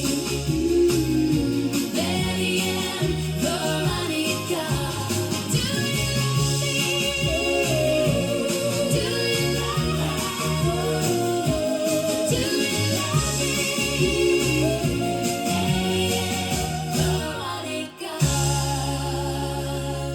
Sophia Hansen from 1962 here on KLF 1190, the music of your life.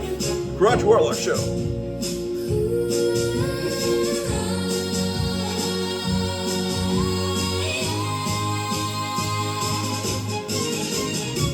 It's funny how you never call, and I wonder if it's true. When you say you love us both, do you love me like you love her too? And we both know that it ain't right, but if you leave her, I'll take your side. But if you stay, I'm still on your side. And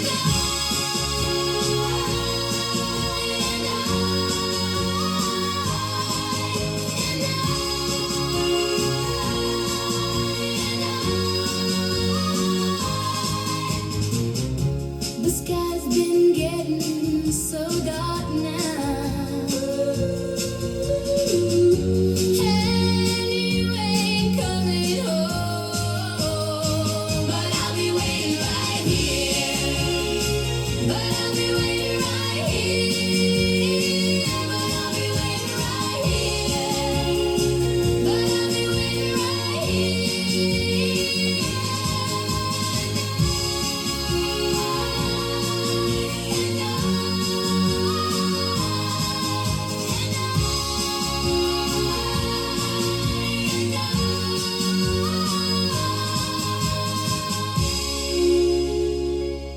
The Grottu Orloff Show, Wednesday morning. It's actually almost noon. Actually, Alex Jones is about to come on. What am I thinking, man?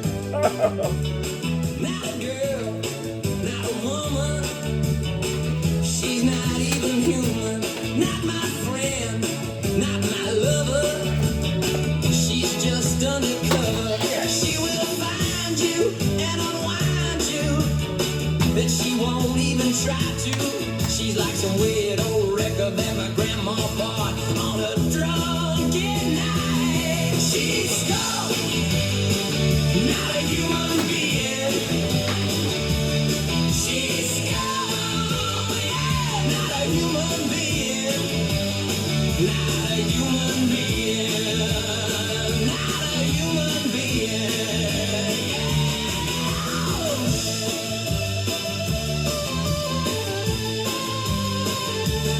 Not a beauty, not a treasure, not even guilty pleasure. She will fake you and forsake you, and then recreate you.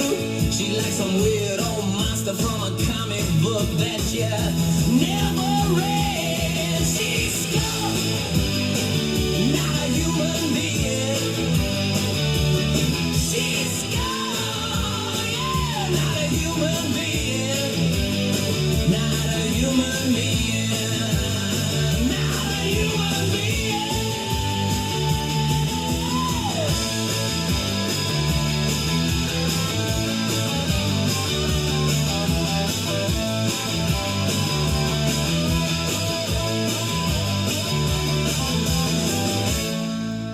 The Standells from 1964 here on the Grottu Orloff Show.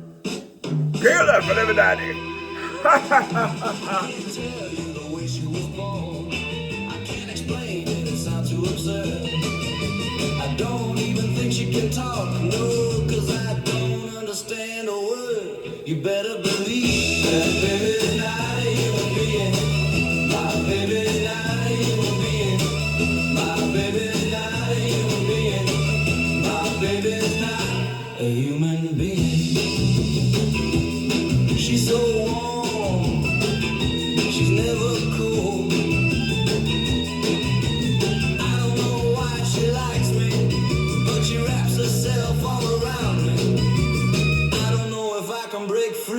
You better believe my baby's not a human being.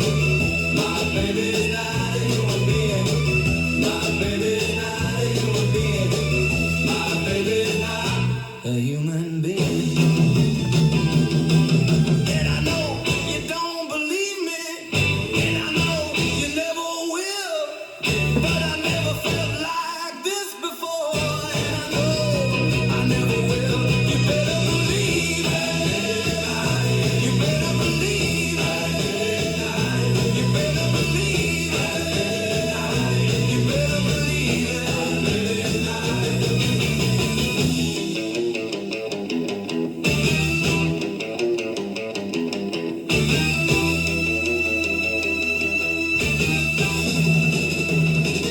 I can't tell you the way she was born. I can't explain it, it sounds too absurd.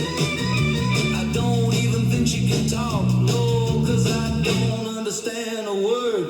You better believe my baby's not a human being. My baby's not a human being.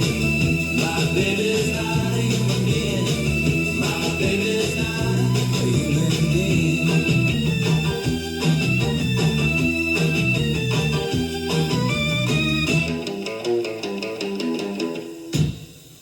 The Animals from 1965 here on KLF 1190, the Grottu Orloff Show. Straight up 11 o'clock. When I met her, she was all dressed in leather, like a hurricane coming. Said things are gonna get better, but things got worse. I know I should have split, and now she living in my house like a pile of shit. She's a pile of shit. She's a pile of shit. She's a pile of shit. She's a pile of shit. She's a pile of shit. She's a pile of shit. Yeah. She keeps on bitching about the kitchen. She's throwing fits about every damn thing that I fix. Says she got some friends that she wants me to meet. But when they all come over, there's nowhere to sit, 'cause they're a pile of shit. Pile of shit, pile of shit, oh, pile of shit, pile of shit, pile of shit, yeah.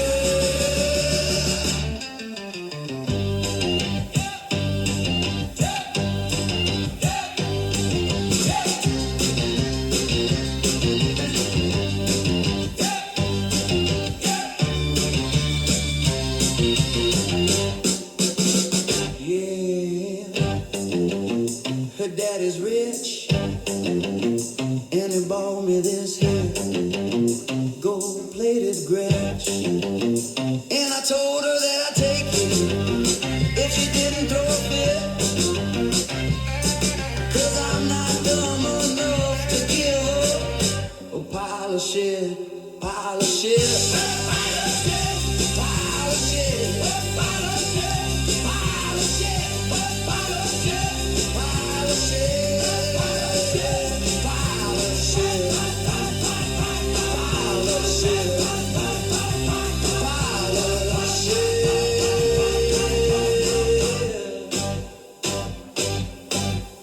This cat is attacking my foot. Son of a bitch.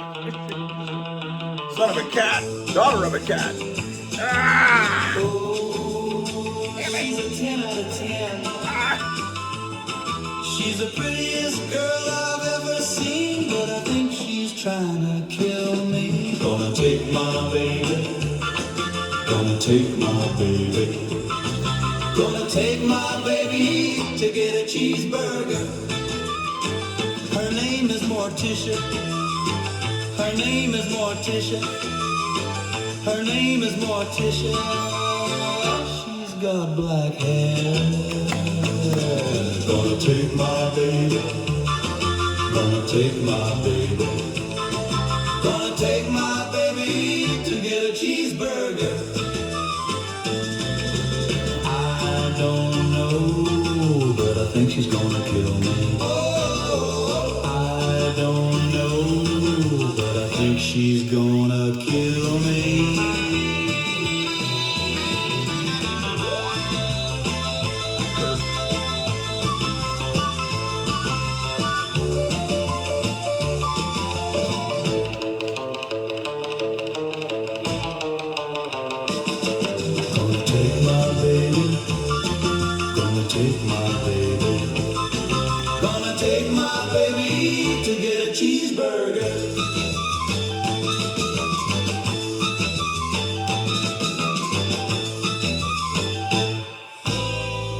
The 007s from 1965. I'm going to take my baby to get a cheeseburger. It is the Grottu Orloff Show. We're winding down today's broadcast.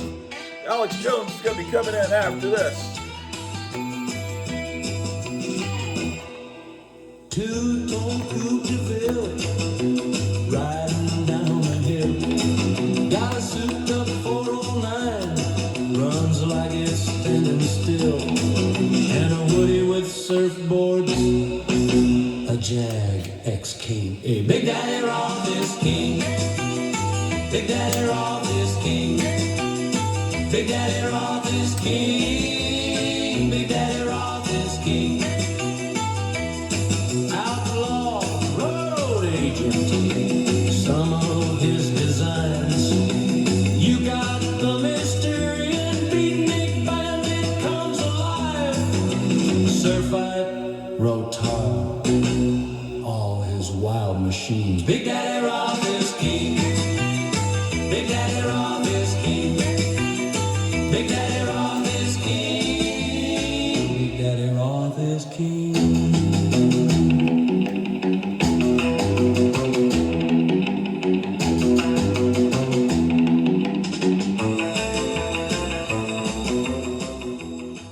Big Daddy Roth is king here on KLIF 1190, the Grottu Orloff Show.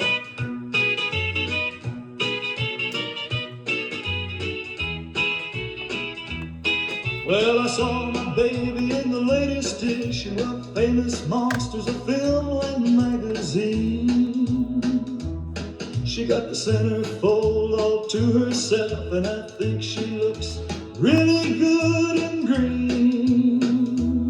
She got the 50s monster cool about her with those little green boobies and those googly eyes, that big flat head and the long legs, and I love it when she screams.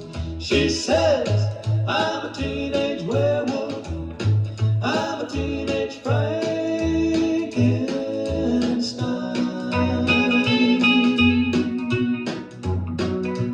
and I'm dead. Well, she was the coolest chick at the hop, the only one with 8 arms and 7 heads. Well, she didn't eat meals like the other girls. She was more of a Taco Bell girl. She was the cutest thing I ever saw, with those little green boobies and those googly eyes, that big flat head and those long legs, and I love it when she screams. She says, I'm a teenage werewolf, I'm a teenage Frankenstein,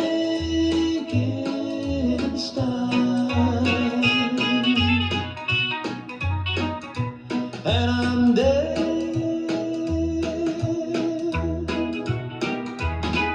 I know it's only been a week since they laid her to rest, but little darling, she knows best. She says, I'm a teenage werewolf, I'm a teenage Frankenstein,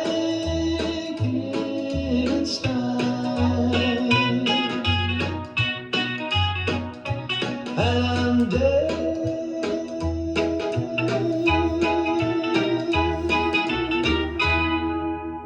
$11:10 in the AM here on Holy KLF. Oh, shit. shit. You're tuned in to Grottu Orloff on KLIF Radio. Motherfucking great, man. Wow, dude. Thank you, Mr. President. And you are indeed tuned into the Grottu Orloff Show here on KLF 1190, where we're winding down today's Wednesday broadcast. Alex Jones is coming in a few minutes.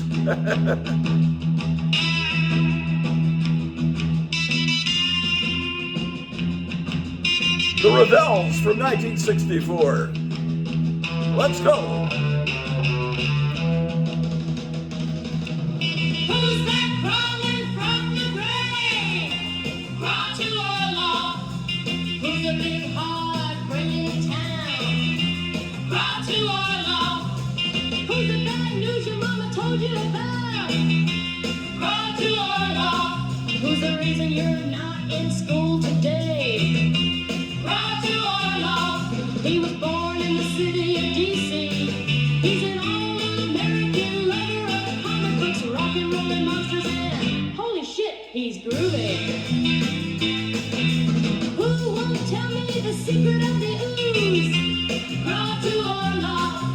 who's never met a house cat he couldn't lose.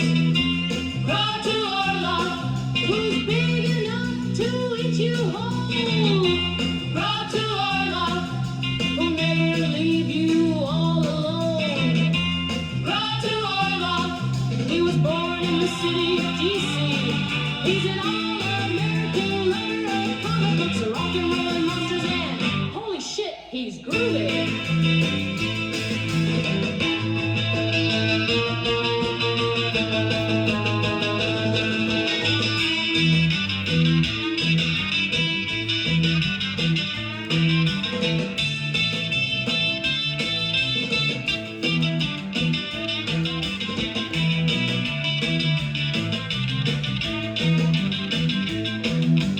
Who's got an ace up his sleeve?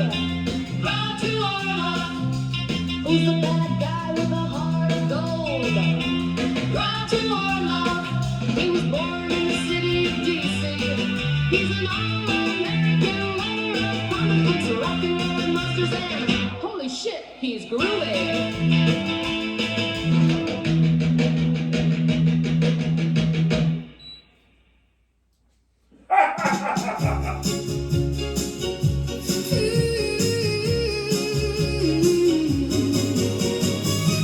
I've been trying to hold on, 'cause I don't wanna hurt no one.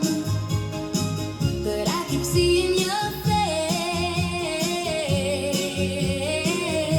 You told me you'd leave me, and I don't believe it. But I feel like I am going crazy. Do you love me? Do you love her? Do you love me? Betty and Veronica, I've been wondering all day if you're with her or you're on your way. My thoughts are racing again. She don't deserve it, and you ain't that perfect. But I know I would give up anything. Do you love me? Do you love her? Do you love me? Betty and Veronica, she can have you, and I can have you, but I don't wanna share. I can have you, she can have you, but I don't wanna share. I can have you, she can have you, but I don't wanna share. I can have you, she can have you, but I don't wanna share. Do you love me? Do you love her? Do you love me? Betty and Veronica, do you love me? Do you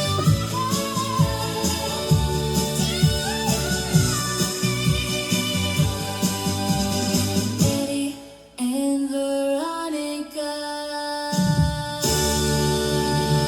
The Archies from 1969. Hey, Alex Jones is a little bit late. He's supposed to have arrived 15 minutes ago, so we'll keep playing music.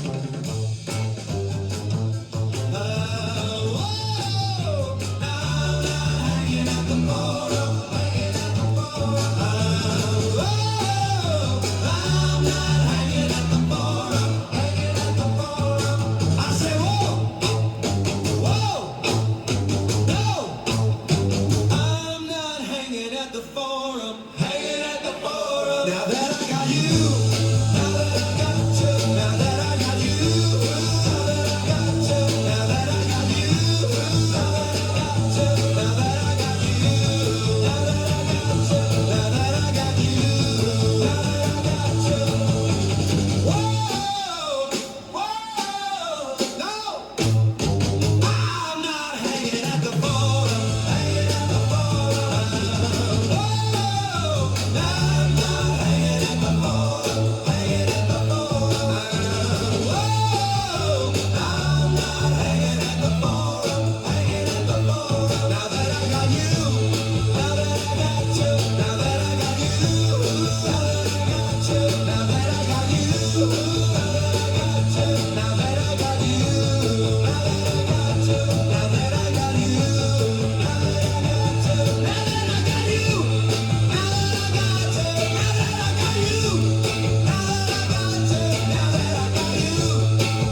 Forum 303 Mall here on the Grottu Orloff Show. KLIF 1190. Time to get up, get out of bed. Come on, Dallas, and get ahead with Wonderful. K-Box in Dallas. Yeah, man, it's 11:15 in the morning. Get out of bed, man. It's time to get out and be productive. Skinny girls, and you skinny young men, too. Let's face it, if you're thin, skinny, and underweight because of poor eating habits, you just don't feel confident of your appearance in a bathing suit. Maybe you've tried to put on weight but don't like loading up on sugary syrups, fishy oils, or greasy mixtures. Well, chances are you haven't tried Weight On. Weight On is the amazing new discovery that helps fill out cheeks, bust line, chest line, hips, thighs, skinny arms and legs. And as the entire figure develops, then girls look more feminine. Young men look more robust without that thin, skinny appearance. Fast, easy gains of 5, 10, 15 pounds and more reported.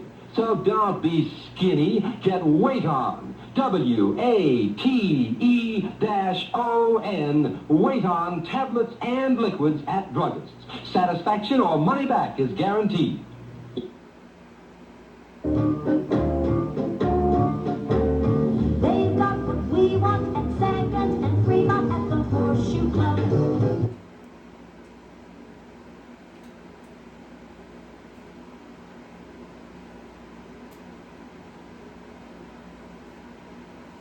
Okay, we can wait all day for Alex Jones to show up. I'm going to go ahead and let the station be on autopilot, playing records until Alex Jones shows up to start his DJing gig. It's supposed to have started at 11, and it's 11:17 according to my official KLAF clock. So we've hooked up the dehumidifier. Okay. Everything seems to be in order. Let's go up and look at some more comic books, ladies and gentlemen. Maybe we'll get to those great 1970s Doctor Strange comics this afternoon. Okay. It's supposed to get up to 62 degrees today, I think, is what I heard. And then yesterday it was snowing, so what can you say? The weather here in Texas is crazy. Or is it Virginia? I can't remember what state I live in.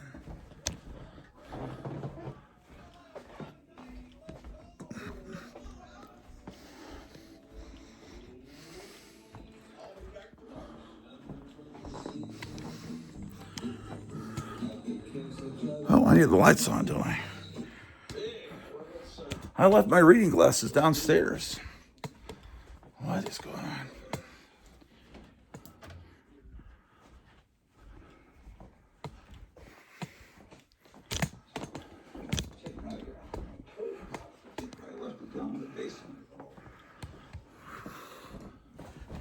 All right.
Just in time for our country's big celebration, the Kid's Guide to America's 250th birthday is here, and it's free. Germans have figured out a way to increase water pressure by 15 times without using any energy. This new under $50 pressure accelerator potentially taking the fight to the bad guys in a way that Pam Bondi seems unwilling or incapable of doing. and yet he was kept out. Why? Because he was targeted in previous years with an Israeli underage sex blackmail ring similar to Jeffrey Epstein, having to do with rescuing an Israeli. Okay, I found another pair of reading glasses. Completely filthy, but well, see, Alex Jones is not on his show, and he didn't show up at the KLIF studios, so seems to be AWOL. Okay, let's see. What do we have here to look at? Okay, we were looking at DC Superstars, right? Dead Man. Yeah, death. Oh. What is this? I apparently have an issue of Deadpool. That's amazing. I didn't know I would ever own anything like that. Don't like Israel rather than rescuing our country. This is another copy. So it's just been disappointment after disappointment. The latest is Joe Kent. And I would not be surprised in the slightest if our... I guess this is a Deadpool that's got explicit content. Let's go to this video with Senator Warner asking Tulsi Gabbard about the president continuing to say he was shocked. Deadpool 41. I don't know. I had absolutely no idea. Oh, okay. Here we have Deathlock #1 from the 1990s, the shiny comic era. I actually have an answer. I actually know exactly why he was shocked at this. Deathlock. I never really think of Deathlock outside of the 1970s. Okay, here's a art school looking cover.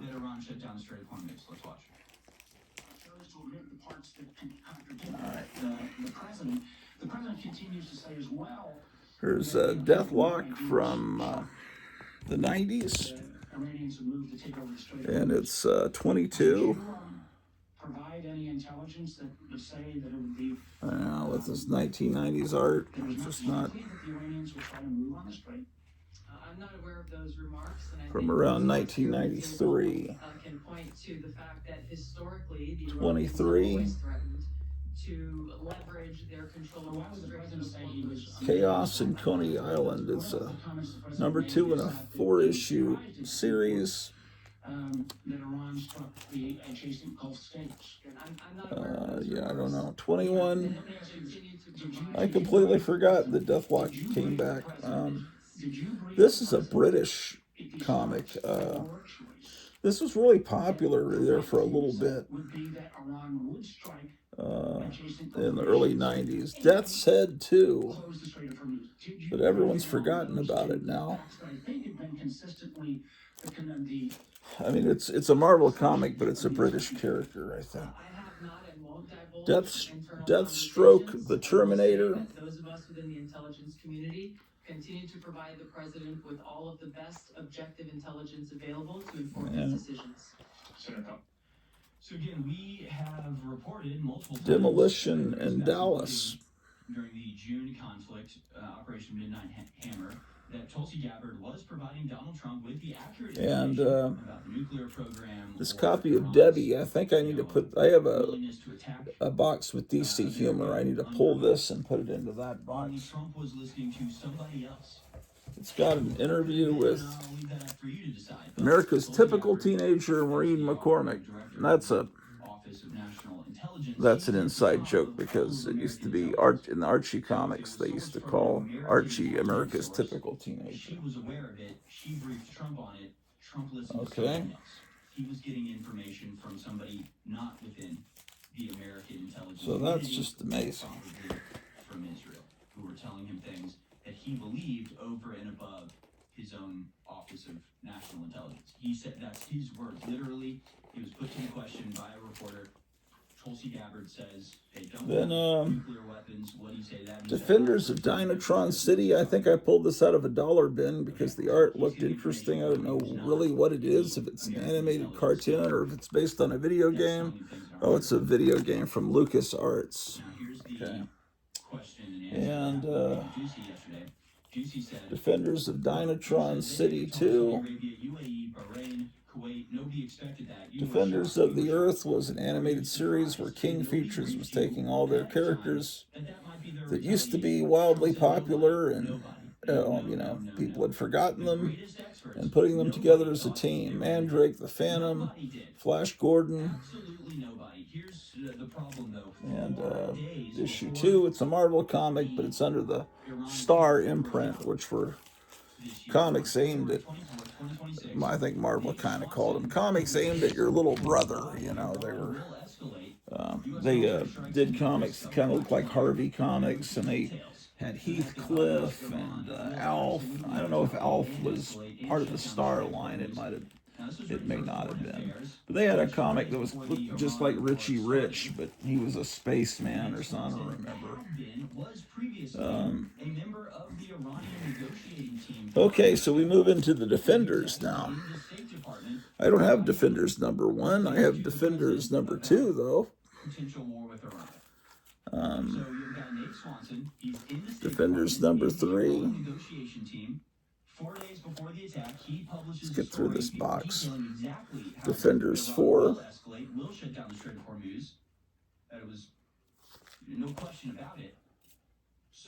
I don't have 5. Here's 6.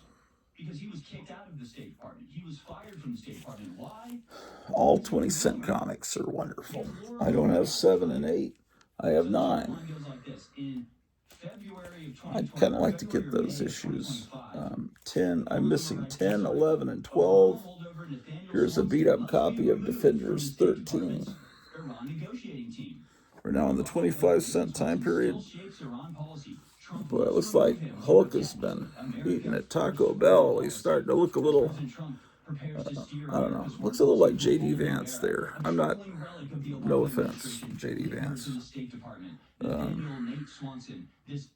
And Valkyrie looks a little like Erica Kirk there. Oh, well, look at this. 2-page spread. So Laura Loomer writes an article about Nate Swanson, saying he's an Obama holdover, he's not trustworthy. 13. Then I have a pretty decent copy of Defenders 14. Orders and directions, fires Nate Swanson, fires the one guy that was telling them about the retaliation. At this point, it's still a pretty normal comic. Later on, the Defenders changes and becomes like a kind of a demonic comic where they're always fighting demons and stuff. Magneto and his Brotherhood of Evil Mutants show up in this issue, number 15.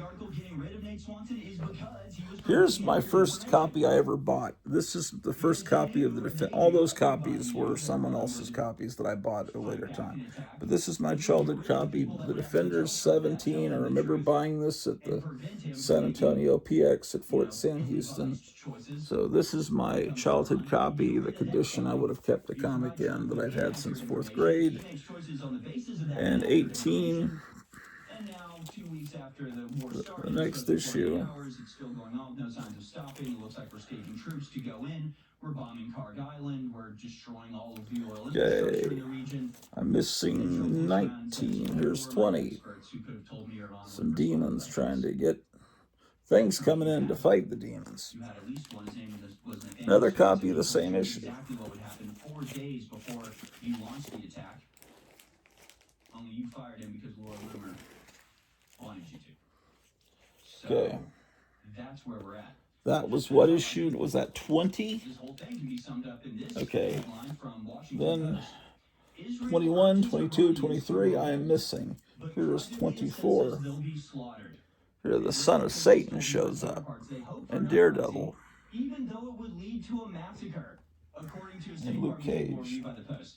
See, That's 24. I'm missing 25. Here's 26. urges I'm missing a lot of the early issues. 27. The Badoon women are far more savage than their men. Unless I strike swiftly, Hulk and Valkyrie are doomed. Hulk and Valkyrie are in trouble. There's some weird swamp women about to get them, and Dr. Strange is coming in to rescue them. Amazing. Amazing. Another copy of the same issue. I'm missing 28. Here's 29.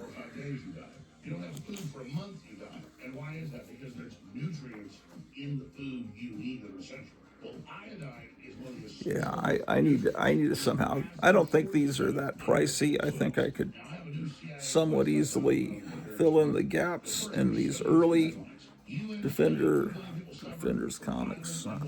Maybe 29. Then here's 30. Here's another one. Salt Smarts. How iodine has increased America's IQs. Just a fun comic. They put it in 15-20-point increase. My point is, this is a known fact.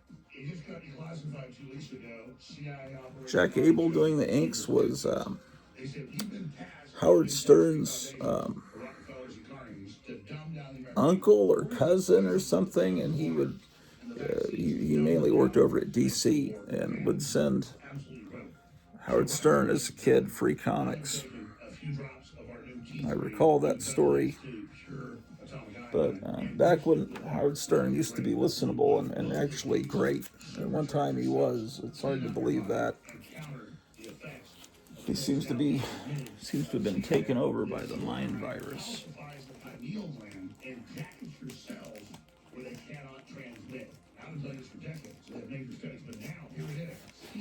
Okay. Here's 31. I really need to change this bag. Look at that. Horrible. 31. Missing 32. I have 33. The reason some of these don't have bags, they had bags, but the bags look like that. And I thought maybe the comic's better off without the bag. I don't know. I don't know. Let's see. It's just time to change them. That was 33. Here's another one. It's actually the next issue, 34.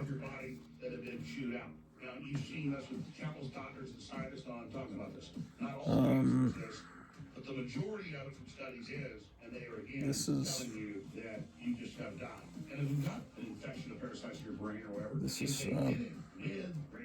April 19.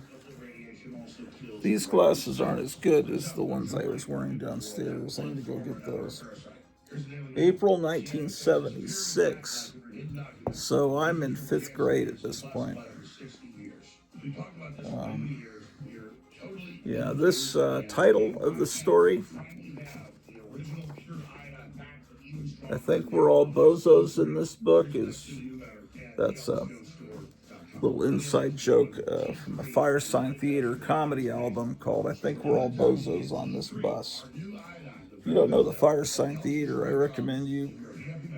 Well, you can seek out their albums, but it's easier to just listen to them on YouTube, you know. That's the lazy way to do it nowadays. What you need to do is look up, what was the album that had look up Nick Danger, Third Eye, their parody of an old-time radio show. I think that's on the album. Is it called How Can You Be in Two Places at Once When You're Not Anywhere at All? It's the one that has the Marx and Lenin, except it's Groucho Marx and John Lennon. Look for that image. That's the one to introduce yourself to the comedy stylings of the Fire Sign Theater. They were DJs in Los Angeles, radio DJs that did comedy skits, and then they started doing comedy albums. 40. And it's kind of like the early EC Mad mixed with psychedelics. 41. So, okay, I'm missing 42. Yes, here's 43 with a Jack Kirby cover. That's pretty cool. That's pretty great. You're going to want to buy this stuff as soon as humanly possible. We're not going to slow down in terms of delivering you the news and getting you the reports and just all the stuff that we normally do. That's not the $6 Million Man action figure. There is going to be a time this we're is not able to maybe sell some of the logos or brands Here's that we have sold, right? Legally. I've got another copy and another copy. I've got 3 copies of 43. I do not have 44. I have a 45 that looks like it came from a Whitman pack. Too long of a time, they're going to be extremely rare and probably very And valuable. then I'm not giving financial I'm missing advice by any 46. means, but do it. I have 47. And put in safe.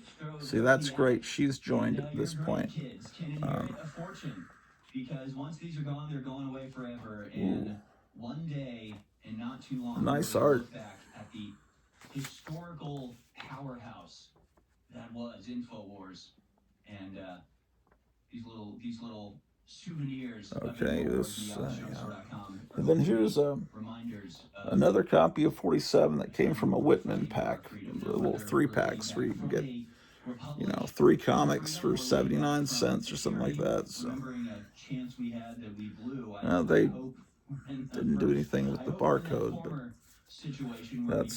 that's what that is. 47, symbols of our victory, symbols 48. of the struggle before the ultimate revolution. I don't think I've ever asked Kevin to go through his Defenders comics. I don't think I have. Maybe he has some of these issues that I'm missing. 49. Because people don't really collect this comic. I don't think the Comic Tom crowd looks for this comic because it's not something they care about. I like that Marie Severin art there. Trifecta iodine tincture. She was great. Absolutely great. The uses are innumerable. Like beyond it, just go, It's a very Jack Kirby looking Moon Knight, but it's not Jack Kirby. It's Keith Giffen and Mike Royer art. What uses does it have?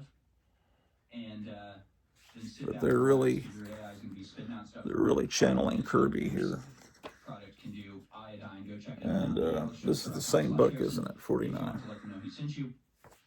And with that, we go to some more Okay. clips from the hearings that were occurring earlier today with Tulsi Gabbard and others from the intelligence community. Oh, they had some hearings with Tulsi Gabbard today, and I missed it. Talking about the intelligence community assessment Oh, I gotta watch that. the world battlefield and where World War III or IV, depending on who you ask, it goes from here. So debate.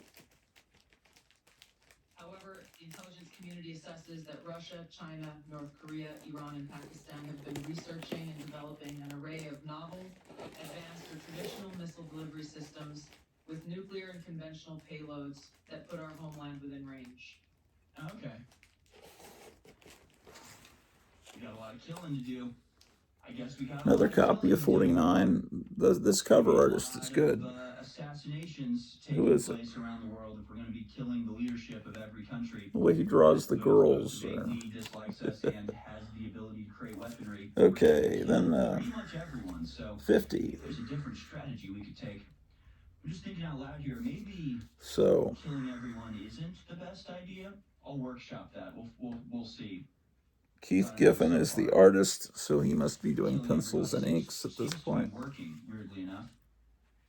Let's go to clip 9 here. This is Senator. This is when the Godzilla comic came out. They were doing the Classics Illustrated imitation at this point. Iran truly was a threat where they were in Here's their the Defenders Long Island Hangout. Let's watch. The head of the National Counterterrorism Center resigned. Oh, this is, I did O again. This issue of 49. Is there anything to indicate that Iran had ceased in its nuclear ambitions or in its desire to continue to build? This must have come from Night Tiger. It's got writing on the back. American troops and 49, July 1977. River Monster Comics, 9/30/23. Then it says Early Moon Night. So that must be the store he bought it at. September 3rd, 23. That's interesting. I've just never thought to write the day I bought a comic. It's a cool idea. But where's River Monster Comics? That sounds like a great name for a comic store.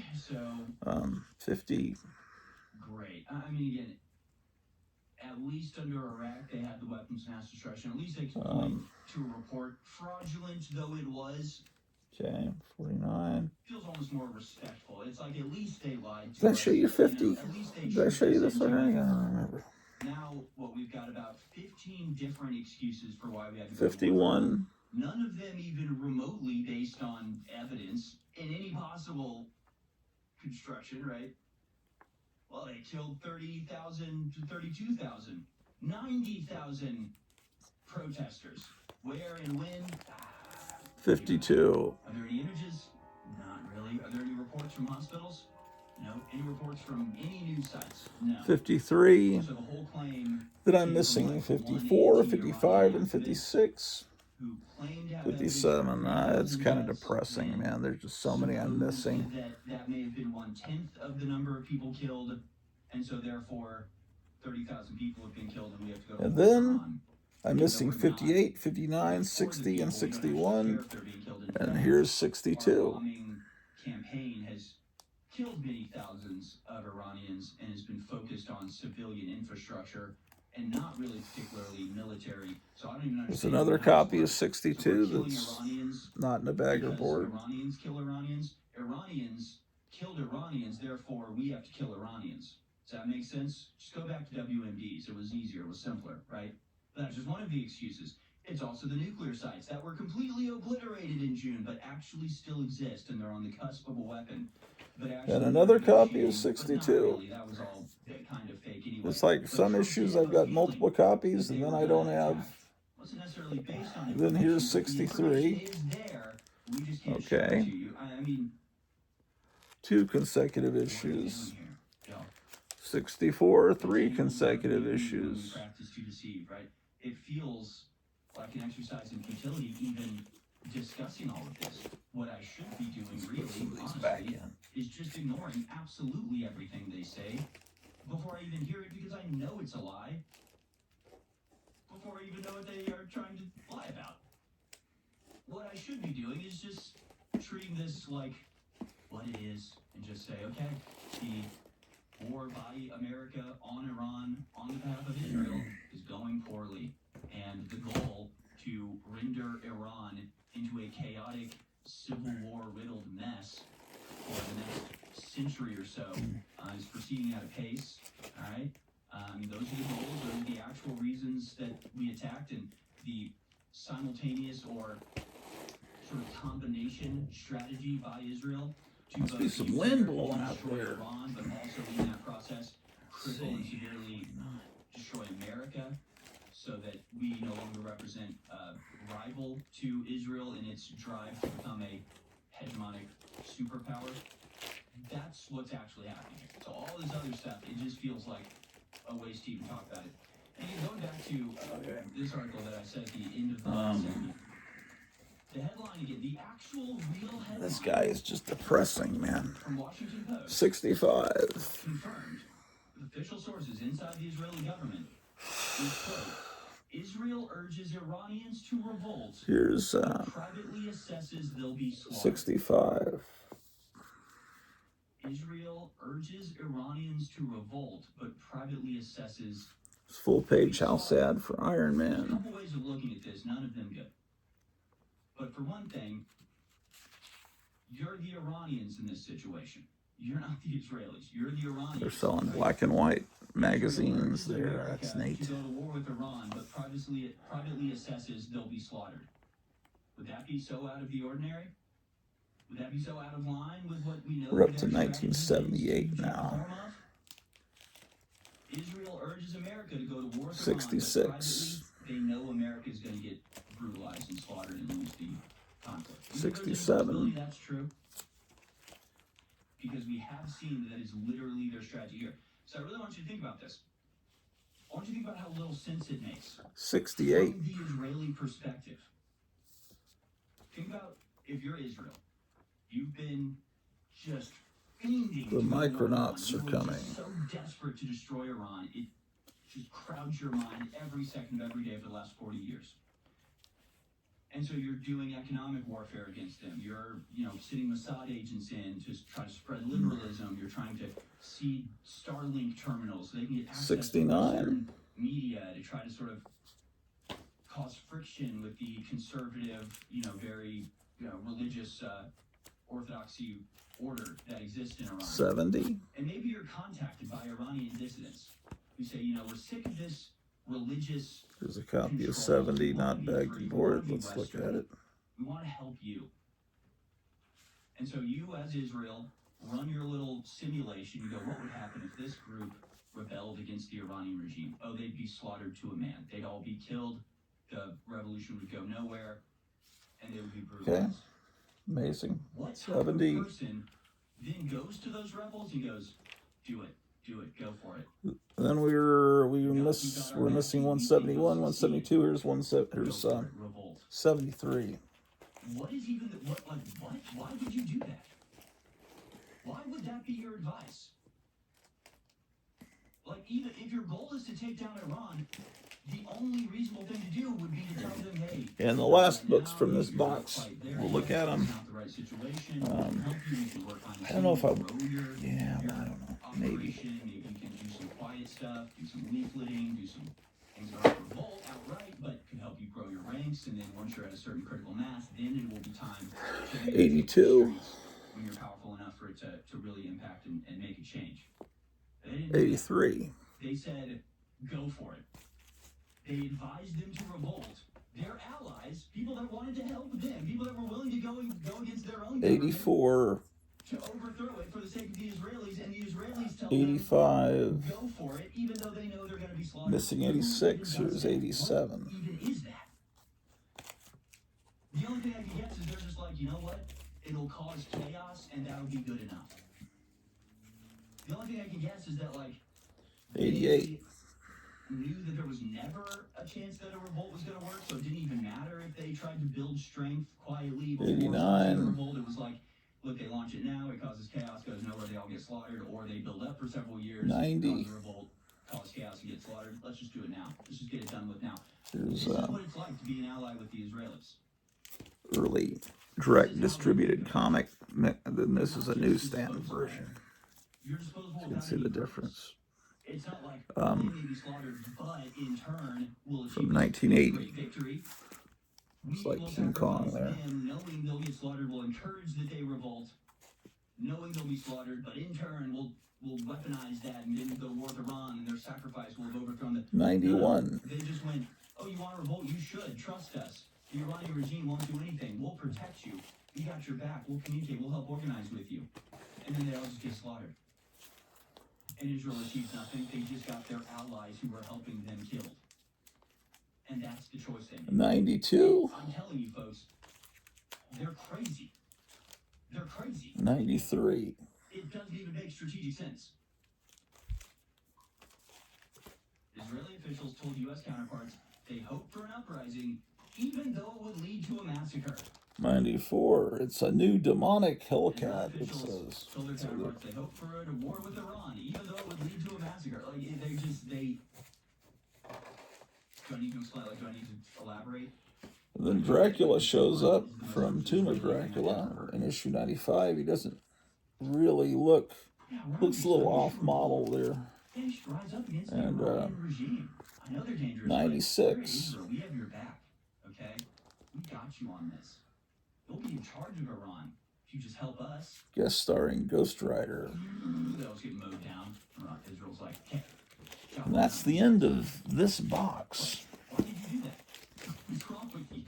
30 seconds. Okay. Just throwing that out there. That's what they're doing to us, and we're falling for it. I don't know why. Let's go to clip 11 here. Again, this is CIA Director Ratcliffe, who I believe has been referred to in mainstream papers as Mossad's stenographer. Do I have that right? If you don't check that, John Ratcliffe has been referred to as Mossad's stenographer. Gosh darn it. Let's go check that. Here's Mossad's stenographer, CIA Director Ratcliffe, talking about how the CIA is focusing on their core mission. Let's watch it.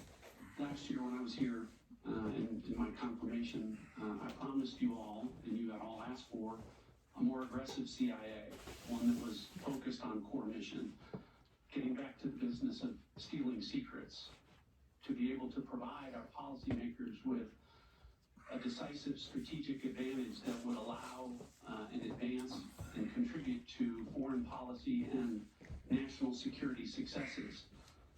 To the credit of the CIA workforce, the CIA has delivered. Some of those successes have been public. As you mentioned, Senator, Operation Midnight Hammer, Operation Absolute Resolve, flawless military operations like that. Okay, that was 96 that we last saw. 97. And the CIA, as you know from classified briefings, contributed in 98. ways to the success of that. But what I would say to you is those successes are 99. I think from this point on, this kind of becomes a devil comic. every measure, every metric, The final conflict. every national security space with regard to the work of the CIA. Senator, you mentioned some of it in your opening. If that's my memory. The increase of our asset stable and our Like every 5%. Our FI collections across the board, our foreign intelligence collection. issue 100. 25% overall, and in important categories like China, Starting to lose my voice. 100%. In areas like tech and AI, Missing 101, 102. our operations up by 70%, and with regard to counterterrorism, Missing 103. Here's 104. in the classified portion of this hearing, but they're off the charts good. Oh, okay. 105. What? But what though? But what about 106. But what about the Afghan nationals who were arrested for trying to materialize 107. ICE, only to be released several months later and go on to get a gun and go kill a bunch of ROTC students? What about the other Afghan national that was brought over as part of the refugee program after the collapse of the Missing 108. This is 109. under Biden, who murdered 2 National Guards by shooting them in the head? What about the Lebanese, like Hezbollah member that drove his truck with a bunch of explosives into a synagogue like last week? What are you judging your success by, sir? You hired new people? That's your incredible jaw-dropping success? 110. We have been gathering so much more information. Trust me. Trust me, we have hired 40% more. 111. Okay. Who cares? What are you talking about? 112. With Iran, the economy is collapsing. Our border was open. We've got Missing 113. Here's 114. Here from China and Iran and anybody else that felt like sending agents in through our completely 115. given a home by the Biden administration and then lost, maybe given a kid while they're at it. 116. What do you do here, sir? It's time for that office space. Sit down. At this point, the gargoyle has joined 117. What have you actually achieved? What have you actually stopped? Yeah, there it is. A Trump official tells the Gray Zone, the CIA Director John. Okay, I'm missing 118, 119, 120. Here's 121. I don't know what number they got to with this comic, 122. At some point, it becomes the New Defenders. I'm not sure when that happens. Probably very soon. Anti-Semitism is still anti-Semitism, okay? So that means that if you don't like war, that's fine, unless it's Jews waging the war, and then you're not allowed to think that anymore. So it's not about the things you criticize. 123. Criticism on the basis of Judaism. You can Okay. criticize anything. If it's Jews doing it, then the defense will It's be a on the nice basis of cover, Judaism. 124. We aren't criticizing the war in Iran because it's Jews pushing it, but because And then you've got 125. Is that when they start calling it New Defenders? 125. Missing 126.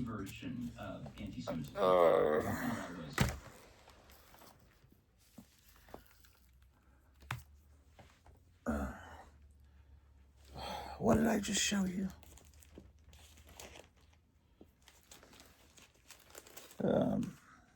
125, everything's very negative for the news coverage. 122, 125. Okay, what? 126 is missing. Here's 127, 128. I don't have 129, 130, or 131. Here's 132. It's still a mess of comics. There's a lot of comics here. It's just I don't have all of them. 133. 134. Want something.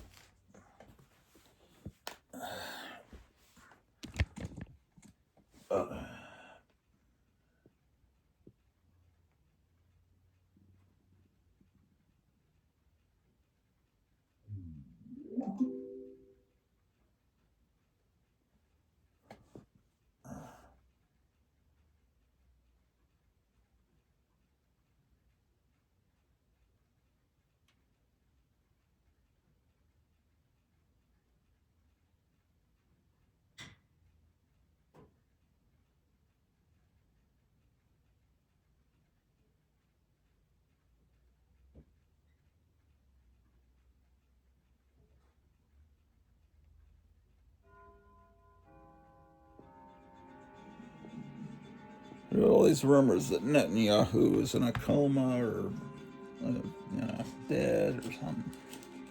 That's what this person's talking about here. 135. All right, guys, just bear with me here just a moment here. 136. I do have breaking news, and I'm live here on YouTube right now, but I'm also recording this segment. Missing 137. Here's 138. We'll go where to go on our website. It'll also be where you can see the graphic size of things here. There are a number missing 139, 140, 141, 142, 143. Here's 144. Netanyahu and the supposedly missing 145. Here's 146. Videos, and I believe that they are AI generated. 147. They are AI generated. There's been too many obvious things that are pointed out in the videos there, including that of with the one with Mike Huckabee. Huckabee's face taking really drastic changes. 47. Here's 148. He ends up having 6 fingers instead of 5, and then 149. One from the coffee shop, and then the latest one, they have him sitting there with these. At this point, they have 3 old X-Men members: the Angel, the Beast, and Iceman. And they're showing the and how they obviously suddenly changed. The Gargoyle and Valkyrie. 150. I think we're towards the end of this comic. 151. I don't know. Let me see here. Oh, yeah, I'm right. 152. It says the end of the New Defenders double-sized last issue. Yeah. And then I have giant-sized Defenders from the mid-70s. It could be that the image is And issue 2 of that. But the breaking side of this, though, This came from Collected Comics in Fort Worth. I don't have 3. Here's 4.